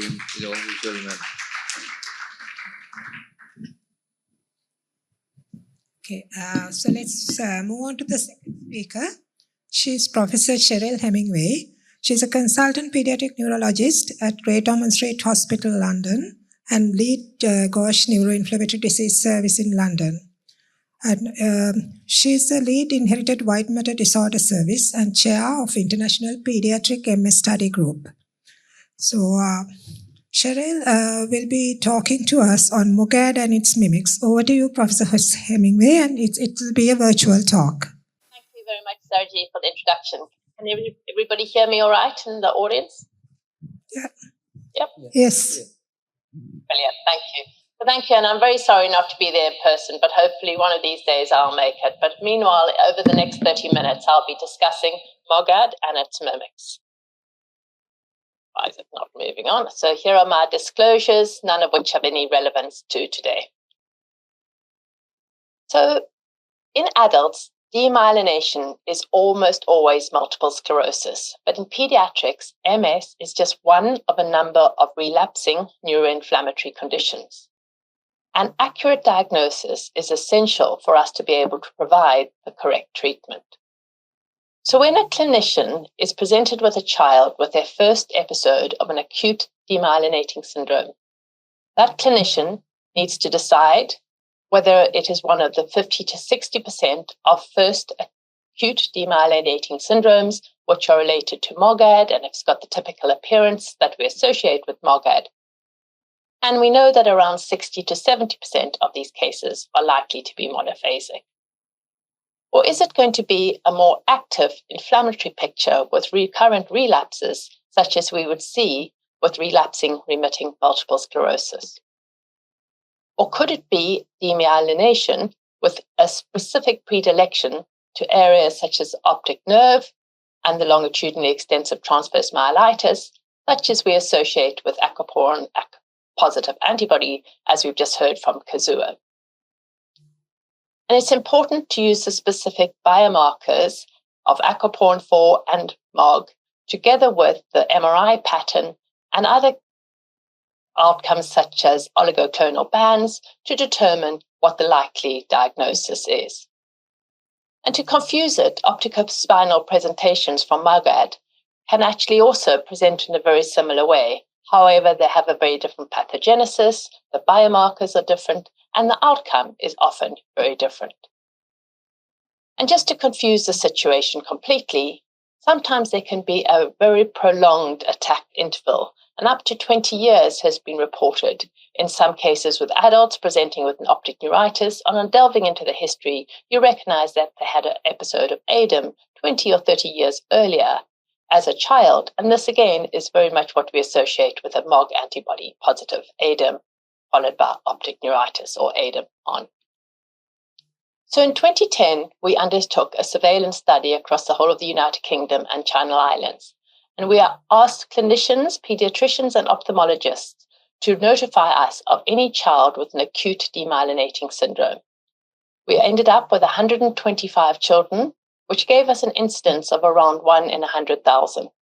Not unexpectedly, the majority of patients, 43, presented with an ADEM, an acute disseminated encephalomyelitis, usually accompanied with encephalopathy, a smaller number with optic neuritis, transverse myelitis, or other clinically isolated syndrome. 10 years later, we conducted a follow-up study. And again, very much has been reported in the literature. Around 70% of these patients were monophasic. They only ever, in the 10 years, had one event. And although we didn't have serum for all the patients, those we had, we estimated at around 40 to 50% of all acute demyelinating syndromes would have been positive for MOG antibody. Of the 30% that were relapsing, 2/3 or 20% of them were actually relapsing remitting multiple sclerosis. Only 4% were relapsing MOG antibody disorder, And aquaporin 4 antibody mediated was vanishingly rare, which gave us an incidence at about 1 in 5 million. And importantly, 4% of our patients needed to be reclassified. And these are conditions such as acute necrotizing enterocolitis, primary CNS HLH, which we've become more aware of over recent years, as well as some unusual vitamin deficiencies and encephalitis. And in pediatrics, the differential diagnosis is huge, and a list like this clearly makes all of our hearts sing. So one really needs to be aware of the red flags in pediatrics. And for me, that is a child presenting who's very young, where there's a preceding history of speech and language delay or other developmental delay, where there's systemic and constitutional symptoms such as periodic unexplained fevers, rashes, particularly butterfly rashes or other vasculitic rashes, arthritis, or any other symptoms which would be unusual for an acute event, or if there's gradual onset over weeks. If there are neurological symptoms and signs outside the central nervous system, such as neuropathy, as coexistent peripheral and central presentations is again very unusual, or if the MRI findings are atypical with persistent enhancement, hemorrhage, or long cord lesions. So how do we approach a possible demyelinating child? We want to know, is this likely to be pediatric onset MS? Is it likely to be a case of the rarer aquaporin 4 antibody-mediated NMOSD, or is it likely to be MOGAD? Now I'm going through some case vignettes to try and help you make some approach to how we would diagnose these children. So the first case I'd like to talk about is that of a 4-year-old who presented to us with left-sided weakness and no encephalopathy. She was Epstein-Barr virus positive, IgG, remote infection in the past, and she had evidence of oligoclonal bands in the CSF and negative in the serum, giving us an intrathecal synthesis. The vitamin D was deficient at 15 nanomoles per liter. And these three factors knew we put her at a very high risk of having relapsing remitting MS. And in addition, both her aquaporin 4 and MOG antibody were negative. And her imaging showed us the very typical imaging changes that we associate with MS. The well-circumscribed ovoid lesions that are juxtacortical, periventricular, supradentorial, as well as infradentorial. And if you look there, you can see there's a C-shaped contrast-enhancing ring and some T2 hypointensity. So we, together with oligoclonal bands and her imaging and the presentation, were able to diagnose her as having relapsing remitting MS, despite being 4 years of age. And we know from Danish studies, as well as other prevalent studies across the world, that around 5 to 10% of MS patients have their onset under 18 years of age. However, from Kathy Harding's study, where she looked at over 2,000 adults, she found that only on just over 100 patients presented in childhood at less than 18, but by far the majority of these were in their teenage years. It's vanishingly rare. 0.3% of pediatric MS occurs under 10 years of age. So do have a very, very high index of suspicion when diagnosing MS in the young child.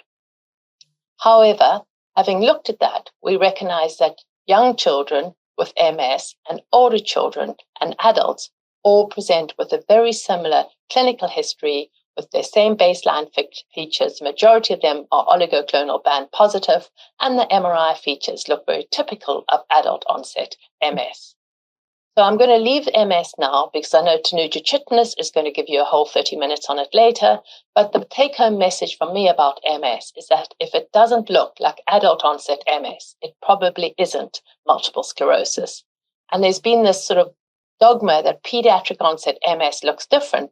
And that's because very early studies from doyens of pediatric MS literature initially thought that children looked different at onset with MS when they were young. And we know in retrospect that these patients most likely had MOG antibody. The second case I'd like to go on and discuss is that of a 10-year-old who presented with decreased right-sided visual acuity and pain with eye movement, a typical presentation of optic neuritis, and the MRI showed us a longitudinally extensive transverse myelitis on the right with some changes on fundoscopy. She was diagnosed as having SLE because she saw the ophthalmologist, they did some rheumatological screens, and she had a positive ANA and double-stranded DNA, and she was treated with methotrexate. 2 years later, she presented this time with a left optic neuritis, and her methotrexate was switched to azathioprine. At this stage, she continued on the azathioprine, and then 4 months later presented with right-sided weakness, and her ANA and double-stranded DNA were now negative. And her MRI, which the neurologists were asked to see her for the first time, showed these changes on the MRI on the brain, as well as a longitudinally extensive transverse myelitis. And of course, you recognize this now as having aquaporin 4 antibody-mediated NMOSD. She started regular rituximab, which in those times we could get easily for SLE, but not so easily for aquaporin 4. And on this, she remained well, but she remained visually impaired from having had both a right and a left optic neuritis and poor hand function on the right, which was her dominant side. And we recognized that there were missed opportunities to diagnose her earlier. And we looked through all our patients presenting with SLE, and we found at the time that 6 out of 95, or just on over 5% of our patients, had aquaporin 4 antibodies. And as a result, we have suggested at Great Ormond Street, screening all high-risk patients. The next case I'd like to discuss is that of an 11-year-old girl who had 3-week history of persistent retching and vomiting, so much so that she was hyponatremic down to 118. In her local hospital, all gastrointestinal investigations were normal, as was her CT head, and she was sent home when the vomiting resolved. But 6 weeks later, she presented with an ascending weakness leading to quadriparesis over 1 week. Her MRI at the time showed some brain changes, as well as, again, a longitudinally extensive transverse myelitis. She did well, having had 5 days of intravenous methylprednisolone, and walked out of the hospital. A trainee actually sent an antibody, but nobody checked it. And then 3 months later, she re-presented back into the intensive care unit, needing ventilation, with a longitudinally extensive transverse myelitis. And of course, she too was aquaporin 4 antibody positive. We've already heard from Kazuo early on about NMOSD, and he's highlighted that disability by far on average is relapse dependent. So my take-home message is that if we can stop the relapses, we can stop disability accumulating. And those 2 cases that I presented were really highlighting how almost every child that I've seen with aquaporin 4 positive NMOSD has come to us after a delay and after the 2nd or 3rd relapse. And there are often missed opportunities. So while it's rare, it is devastating to miss a chance to intervene earlier. And again, I'm not going to talk much about treatment, but our general practice in the UK is to use rituximab, and we find this extremely effective. But we have had some experience with both satralizumab and inebilizumab and find it equally good, or if not better. I'm now going to go on to MOGAD. And the first case of that I'd like to present is that of a 6-year-old girl who presented with decreased visual acuity from bilateral optic neuritis. And you can see here the longitudinal extensive optic neuritis with the inflammation of the optic nerves. And we recognize this as a typical presentation in a young child, and her MOG antibody came back as positive. We told them it was likely to be monophasic, as we know the majority are. But 11 months later, she presented this time with a left optic neuritis, irritability, lethargy, and ataxia. An MRI showed these well-documented infratentorial changes, and we started her on MMF, because this is what we are allowed to give in the UK as first line for the relapse. However, 8 months later, she presented with a further episode of lethargy and ataxia, and at this stage, we could add in IVIG, and she remained relapse-free on combination therapy. And I'm sure Eoin Flannagan, who's following on from this, is going to spend some time discussing the benefits of treatment of both acute attacks as well as maintenance. So we know that almost all multiphasic MDEMs or ADEM that's relapsing is associated with MOG antibody. And there are 2 old studies now documenting that actually an antibody negative relapsing demyelination of the brain in pediatrics is incredibly rare. The next case I'd like to discuss is that of a 11-year-old, who presented with right eye blurred vision and pain on eye movement. She had decreased visual acuity and loss of color vision. She had some optic disc edema, which you can see on the right, but a normal brain MRI, but abnormal orbit. And she was treated with intravenous methylprednisolone and then an 8-week steroid taper, and she went on to make a good visual recovery. And again, that's a very typical presentation of what we associate with MOG. However, the next 6 years, she continued to have relapses, always on the right and always with good recovery of function. We discussed with the parents the option of giving her MMF, but actually they opted not to treat her, as she always had a good recovery, and actually she was only having a relapse once every 2 years. And my point of bringing this case is to say that actually management of these complex young people is very individual specific, as it's a completely heterogeneous condition, which we have to look at on a patient-specific basis. The next case is that of a 13-year-old girl who had a 10-day history of progressive symptoms with increasing backache, gait difficulties, and urinary symptoms, and a 1-day history of abnormal vision.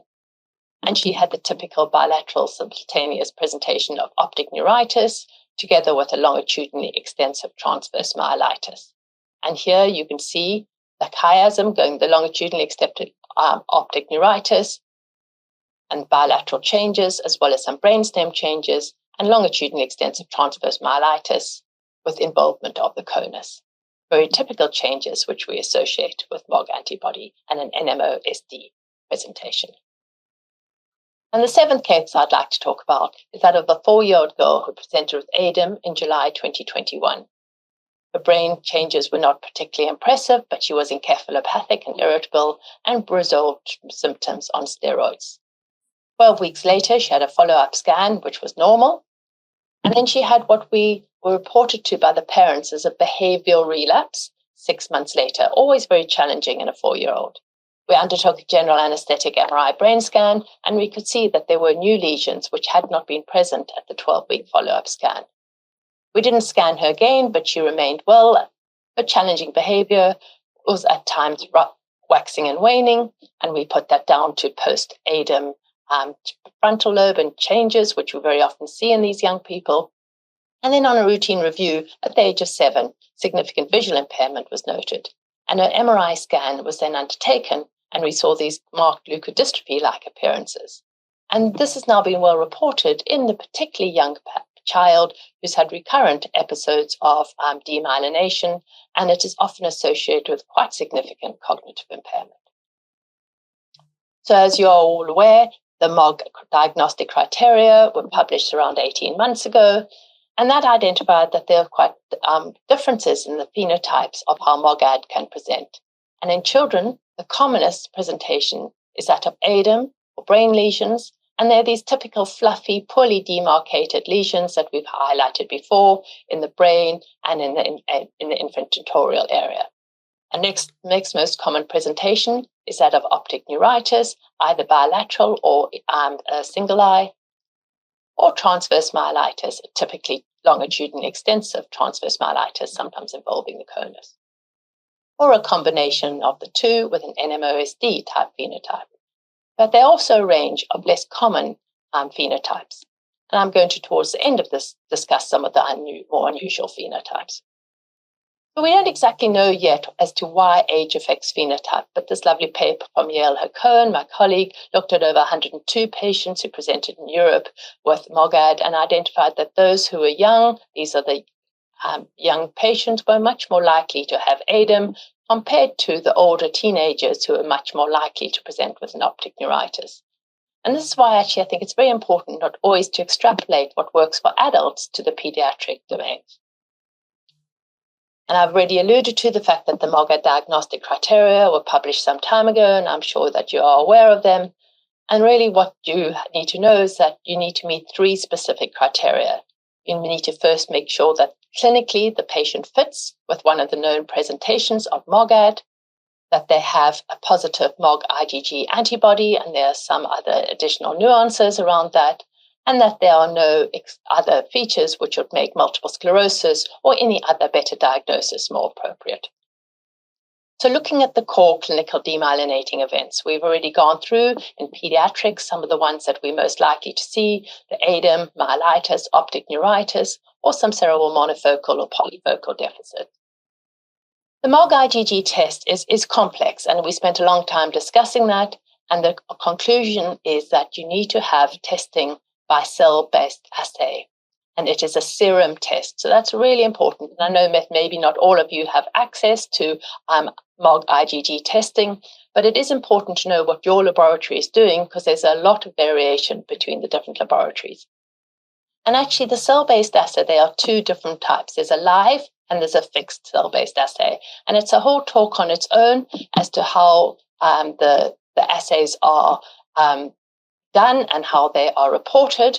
But what you do need to know is if you are getting a titer, is that the higher the titer, the more likely it is to be relevant. And because you can get a lot of false positives, we put into the MOG diagnostic criteria that actually you had to have a clear positive to make a confident diagnosis without supporting features. And if you had a low positive result, then you needed to make sure aquaporin 4 was excluded and there was at least one of the additional supporting criteria. And I'm going to briefly touch on some of these. So the optic neuritis supporting criteria is that the majority of patients with optic neuritis from MOGAD will have optic disc edema, and we can see that sometimes with an elevation in the retinal nerve fiber layer. They often in pediatrics and in adults have these bilateral simultaneous optic neuritis, which is longitudinally extensive and involve the chiasm, as we can see in this patient. And they also have perineuritis, which is almost never seen in multiple sclerosis. And it's this inflammation of the optic nerve sheath. And it may be seen in other conditions, granulomatous conditions and sarcoid and things like that, but it's very, very rare to see it in MS. For the myelitis, we've highlighted again this longitudinally extensive transverse myelitis, and by that we mean more than 3 segments at least. You can see an H shape, which is on central changes on imaging, on axial imaging. You look and see this typical H, or that there's a central gray matter change, and that there's conus involvement right at the bottom. And on the brainstem, we recognize this typical changes in the brain and in the brainstem of these fluffy, poorly demarcated lesions. Sometimes there's deep gray involvement involving the thalamus or the basal ganglia, and the ill-defined hyperintensities involving the pons, the medulla, or the middle cerebellar peduncle. And there are also now reports of significant cortical lesions which have been involved. So the last couple of cases I'd like to present are some of the more unusual phenotypes. The first one is that of a 9-year-old boy who was admitted with a generalized tonic-clonic seizure to our ward. He had a CSF opening pressure of 30 centimeters, and his CSF revealed a leukocytosis with an elevated white cell count and an elevated protein. And his EEG showed focal slowing, much more marked on the left than on the right. And once you look at his imaging, you can understand why his EEG might be looking unusual. And you can see that there are clear changes involving the cortex on the MRI with edema. And we were able to diagnose him as MOG antibody encephalitis. And 12 weeks later, its imaging had resolved completely. So we know that MOG antibody positive encephalitis is the commonest cause of autoimmune encephalitis in pediatrics. It's more common than NMDAR. And we recently looked at a number of our patients, 74 of whom had acute disseminated encephalomyelitis and were MOG antibody, and 33 of them who presented with an encephalitis phenotype, who were also MOG antibody positive. And we recognized that the majority of them, 88%, presented with a significant headache, that 73% of them had had a seizure, 67% of them with some ataxia, and a low percentage with vomiting. The majority of them had a marked CSF pleocytosis, around 50, 60, or 100 cells, and a raised CSF protein was found in 30%. And in almost all of them, 2/3 of them, an infective meningoencephalitis was the initial diagnosis. And many of these patients, again, required intensive care with a median number of days of 5 days. They were on average slightly older than those who presented with ADEM, and were more likely to present with seizures and with epileptiform discharges on the EEG. And important to note is that the early MRI in 24% was normal, So actually, if you have got a child who's acutely unwell and you have access to MRI and you're not sure and you think it's probably a meningoencephalitis, it may be worth rescanning them 3-4 days later to see if the MRI has evolved. And this is one child who actually initially presented with a normal MRI and it evolved over time. And you can see some of the leptomeningeal enhancement which we can associate with this condition. The last case that I'd like to discuss is that of a 7-year-old boy who presented previously well with a 2-month history of headache and vomiting. On examination, he had a weight on the 50th centile and no focal neurology apart from swollen optic nerve heads, and we wondered if he had raised intracranial pressure and that was papilledema. This would have been unusual for IIH because not only was he a boy, but he was of normal weight. But actually, we undertook an MRI, which was reported as normal, and did a CSF under general anesthetic, and he had an elevated opening pressure of 40 centimeters. And his OCT had shown us an asymmetric change, but with no retinal nerve fiber layer thinning.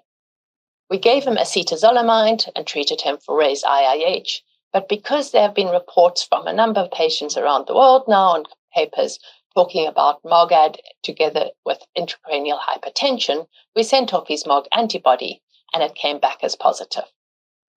And he was then admitted and received 5 days of intravenous methylprednisolone, followed by an oral taper, which sounds counterintuitive if you're worried about IIH, but actually he came off his acetazolamide and his signs improved, and since then he's been completely well. So it's just something that one really needs to be aware of, that it is around and present. Since then, we've discovered a number of patients presenting with IIH and have treated them for MOGAD. So in summary, when you see a child with teenage years, you're wondering if it could be more likely to be MS. Then you're looking to see if there's a focal or polyfocal onset. Look at the EBV and the oligoclonal band status, their vitamin D, and look at the MRI and see if you can put it into a specific category. Generally, pediatric onset MS patients make a good recovery. They've got a low EDSS, but the lesions persist. They don't disappear in the same way that MOGAD lesions do.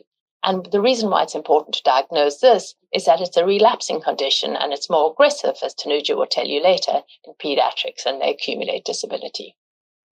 Aquaporin 4 can occur at any age, but it is rare in pediatrics, and it's important to be aware of it because there's often a diagnosis delay. If they present with the area postrema syndrome, as we saw with our first child, optic neuritis, longitudinal extensive transverse myelitis, and can coexist with other autoantibody conditions such as LSLE. And as we've heard, that this recovery is actually often quite poor, and relapses are disability, are what account for the disability. So it's really important to try and pick them up at the very presenting event so we can get them on treatment. And MOGAD is very much more common in those under 12, so much so that the new diagnostic criteria will highlight that ideally any child presenting with demyelination should have a MOG antibody tested if they are less than 12 years of age. And there are a number of different phenotypes, and they're very much an age-dependent presentation. For ADEM, encephalopathy is often present, and cortical encephalitis, you get seizures and focal deficits. The oligoclonal bands are usually negative, but in about 10% they can be positive.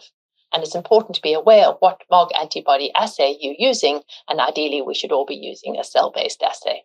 Generally, these patients have a good prognosis and they don't need treatment at the first attack, as the majority are monophasic.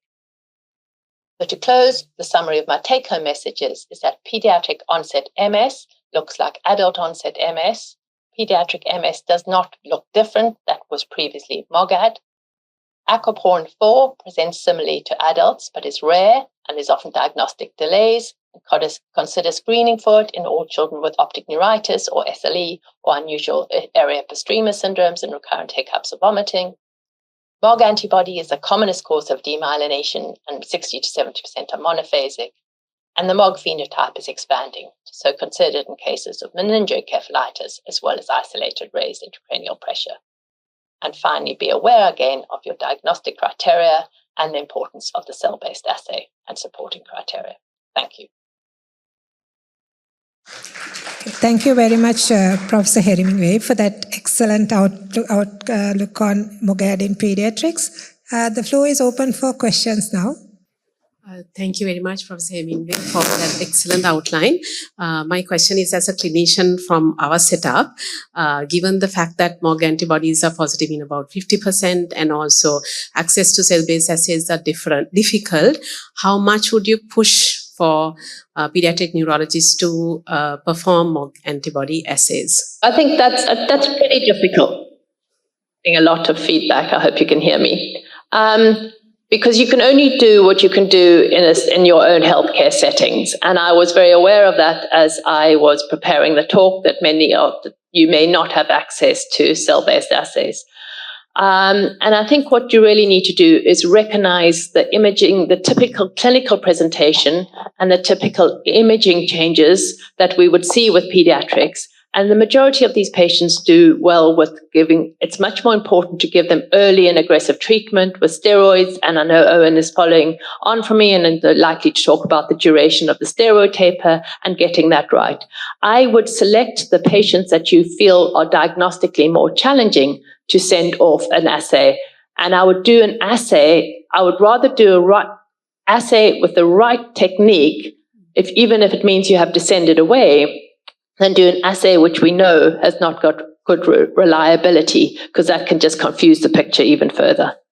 I feel like a fraud talking about assays before Owen joins, because he's the absolute expert. So I should probably actually defer anything to him on that. But I do recognize that actually there are challenges in different healthcare settings. And I think you can only, you need to reserve the testing for those patients which are particularly challenging. Sorry, just one additional question. If we are to push for antibodies, how late can we do it? How long can we wait before we try to send it overseas or to get it done? So again, I think, there are a number of options you have here. The majority of pediatric patients, well, not the majority, a number stay positive, but you've got the best chance of having a positive result early on or at relapse. What you could do if you are suspecting an acute demyelinating syndrome is that you could store a serum sample, and actually if things don't resolve or if there's a relapse at the time, 3-6 months later, you could then send it off. So that's one option, because if you're not able to send it off on anybody. The trouble is if you send it off at 3 or 6 months and it comes back as negative, then you actually are probably not much further down the line, in that you're not sure if it has reverted to being negative or if it is, always been negative. So I would say unless you have a child with an acute relapse, where you're now wondering if it is an episode of relapsing MOGAD, or in the acute event, I wouldn't send off interim samples, because it's probably not likely to change your management. Thank you. Thank you very much for your great presentation. My question refers to the fellow eye to unilateral optic neuritis. We know that in MOGAD is more frequently bilateral, but in those cases with unilateral optic neuritis, is the frequency of retinal nerve fiber layer reduction in the fellow eye higher than the 20% that we have in adults? Not that I'm aware of. So you're asking me is, are we actually missing bilateral optic neuritis? No, I'm afraid we are missing unilateral optic neuritis in cases the children don't complain about it. So I was wondering whether when there is unilateral optic neuritis, you find out that there was a previous unilateral optic neuritis in the fellow eye. Because many times for spinal attacks, the parents will pick up abnormal behavior of the child. But for unilateral optic neuritis, you have to pray that the child will say something, which is not likely to be the case. I completely agree with you. And that is, children very often don't notify us with a unilateral optic neuritis. For MOGAD, that's unusual, because actually optic neuritis, an isolated optic neuritis in a 5-year-old or 4-year-old is less common. That is much more the case if you've got an early relapse with MS or aquaporin 4, you are more at risk of picking up. And then actually indicators like a change in the OCT with a change in the retinal nerve fiber layer and pale discs and all that are extremely helpful to look at whether this is a first event or a relapsing event. So I absolutely agree that for a young child, you may not get a history of having had a previous event of a unilateral optic neuritis, but for MOGAD, it's much less likely. Okay, so let's put our hands together to Professor Hemingway for that excellent talk. Thank you very much, Professor Cheryl Hemingway. Thanks, Sarah. Next speaker in this symposium is Professor Eoin Flannagan, and he is the Professor of Neurology at Mayo Clinic, Rochester, and is a Chair, Division of MS and Autoimmune Neurology, and is a Principal Investigator in MOGAD in Mayo Clinic. It's over to you, Prof. Flannagan. Yes. Hello, everybody. Hopefully you can hear me okay. Yes. Yes, great. Well, thank you so much to BIMSARA for the invitation to participate in the SLCTRIMS this year. I'm sorry I couldn't be there in person, but it's a real pleasure to be able to present with you. Mayo Clinic has had a long collaboration with BIMSARA, and we've shared many cases and samples and had many publications together. So it's been a real fruitful collaboration. Today, I'm going to talk about updates in MOG antibody-associated disease treatment, how, when, and how long. Just clicking the slides here. These are my disclosures here. I am involved in a couple of the clinical trials as principal investigator for satralizumab and for rozanolixizumab, so I will be mentioning those. And also, there is no approved medications for MOGAD. We don't have any proven clinical trials yet, so there'll be a lot of mention of off-label use of treatments. So the learning objectives today, we'll talk a little bit about acute treatments for MOGAD. We'll talk a little bit about the potential for fulminant attacks. This was covered a little bit by Cheryl Hemingway in her excellent talk, particularly in children, that can be an issue. And then we'll talk about the therapeutic approach to monophasic and to relapsing MOGAD. So when I think about inflammatory diseases of the central nervous system associated with demyelination, I think of three main categories. One is multiple sclerosis, ranging anywhere from asymptomatic or MS or radiologically isolated syndrome all the way to secondary progressive MS. Our second most common or a second discovered disorder, I suppose, is aquaporin 4 antibody positive neuromyelitis optica spectrum disorder. And in these first two categories, we have many proven treatments. Clinical trials have taken place, and there are many approved medications for these conditions. But MOGAD is a newly recognized a disease that we're just learning more about, and clinical trials are only underway. So when we started off about talking about treatment of MOGAD, I think we can start with clinical attacks. So as we heard about in the last talk, patients can present with optic neuritis, transverse myelitis, acute disseminated encephalomyelitis phenotypes. So how do we treat these patients? Well, in adults, at least, we use 1 gram of IV methylprednisolone once daily for 5 days as a treatment for the acute attacks. And I think we would treat all attacks in patients who have MOGAD attacks. Also, we can replace the IV methylprednisolone. It's known that oral prednisone at 1,250 milligrams once daily for 5 days has similar bioavailability and is a good option for patients in rural regions where it may be hard to get them to an infusion center.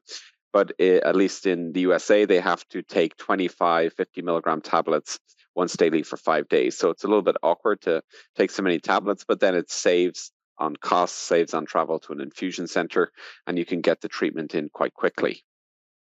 There have been a number of studies showing that MOG, firstly, is very steroid responsive. So steroids tend to work really, really well for MOGAD attacks, and they tend to respond very quickly.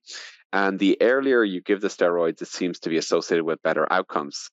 This was a French study just showing that if you give within the first 10 days, that the visual acuity, the best corrected visual acuity in the long term tends to be better.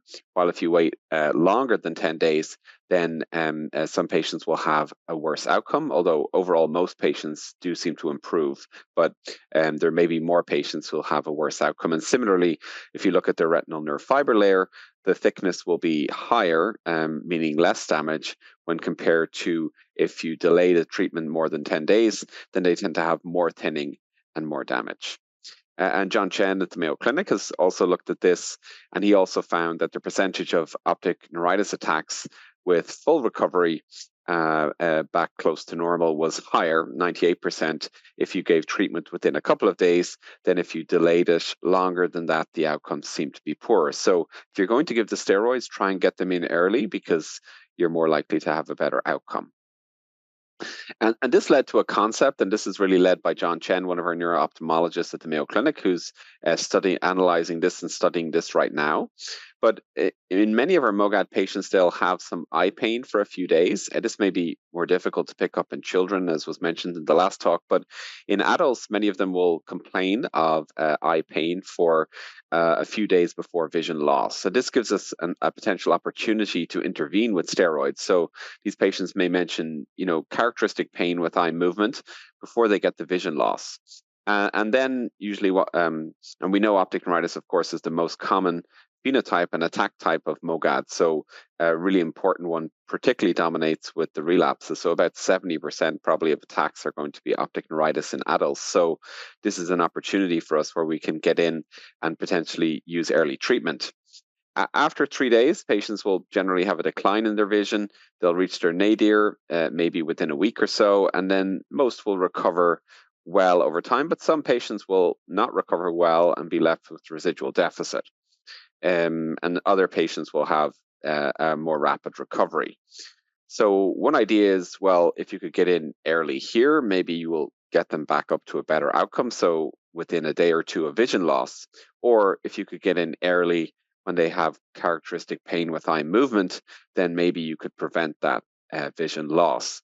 And this is the steroid in the pocket, where you would use this 1,250 milligram of oral prednisone. The patient would have it at home. They would keep it in their cabinet or keep it with them.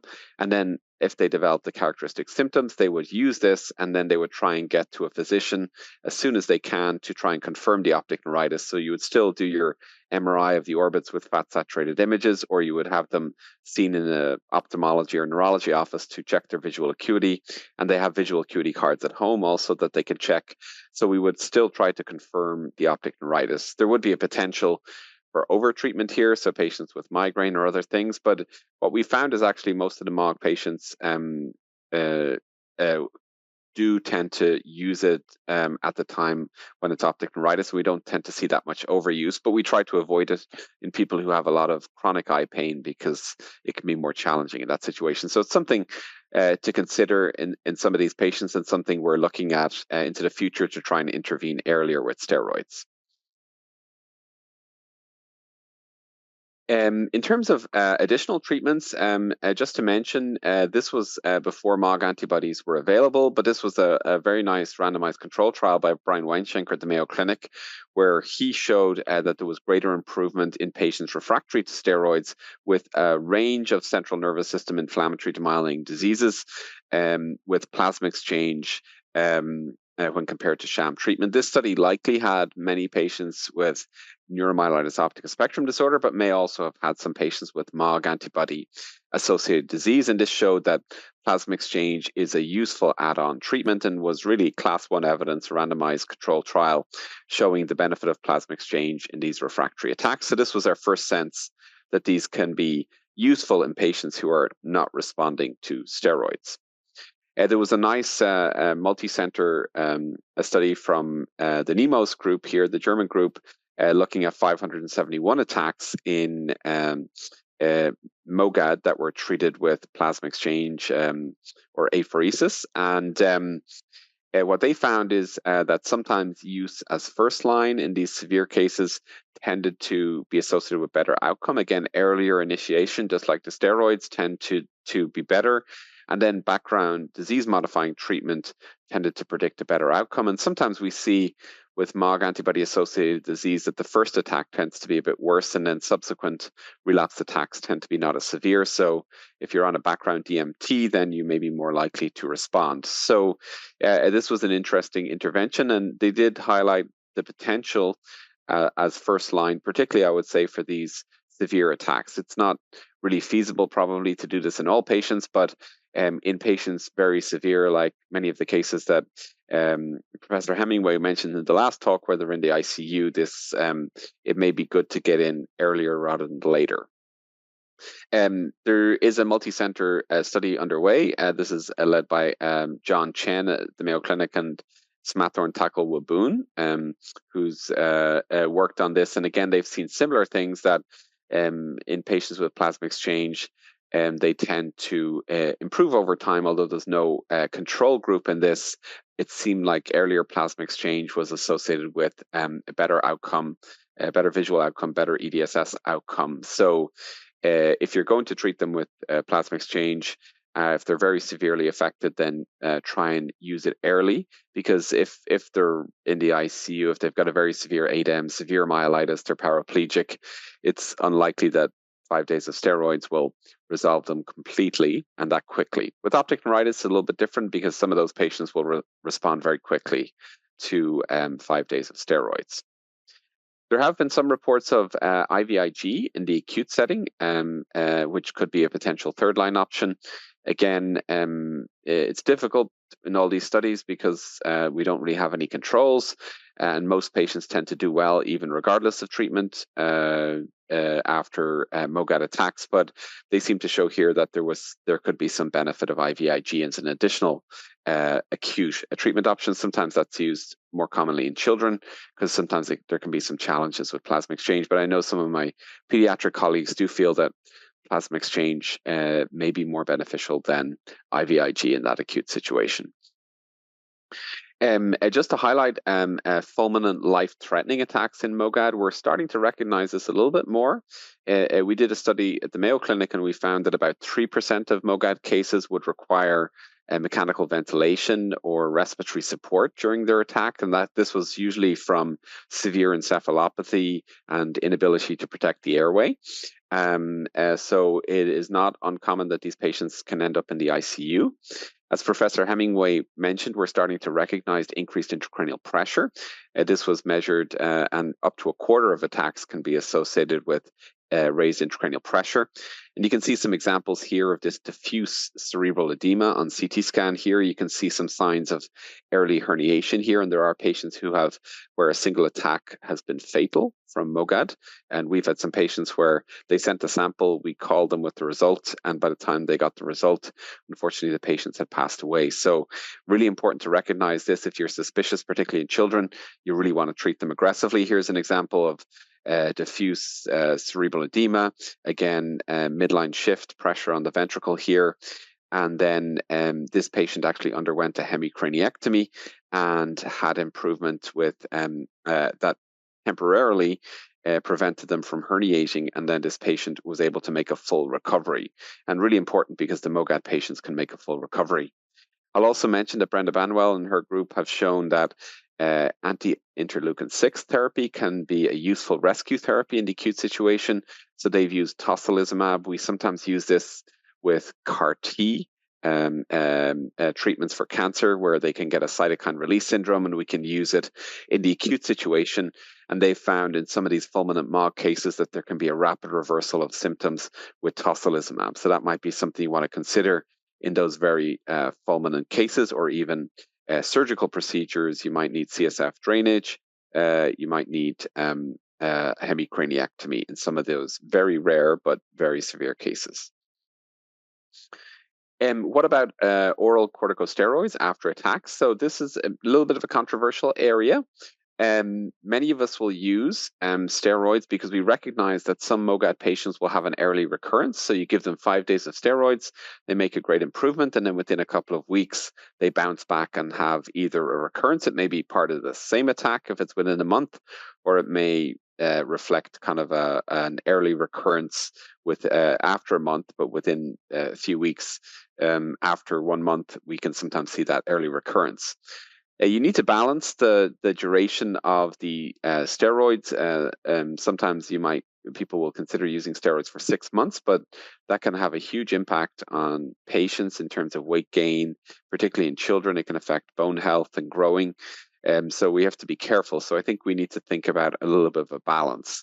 For us, we consider a steroid taper for about 4 to 6 weeks. So we try and start with maybe in adults 60 milligrams and then come down quickly to 20 milligrams and try and get them, try and avoid those long-term side effects that we see when we use prolonged oral steroids for more than a month. This was a study from the Australian group from Darshi Ramanathan that just showed that if you do add in steroids, that it reduced the likelihood of an early relapse and maybe reduced the likelihood of early relapsing disease in MOGAD, particularly above that 12.5 milligrams. We had done a study with Jackie Pallas where we looked at MOGAD attacks, and we found that the steroids did not have quite as much of an effect, and we've seen a number of our cases that don't have an early relapse. So, you know, you're probably treating kind of most patients to benefit a smaller proportion of patients. So I think there is a little bit of a balance here, but in general, maybe a 4 to 6 week oral taper after acute steroids would be reasonable. In terms of maintenance treatment, there have been some studies. This was a study from the French group led by Romain Marinier, looking at maintenance treatment and showing the possibility of initiating maintenance treatment after the first attack, and maybe that will help prevent future attacks. But we do know that MOGAD can be monophasic in a high proportion, and therefore we usually reserve maintenance treatment until they've had a second attack.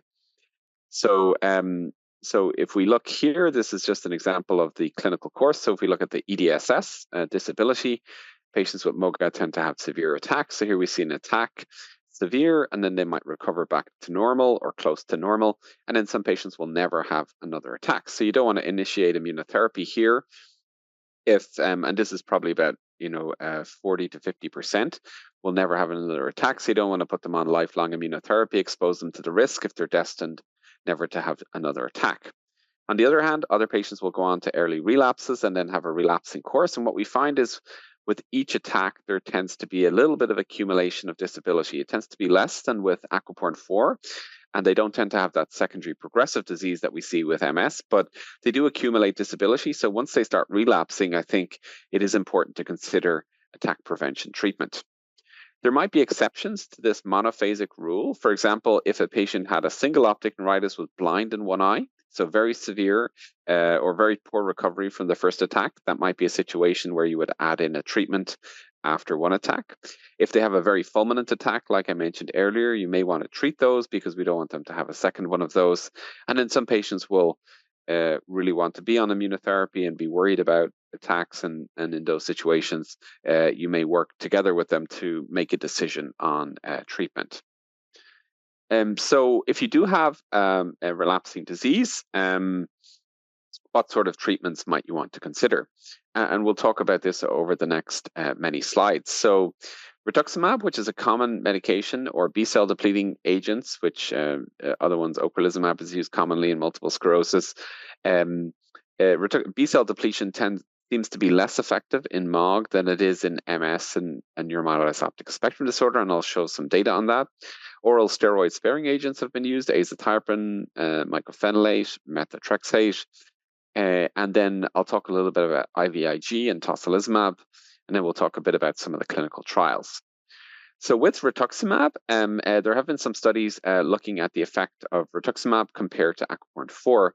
And what it seemed like, this is a couple of graphs here. It's a complicated picture, but I'll just highlight here that in the aquaportin 4 patients, here's the patients after they initiate on rituximab. What we found is that many of the patients who relapsed, their B cells were not fully depleted. So they relapsed in the absence of full B cell depletion.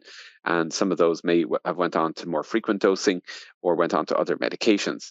In MOGAD, what we see is these, so these are these dark triangles here, or diamonds, and then here we can see these clear colored diamonds. So these were all patients who actually their B cells were fully depleted, but they did not, they still went on to have relapses. So we think that rituximab may work, and there was a meta-analysis study showing that it did seem to have some effect in reducing the annualized relapse rate, but overall, it seems that the effect is less in our experience and in some of the studies than it is in MS or aquaportin 4 positive NMOSD. So it may not be our first choice to use in this in MOGAD.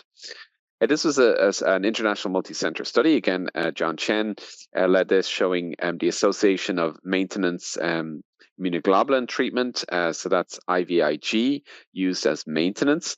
And what they found in this study was higher doses of IVIG more frequently, that was greater than 1 gram per kilogram, at least dosed at least once a month.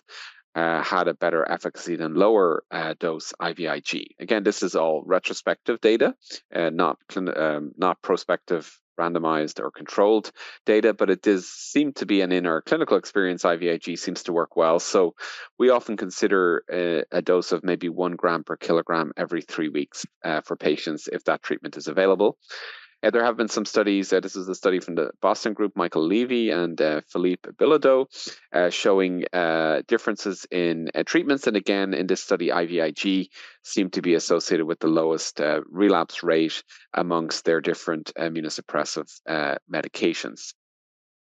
Subcutaneous immunoglobulin has also been used. This was a nice study from Elias Sorturchis and colleagues, John Hopkins, showing a few cases with subcutaneous immunoglobulin that they're looking at as a potential alternative option that can be useful for patients, that they don't have to go to an infusion therapy center and can do treatment at home. And maintenance tocilizumab is another treatment. This is one that we're gaining more experience with, and it seems to work pretty well, I would say, in my experience, one of my go-to medications, really. And the dosing is 8 milligrams per kilogram intravenously every 30 days, or 162 milligrams subcutaneous once weekly. Here you can see 4 MOGAD patients. This is from a Korean study by Ho-Jin Kim recently. And what you'll see here is these patients were having frequent relapses on many of these other agents, and then all of them were stable after tocilizumab initiation. And the German group has shown also that here's some cases before tocilizumab and after tocilizumab. Again, small numbers, but really showing a signal that it looks like IL-6 blockade with tocilizumab seems to be of potential benefit. And this is a meta-analysis comparing many of these different treatments, and here we can see again the relapse-free rate here. So higher is better. So what you're seeing here is IVIG and tocilizumab have higher rates of relapse freedom. Again, wide confidence intervals and small numbers, but showing some signal there that these might be useful medications if they're available. In terms of when to stop medications, I think this is something we don't know yet. We're just learning about this in MS, which is much more common, and we have much more data. We're also learning about it in Aquaporin 4, where the risk of stopping seems to be higher. But in MOGAD, there seems to be some sense, at least in some of the studies, that the risk of relapse tends to drop after 10 years or so. And other studies have shown maybe even after 5 years, the risk of relapse will reduce. And what about clinical trials in MOGAD? So there are 2 major international multi-center clinical trials. This is the Meteoroid trial. This one is satralizumab, which is another IL-6 blocker, different from tocilizumab, an IL-6 receptor blocker. And this one is enrolling, they're both enrolling only relapsing MOGAD patients, and this one is enrolling down to 12 years, so includes pediatrics. And then this one is difficult to pronounce, but the rozanolixizumab, or rozamab for short, is enrolling over 18 years, and this is an FC receptor blocker, which prevents recycling of antibodies, so it results in antibody depletion, and it's kind of similar to a maintenance plasma exchange type treatment. This treatment is available in myasthenia gravis, has worked well in that condition, and satralizumab has worked quite well in neuromyelitis optica spectrum disorder, where it's been proven to work. So we're excited. We're hoping that we can fully enroll in these trials, and it's really important that we try to enroll and replicate the success that we had in neuromyelitis optica spectrum disorder, so we can get proven treatments available for patients. There's a few other clinical trials underway. This one is of tocilizumab in China, and then azathioprine. This is a French study led by Romain Marinier, looking at azathioprine in MOGAD. So I'd like to summarize now in conclusion. So we talked about the different clinical courses of MOGAD, and here we can see the attacks. And for the For the attack treatment, we'll generally recommend steroids, or in patients who are very severe, we might, in the ICU, severe ADEM presentations, we might consider, or myelitis, we might consider additional plasma exchange, and we'll generally use steroids in all attacks. For the monophasic patients, 50% of patients in general, we will not use attack maintenance treatment, but in relapsing MOGAD patients, we may consider enrolling in a clinical trial. So if there's a clinical trial available in your region, these are placebo controlled, but really important that we get that class 1 high class data for this condition. So if there's trials open, try to enroll patients. You could consider, if there's no trials in the region, consider an IL-6 blocking medication like tocilizumab or some of its biosimilars off-label. You could consider maintenance IVIG as an off-label treatment, or in certain regions, I know in Sri Lanka, some of these may not be available. So oral immunosuppressants, mycophenolate, azathioprine, or rituximab may also be considered as treatments. And then remember those fulminant attacks that may require additional acute treatments, so life-saving treatments to manage increased intracranial pressure. You may need to use mannitol, hypertonic saline. You can consider tocilizumab in the acute situation. You may need to do hemicraniectomy. So don't forget about those severe life-threatening cases where you might not have your MOG antibody back, but you might want to consider very aggressive treatment if you're suspicious for that. So I'd like to acknowledge our group here at the Mayo Clinic and Urology. There's a lot of Irish people here. Sean Piddock, who's now the chair of our neurology department at Mayo Clinic, Dr. Andrew Bicone, and many others. And I have funding support from the Center for MS and Autoimmune Neurology from the NIH, and we have a big team that studies MOG antibody disease. And then you'll recognize some people here from this picture. This was our MOGAD International Panel criteria. Cheryl Hemingway is here, and Professor Fujihara is here. So there's Cheryl. So it was a great collaborative effort to come together with the criteria. So just wanted to highlight that, and I will open it up for any questions. Thank you very much. So we have time for a few questions. Thank you very much for your great lecture. I wonder whether we could use some paraclinical outcomes to predict who is going to be relapsing MOGAD versus who is going to be monophasic, so that we can start earlier than at the second relapse. I mean, the first relapse. Yeah, yes, that's really the holy grail, I think, in this condition. So, you know, one thing to mention is that sometimes some of the children with ADEM who are less than 12, they have a lower frequency of relapses. Sometimes that can help us. Also, the MOG antibody over time tends to persist and be at higher titers in those who relapse. Now, we tend to base most of our decisions on clinical grounds because some patients do have the antibody a long time, but they never relapse. So we haven't figured out exactly, but I think if we could develop a better risk score, maybe, you know, there's ways where we could look at cytokines or other aspects, damage biomarkers, neurofilament light chain, maybe myelin basic protein or other things, if we could measure that in serum and get a sense of which patients are having you know, elevations in those, maybe that could help us predict down the line. So I think that's something many people are looking at to see if we can predict which patients are going to relapse, because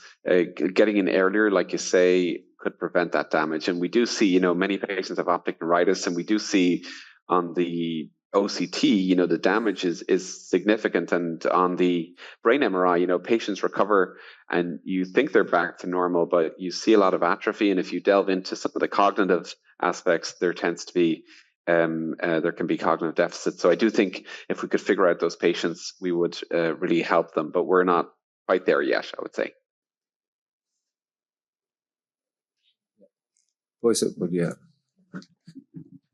Oh, and thank you very much for the excellent talk. My question is about the oral prednisolone for acute attack. Yeah. I'm not very much familiar with it, and 50 milligram tablet is not available in Japan. But why is the dose 1,250 milligram rather than 1,000 gram for IV methylprednisolone? Is it because of the bioavailability or something? Yeah, I think it's different. I suppose we know that dexamethasone, methylprednisolone, prednisone, different steroids have different doses. So the 1250 milligram is the equivalent of 1000 milligrams of methylprednisolone. So it's just the equivalent dose. The problem is that we don't have, the largest tablet we have is 50 milligrams. And if the largest one you have is less than that, that's even more problematic. So patients have to take 25 tablets. We tell them, take 5 every 5 minutes for 25 minutes or whatever. Some people have used the IV methylprednisolone bags and had people drink the IV methylprednisolone, 1000 milligrams, and try it that way. So it's just different ways of trying to, I suppose, get the treatment to people who may not be able to make it to a hospital, who are, in the Midwest for us, in regional areas, sometimes it can be difficult in the Dakotas and things like that. So, and also you can get in early, you call a patient, they call you, they tell you that they've been having symptoms for the last 24 hours, they're losing vision. It might be hard to get them into an infusion center. It's a Friday night. You could get them that treatment right away. So that's kind of the idea. Okay. Thank you. Thank you very much. Thanks. Yeah, Great. Dr. Beam, sir. Yeah. Hi, Eoin. Great talk. I just want to find out, because MOGAD is a heterogeneous, phenotypically heterogeneous condition, does the first, the presentation, the phenotype, does it determine your decision to give maintenance treatment? Like, for example, optic neuritis versus an encephalitic presentation? Not really. It seems to be more the age. So, if you're, I suppose, and the age may match with the phenotype. So it seems to be children, younger than 12 who have an 8M presentation, maybe less likely to relapse. And there's some suggestion that maybe older adults with optic neuritis may be a bit more likely. So combining the age and the phenotype maybe makes it more likely that you would relapse. But I think there's more work to do, and it's difficult because it's very time dependent, So if you follow a patient for 5 years, then they might have a relapse. You've only followed them for 5 years, they might have a relapse at 6 years, and we don't know for sure. So we do know that the follow-up attacks tend to respond better to immunotherapy, or tend to be less severe and be associated with less disability. And the majority of follow-ups are going to be optic neuritis.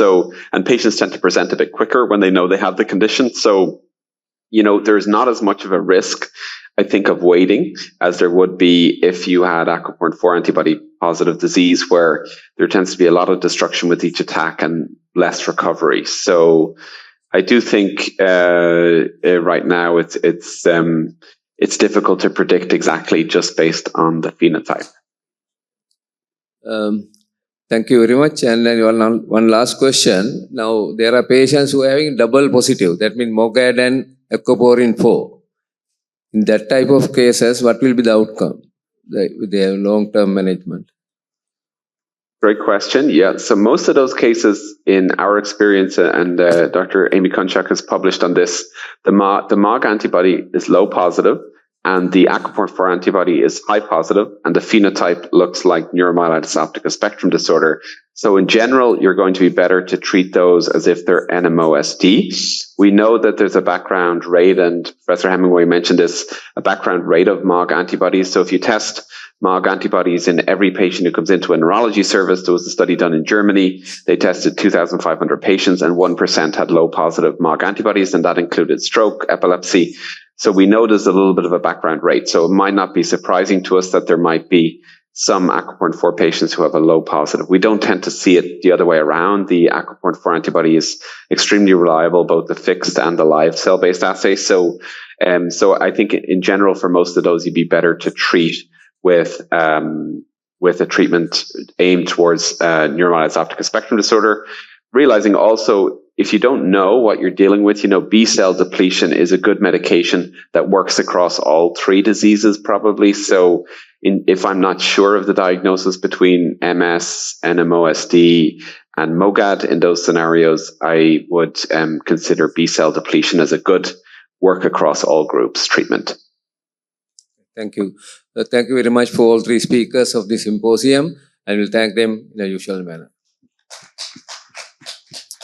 So this symposium is over. Now over to the next plenary. Thank you.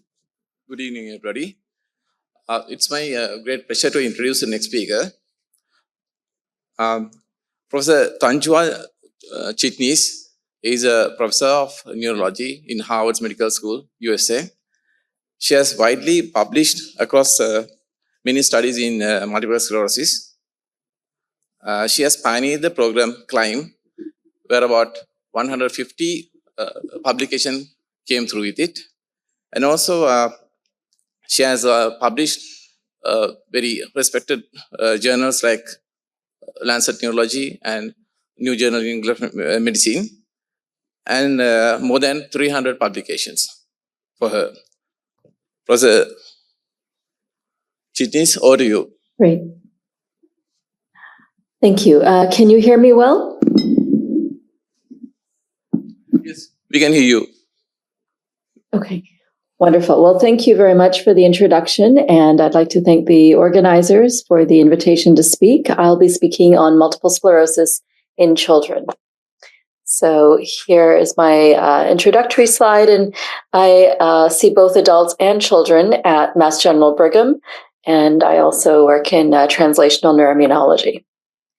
So the first case that I'm going to present, and this is going to be a bit of a case series peppered with some interesting updates in pediatric MS. And the first case is a young girl that I saw about 4 years ago now. She was 14 at the time, and she presented with a runny nose, anosmia, and at that time, this was 2020, she was diagnosed with COVID. And 2 weeks later, she developed diplopia, and that's when she came to neurological attention. She did have a workup in hospital, and a lumbar puncture showed a mild lymphocytic pleocytosis of a white count of 13, 90% lymphocytes, no oligoclonal bands, and she did have serum MOG and aquaporin 4 antibodies, which were both negative twice.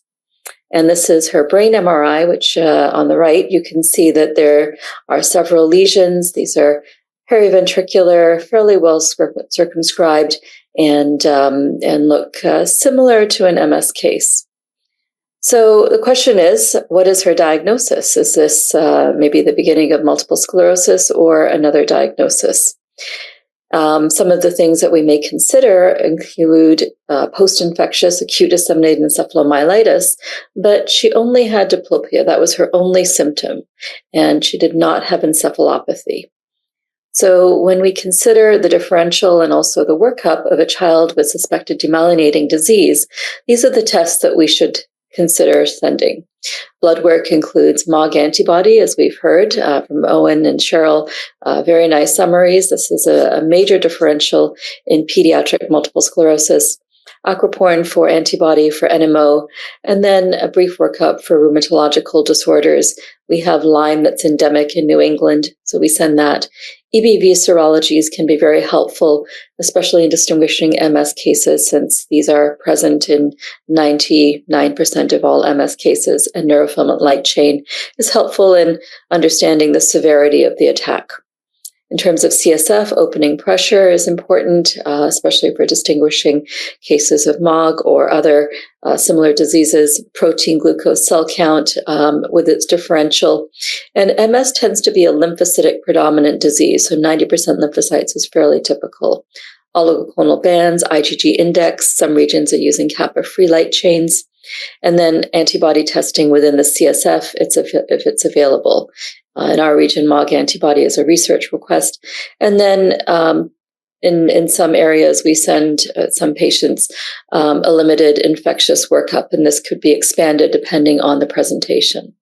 We typically get an orbital MRI, ophthalmology exam if there's any suggestion of visual symptoms, and then brain and cervical thoracic spine MRI. So this is a fairly typical workup. So in this patient, other considerations are that the McDonald 2017 and 2025 criteria, which are coming, can be applied to children. And it's critical to exclude MOGAD and ADM. These are really the key differentials in our young patients. And ADM is characterized by encephalopathy in children, which can be present as lethargy, obtundation, and in the absence of any medications or seizures. I also like to think about a tailored differential diagnosis depending on region location, and these are some other considerations of test descent or differentials to consider depending on the predominance of the lesions, where they're located, and the phenotype. So in our case, we did continue with the workup, and she did have several lesions in her spinal cord. And you can see here that these are fairly well circumscribed lesions in her cervical spine as well as upper thoracic spine. Interestingly, she was completely asymptomatic at this point. This was about 2 weeks later. Her diplopia had resolved spontaneously, and her neurological exam was normal. So again, we're sort of faced with a question of, is this multiple sclerosis or not? This certainly is the phenotype of the lesions, but she does not meet all criteria of dissemination in space. She does not have oligoclonal bands, but she does have, and we haven't had dissemination in time yet.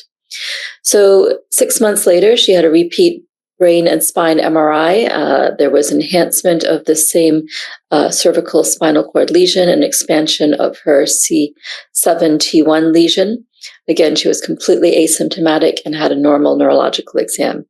At this point, we said, yes, this looks like multiple sclerosis.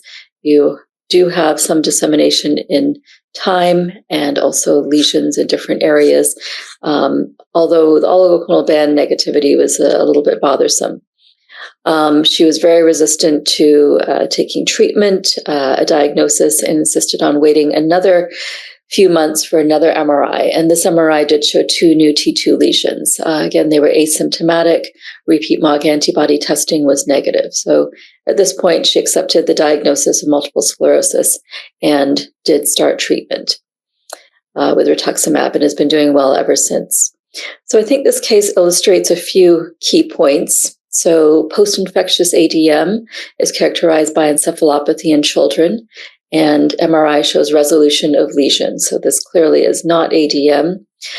Interestingly, only 68% of pediatric MS cases have oligoclonal bands at the first attack, and it might represent the fact that there is not seeding within the CNS, or this is very early MS, and maybe even an opportunity to prevent further disability, since the presence of oligoclonal bands and also leptomeningeal enhancement can portend a worse prognosis. Infections can unmask or precipitate attacks in multiple sclerosis. So I think the fact that COVID, she presented shortly after COVID, might be just the association of an infection precipitating attacks in MS, which we well know. And overall, there's a good recovery from relapses in multiple sclerosis, especially in children. So this also is an important feature. She had a completely normal neurological exam in between these new MRI lesions. So this is a slide comparing the features of ADM to pediatric MS, and also the lesion morphology is very different. And you can see here the lesion morphology in ADM, very diffuse, fluffy white matter lesions are subcortical primarily, not touching the ventricles, not classically periventricular as in our MS case, where we have very well circumscribed lesions, periventricular, and also in the corpus callosum. So I think our case best fits multiple sclerosis, also illustrating the point of the oligoclonal bands. In this comparative study of ADM and NMO, only 68% of our MS cases had oligoclonal bands, none in the ADM cases, and very few in the NMO cases. Also, we know that younger age is associated with improved relapse recovery in multiple sclerosis. And so this is a comparison study between our US network, which is a large network of collaborating centers within the US who collect data from our clinics, as well as the CLIMB study, in which we're following over 2,000 adult MS patients. And here we compared patients of different ages and found that our younger patients had a much better relapse recovery. Another point, and although this patient didn't have COVID while she was on treatment, this question often arises, especially in the COVID era, which is reemerging, at least in North America. We have more cases again. But our hospitalizations were associated with B-cell therapy. So especially in severe cases of COVID, that's something to consider, watching these patients very carefully and also considering antivirals early, especially if they're on B-cell therapy. So the next case that I'll share is a interesting, more of a radiological case. And this is a 17-year-old girl who presented with right-sided weakness. She had a second attack of left-sided weakness 2 months later. And this was her MRI. And you can see these white matter lesions in the brain. Interestingly, they have this target-like appearance or Balos-like appearance, and also spinal cord lesions with Balos-like appearance. So this patient did not have a lumbar puncture, but she did have subsequent new lesions on several MRIs, and she was diagnosed based on a very extensive workup for other differentials with pediatric multiple sclerosis. And she was treated with beta interferon and then fingolimod with great success and has had no further lesions since. We do tend to see these Balos concentric sclerosis lesion patterns in our younger patients quite frequently, and about 2% of our cases do have Balos presentations. So this is also just to illustrate the differential diagnosis and different features of multiple sclerosis. So here's a treatment management case, and this is a 14-year-old girl. She presented with right hand numbness and weakness. Interestingly, it was thought initially that she had carpal tunnel syndrome. Her EMG was negative, and this led to a further workup with an MRI of the spine showing possible cerebellar lesion. This was sort of caught on the bottom of that MRI spine. On the top, actually. And so a brain MRI was performed, and you can see here that she has some faint but is definitely present periventricular lesions, subcortical white matter lesions. And she also recalled that about a year earlier, she had significant weakness after walking long distances on a summer trip in Paris, suggesting possibly a UTOX phenomenon. So this patient did have oligonucleal bands. She did meet the criteria for multiple sclerosis, and she was started on fingolimod or Gilenya, and she tolerated this well. About a year later, she presented with left foot sensory changes and weakness. Her MRI at that time showed one new T2 lesion in the periatrial white matter. And she also had complaints of chronic pain in her knees and swelling in her knees and chronic wrist pain.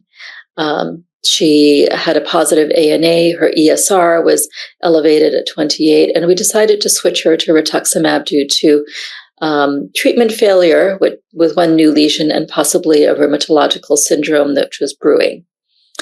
And this is and also just based on the Gilenya study comparing Gilenya interferon. This is why this was our first choice in treatment. This is one of the treatments that's approved in many world regions for pediatric multiple sclerosis based on the Paradigms study. But some of these children will continue to have relapses, and so we need to consider other choices. So she was started on rituximab. Shortly after that, she had a visit with a new facial malar rash and right hip pain. And then she had a visit a few months later with new left foot weakness, numbness in the setting of a recent COVID infection, despite her CD19 counts being 0.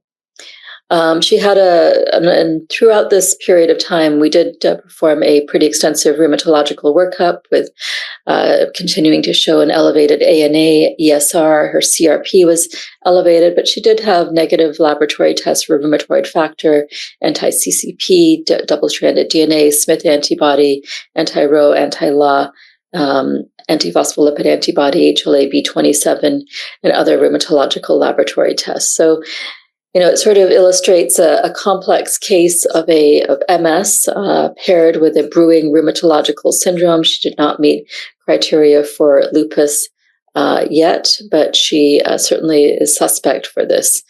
And also the fact that she had a new new symptom, new relapse in the setting of rituximab treatment was also quite troubling. So we switched her to ofatumumab for more frequent dosing and possibly more complete B-cell depletion. And she's had no further attacks for the past year, so she's doing quite well. I think this illustrates the point that we need further treatments for pediatric MS, and we have a number of clinical trials that have been completed, including the Paradigms trial, studying fingolimod, the Cherry Kids trial studying teriflunomide, 2 trials, the Connect and Focus, which looked at dimethyl fumarate. Alemtuzumab was studied in the LEMKIDS trial. But now we have several ongoing trials for ocrelizumab and ofatumumab, which are ongoing and hopefully will be completed and allow approval of these drugs, since we do need additional choices for children who break through or who have complex presentations.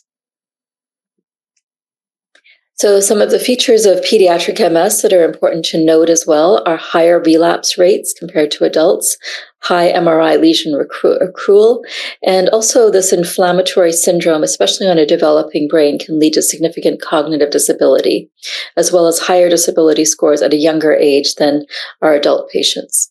So it is very important to treat these relapses as early as possible and to quench the disease as early as possible. We also know from longitudinal studies, and this is a nice study that looked at how do MS patients acquire disability, and this highlighted the fact that in adult MS patients, disability is acquired through PIRA or progression independent or relapses, whereas in pediatric MS patients, disability is acquired through relapses predominantly. And so it's important again to quench or stop these relapses. And there's more and more evidence for benefits of high efficacy treatments in pediatric MS demonstrated by long-term outcome studies, both from the Italian group as well as from MS Base. So our approach is to use high efficacy therapies as early as possible and to switch and monitor very carefully and switch if there are any new breakthrough lesions or attacks. So the next case I'd like to share is very early MS, and this is a 15-year-old male. He presented with a history of migraines since the age of 12. These are typically bifrontal, throbbing, photophobia, and he had quite severe migraines when MRI was performed, which showed one lesion, and I'll show you the MRIs in a few slides. About 7 months later, he had a repeat brain MRI, which showed 3 new lesions. He did not have any past medical history other than migraines, and family history was significant for a sister with erythema multiforme. His mother has migraine headaches, and a maternal grandmother has psoriasis. So the MRIs, this is his first MRI, which showed 1 lesion, a second MRI, which showed several new lesions, and you can see at least one of them here, another MRI, which shows cortical lesions. And so it became quite concerning that he was having this accrual of lesions. His neurological exam was normal with the exception of mild loss of vibration sense, and he did have a spinal tap, which showed alloclonal bands and a mild lymphocytic pleocytosis, as well as an elevated IgG index. He had laboratory tests which were negative for ESR, CRP, NMOIgG, ANA. We also looked at TPO antibody, von Willebrand factor, and CADASIL, which of course can present with migraines and white matter lesions. And so these tests were all negative. So our conclusion and differential included radiologically isolated syndrome, which is a very early form of multiple sclerosis. And this can present in children. And I think the questions are, would you treat with a disease-modifying therapy? And what would you treat with? So looking at the evidence, so radiologically isolated syndrome has been well described by a number of groups, including Okuda et al., who looked at 451 RIS patients and risk for subsequent initial attacks, and the most relevant risk factors were found to be cervical and thoracic spinal cord lesions, male gender, and age younger than 37 years. Our patient did not have any spinal cord lesions. And this led to the ARISE study, which compared dimethyl fumarate to placebo in radiologically isolated syndrome patients, demonstrating a significant suppression of lesions or new attacks in these RIS patients who are treated with DMF. And so this is a go-to for adult patients. In pediatrics, Neela Makani has studied RIS and looked at the value of oligoclonal bands as well as spinal cord lesions, and these do have value in terms of predicting future attacks. So in general, our patient was accruing new lesions. He did also meet criteria for RIS, and it was reasonable to offer him treatment. They did accept treatment, and it also does beg the question, is RIS, and especially MS in children, the closer to the true biological onset of MS, since we know in many adult MS patients, they have lesions, evidence of lesions, T1 black holes, and we have probably a clinically silent prodrome, which is being well described, and our pediatric MS patients probably present as early as possible, but maybe not. Maybe our RIS patients who are pediatric present with the earliest forms of multiple sclerosis. So this is a very important phase to catch and to treat them as early as possible to prevent future disability. So we discussed the pros and cons of treatment with this patient and his family. He agreed to start dimethyl fumarate. He had no further attacks for 2 years and no new lesions on annual MRIs. Then he turned 18 and began college and was on his own, decided to stop dimethyl fumarate treatment, and 1 year later had 2 new lesions on his MRI. He then agreed to restart treatment and has had no new lesions since then. So I think this illustrates the value of considering treatment in pediatric RIS cases and offering this to patients.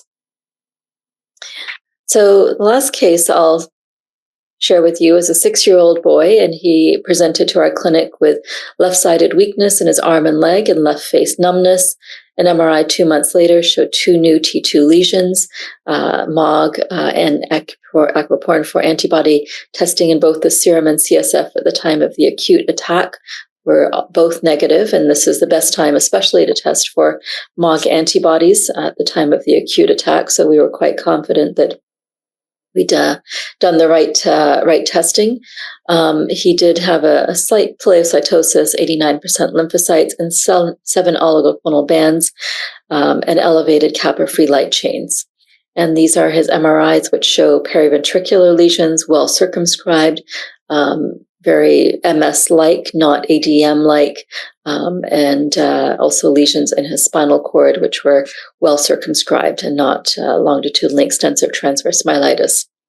So he does meet criteria for multiple sclerosis, and multiple sclerosis in very young patients is rare, but it does occur in approximately 8 to 15% in large case series, especially from the Italian group that's been demonstrated, and we have a study in process showing a similar percentage.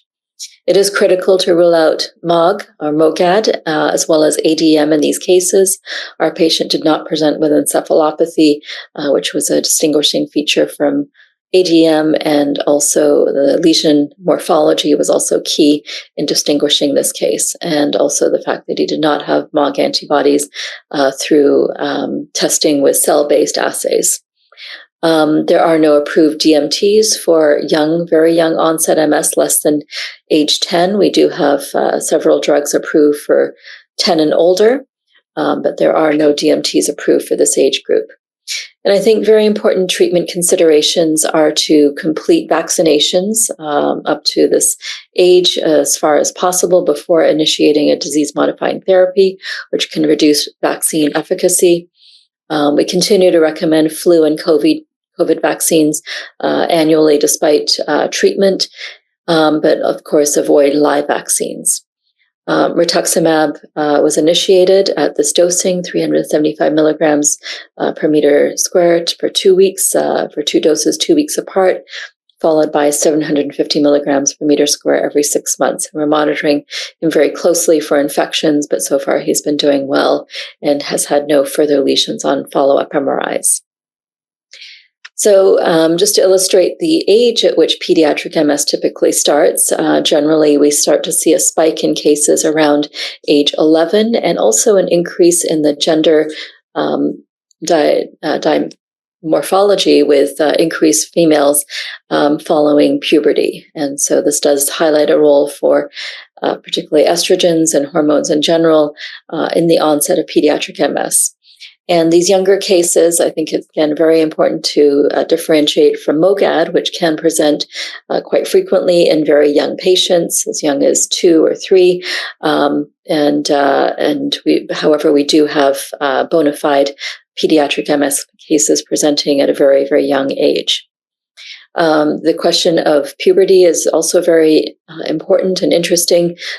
We found in our US network study that 80% of our MS girls had onset post-menarche, and these patients also had a younger age at menarche than age-matched controls, both from our clinics as well as from an NIH dataset, the NHANES dataset. So puberty seems to be an important turning point for the initiation of multiple sclerosis in the majority of our cases, but we do have very young onset cases.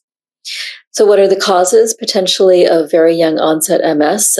Could there be an increased genetic load, effect of hormones, puberty? Maybe it's not as important, or there may be other environmental risk factors which are increasing the risk in these very young patients. And I don't have the answers, but we have a lot of studies that are ongoing to address this. Some studies include looking at the GWAS and genetic risk factors in pediatric MS, and this is a collaborative from our US Network Center led by the UCSF group. And here we showed that HLA-DRB1 is the major risk allele in pediatric MS, and also the other 200 SNPs are present in pediatric MS cases, but not at a higher frequency than adult MS. So genetic load may not be the answer. Interestingly, the study also, or a variant of the study, also showed that the U.S. pediatric MS cases are quite racially heterogeneous, and though, at least in the U.S. and in Europe, MS has traditionally been viewed as a Caucasian predominant disease, it is now well recognized that other racial groups do have pediatric and adult onset MS, and particularly our pediatric MS cases were quite racially heterogeneous. So I think we're seeing a major change in the demographics of this disease, especially in our younger patients, and there may be other environmental pressures which are causing this change. So some of the key takeaways from this lecture are that about 5% of all MS cases are pediatric in onset, with a prevalence of about 1 to 5 per 100,000 children. 90% of our cases are greater than age 11, and 80% or so are post-pubertal, but we do have young onset cases. MOGAD and ADM are key differentials in our cases. There's a similar genetic environmental risk factors that have been identified for pediatric MS as adult MS, but more diverse racial heritage. Our young patients have higher relapse rates than adults, so very important to control these relapses. They do have better recovery from relapses, so may appear to have a normal neurological exam, but disability does accrue from these relapses with time. And so again, very important to treat these cases early with effective treatments. And early high efficacy treatment, or HET, is crucial. And amongst these, I generally choose from fingolimod, natalizumab, and B-cell therapies. So our approach in general at MGH is to discuss and decision make with parents and the child and teenager, and ensure that everyone is on board with the treatment that they choose, and that also we're monitoring and weighing the risk benefits of the various treatments carefully and finding the best fit. And we choose from these high efficacy treatments at start, and then monitor with an MRI at 6 months at treatment start, and then annually, and escalate very quickly if there are new lesions. Certainly if there are 2 strikes, then I switch treatments, but even in the case of 1 strike, new lesion, or relapse, then I do switch treatment or consider it.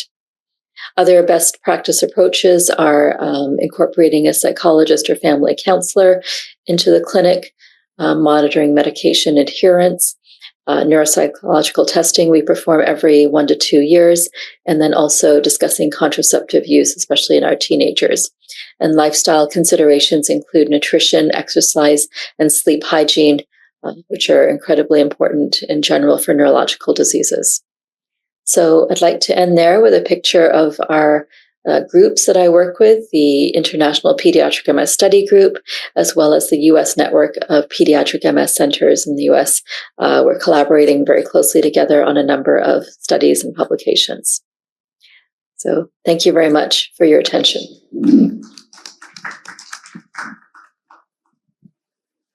The floor is open for the audience to ask any questions. Thank you very much for that very interesting discussion and presentation. I was intrigued by your presentation of the early onset MS in a 15-year-old boy who presented just with very severe headache. And he didn't have any other symptoms except for MRI progression. So is that a common presentation, or when a patient has headache, is that does it signify anything, or should we be thinking of MS? How would you relate the presentation with headache in this patient as the sole presenting symptom of RIS? Yes, and I think that RIS cases are coming to attention more often because of the headache criteria or migraine criteria for performing an MRI at least once in their disease course. And so we are seeing a number of these cases presenting with migraine or headaches. And although I don't think that it is causative, it's just sort of happenstance that we happen to be doing these MRIs. Also, in cases of motor vehicle accidents or head trauma, these MRIs are being performed more often, and then we're starting to see, of course, RIS or MS type of lesions. It is a good question. Are these headaches of different quality, or is there an interaction between migraine headaches and multiple sclerosis? These are both diseases that affect particularly young people, adolescents, and young adults. So there is an overlap in terms of the demographics, but not necessarily causation. I think it's more happenstance that we're getting MRIs on these patients. Thank you. Thank you very much, Prof Chitnis, for that excellent presentation. May I ask you 2 questions actually? First question is about radiological surveillance. What sort of radiological surveillance would you recommend in children with, I have noted that you showed us repeated MRIs in most of your patients. What would you recommend in pediatric MS, and how would you use that information? And the second question is about the endpoint of treatment. Would you be considering an endpoint, and if so, when would that be?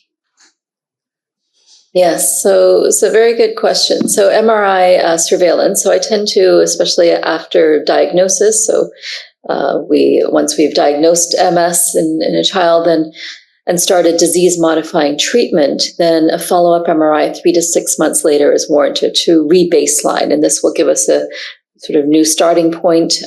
Hopefully there are no new lesions that have occurred in between diagnosis and the onset of the efficacy of the DMT. Typically, most DMTs have their onset of efficacy within 3 to 6 months. So we re-baseline the MRI, have a new baseline to work from, and then MRIs after that 6 months, and then every year, so annually. And also important to surveil both the brain and the spine. And as sort of an aside, it is challenging sometimes to do frequent MRIs. There's a lot of work on biomarker testing, neurofilament light chain, which might be of interest in pediatric MS as well. There are studies that are just starting to roll out in how to use and what the sensitivity and specificity of NFL in pediatric MS is. And then the question about whether to or when to stop treatment in pediatric MS, at least so far, there is no clear endpoint. And I think this is a sort of open question, are there treatments that could and do eventually get rid of, let's say, autoimmune or autoreactive immune cells? And one could question whether maybe B-cell depletion for years and years, and if it started very early, could deplete the autoreactive cells, but we don't know the answer. And studies in adults, of course, have shown that it's not clear if there is an age at which to stop disease-modifying treatments. There was the DISCO-MS study, which showed that there was not a clear age at which to stop treatment. We have had patients who've stopped at the age of 50 or 60 and have continued to have new lesion accrual or relapses. So I think it's not clear in both adults or in pediatric onset cases whether there is an age to stop treatment. I do tell my patients and try to give them some hope in that as research moves on, as we get different treatments that might have different mechanisms of action, there might be a treatment that will eventually eliminate all of these autoreactive cells. So hopefully we'll have one of those in the future. Thank you. So, in the absence of further questions, let us thank Professor Chitnis for her excellent presentation in the traditional manner. Thank you. Thank you. So, we come to the end of the first day of SLCTRIMS.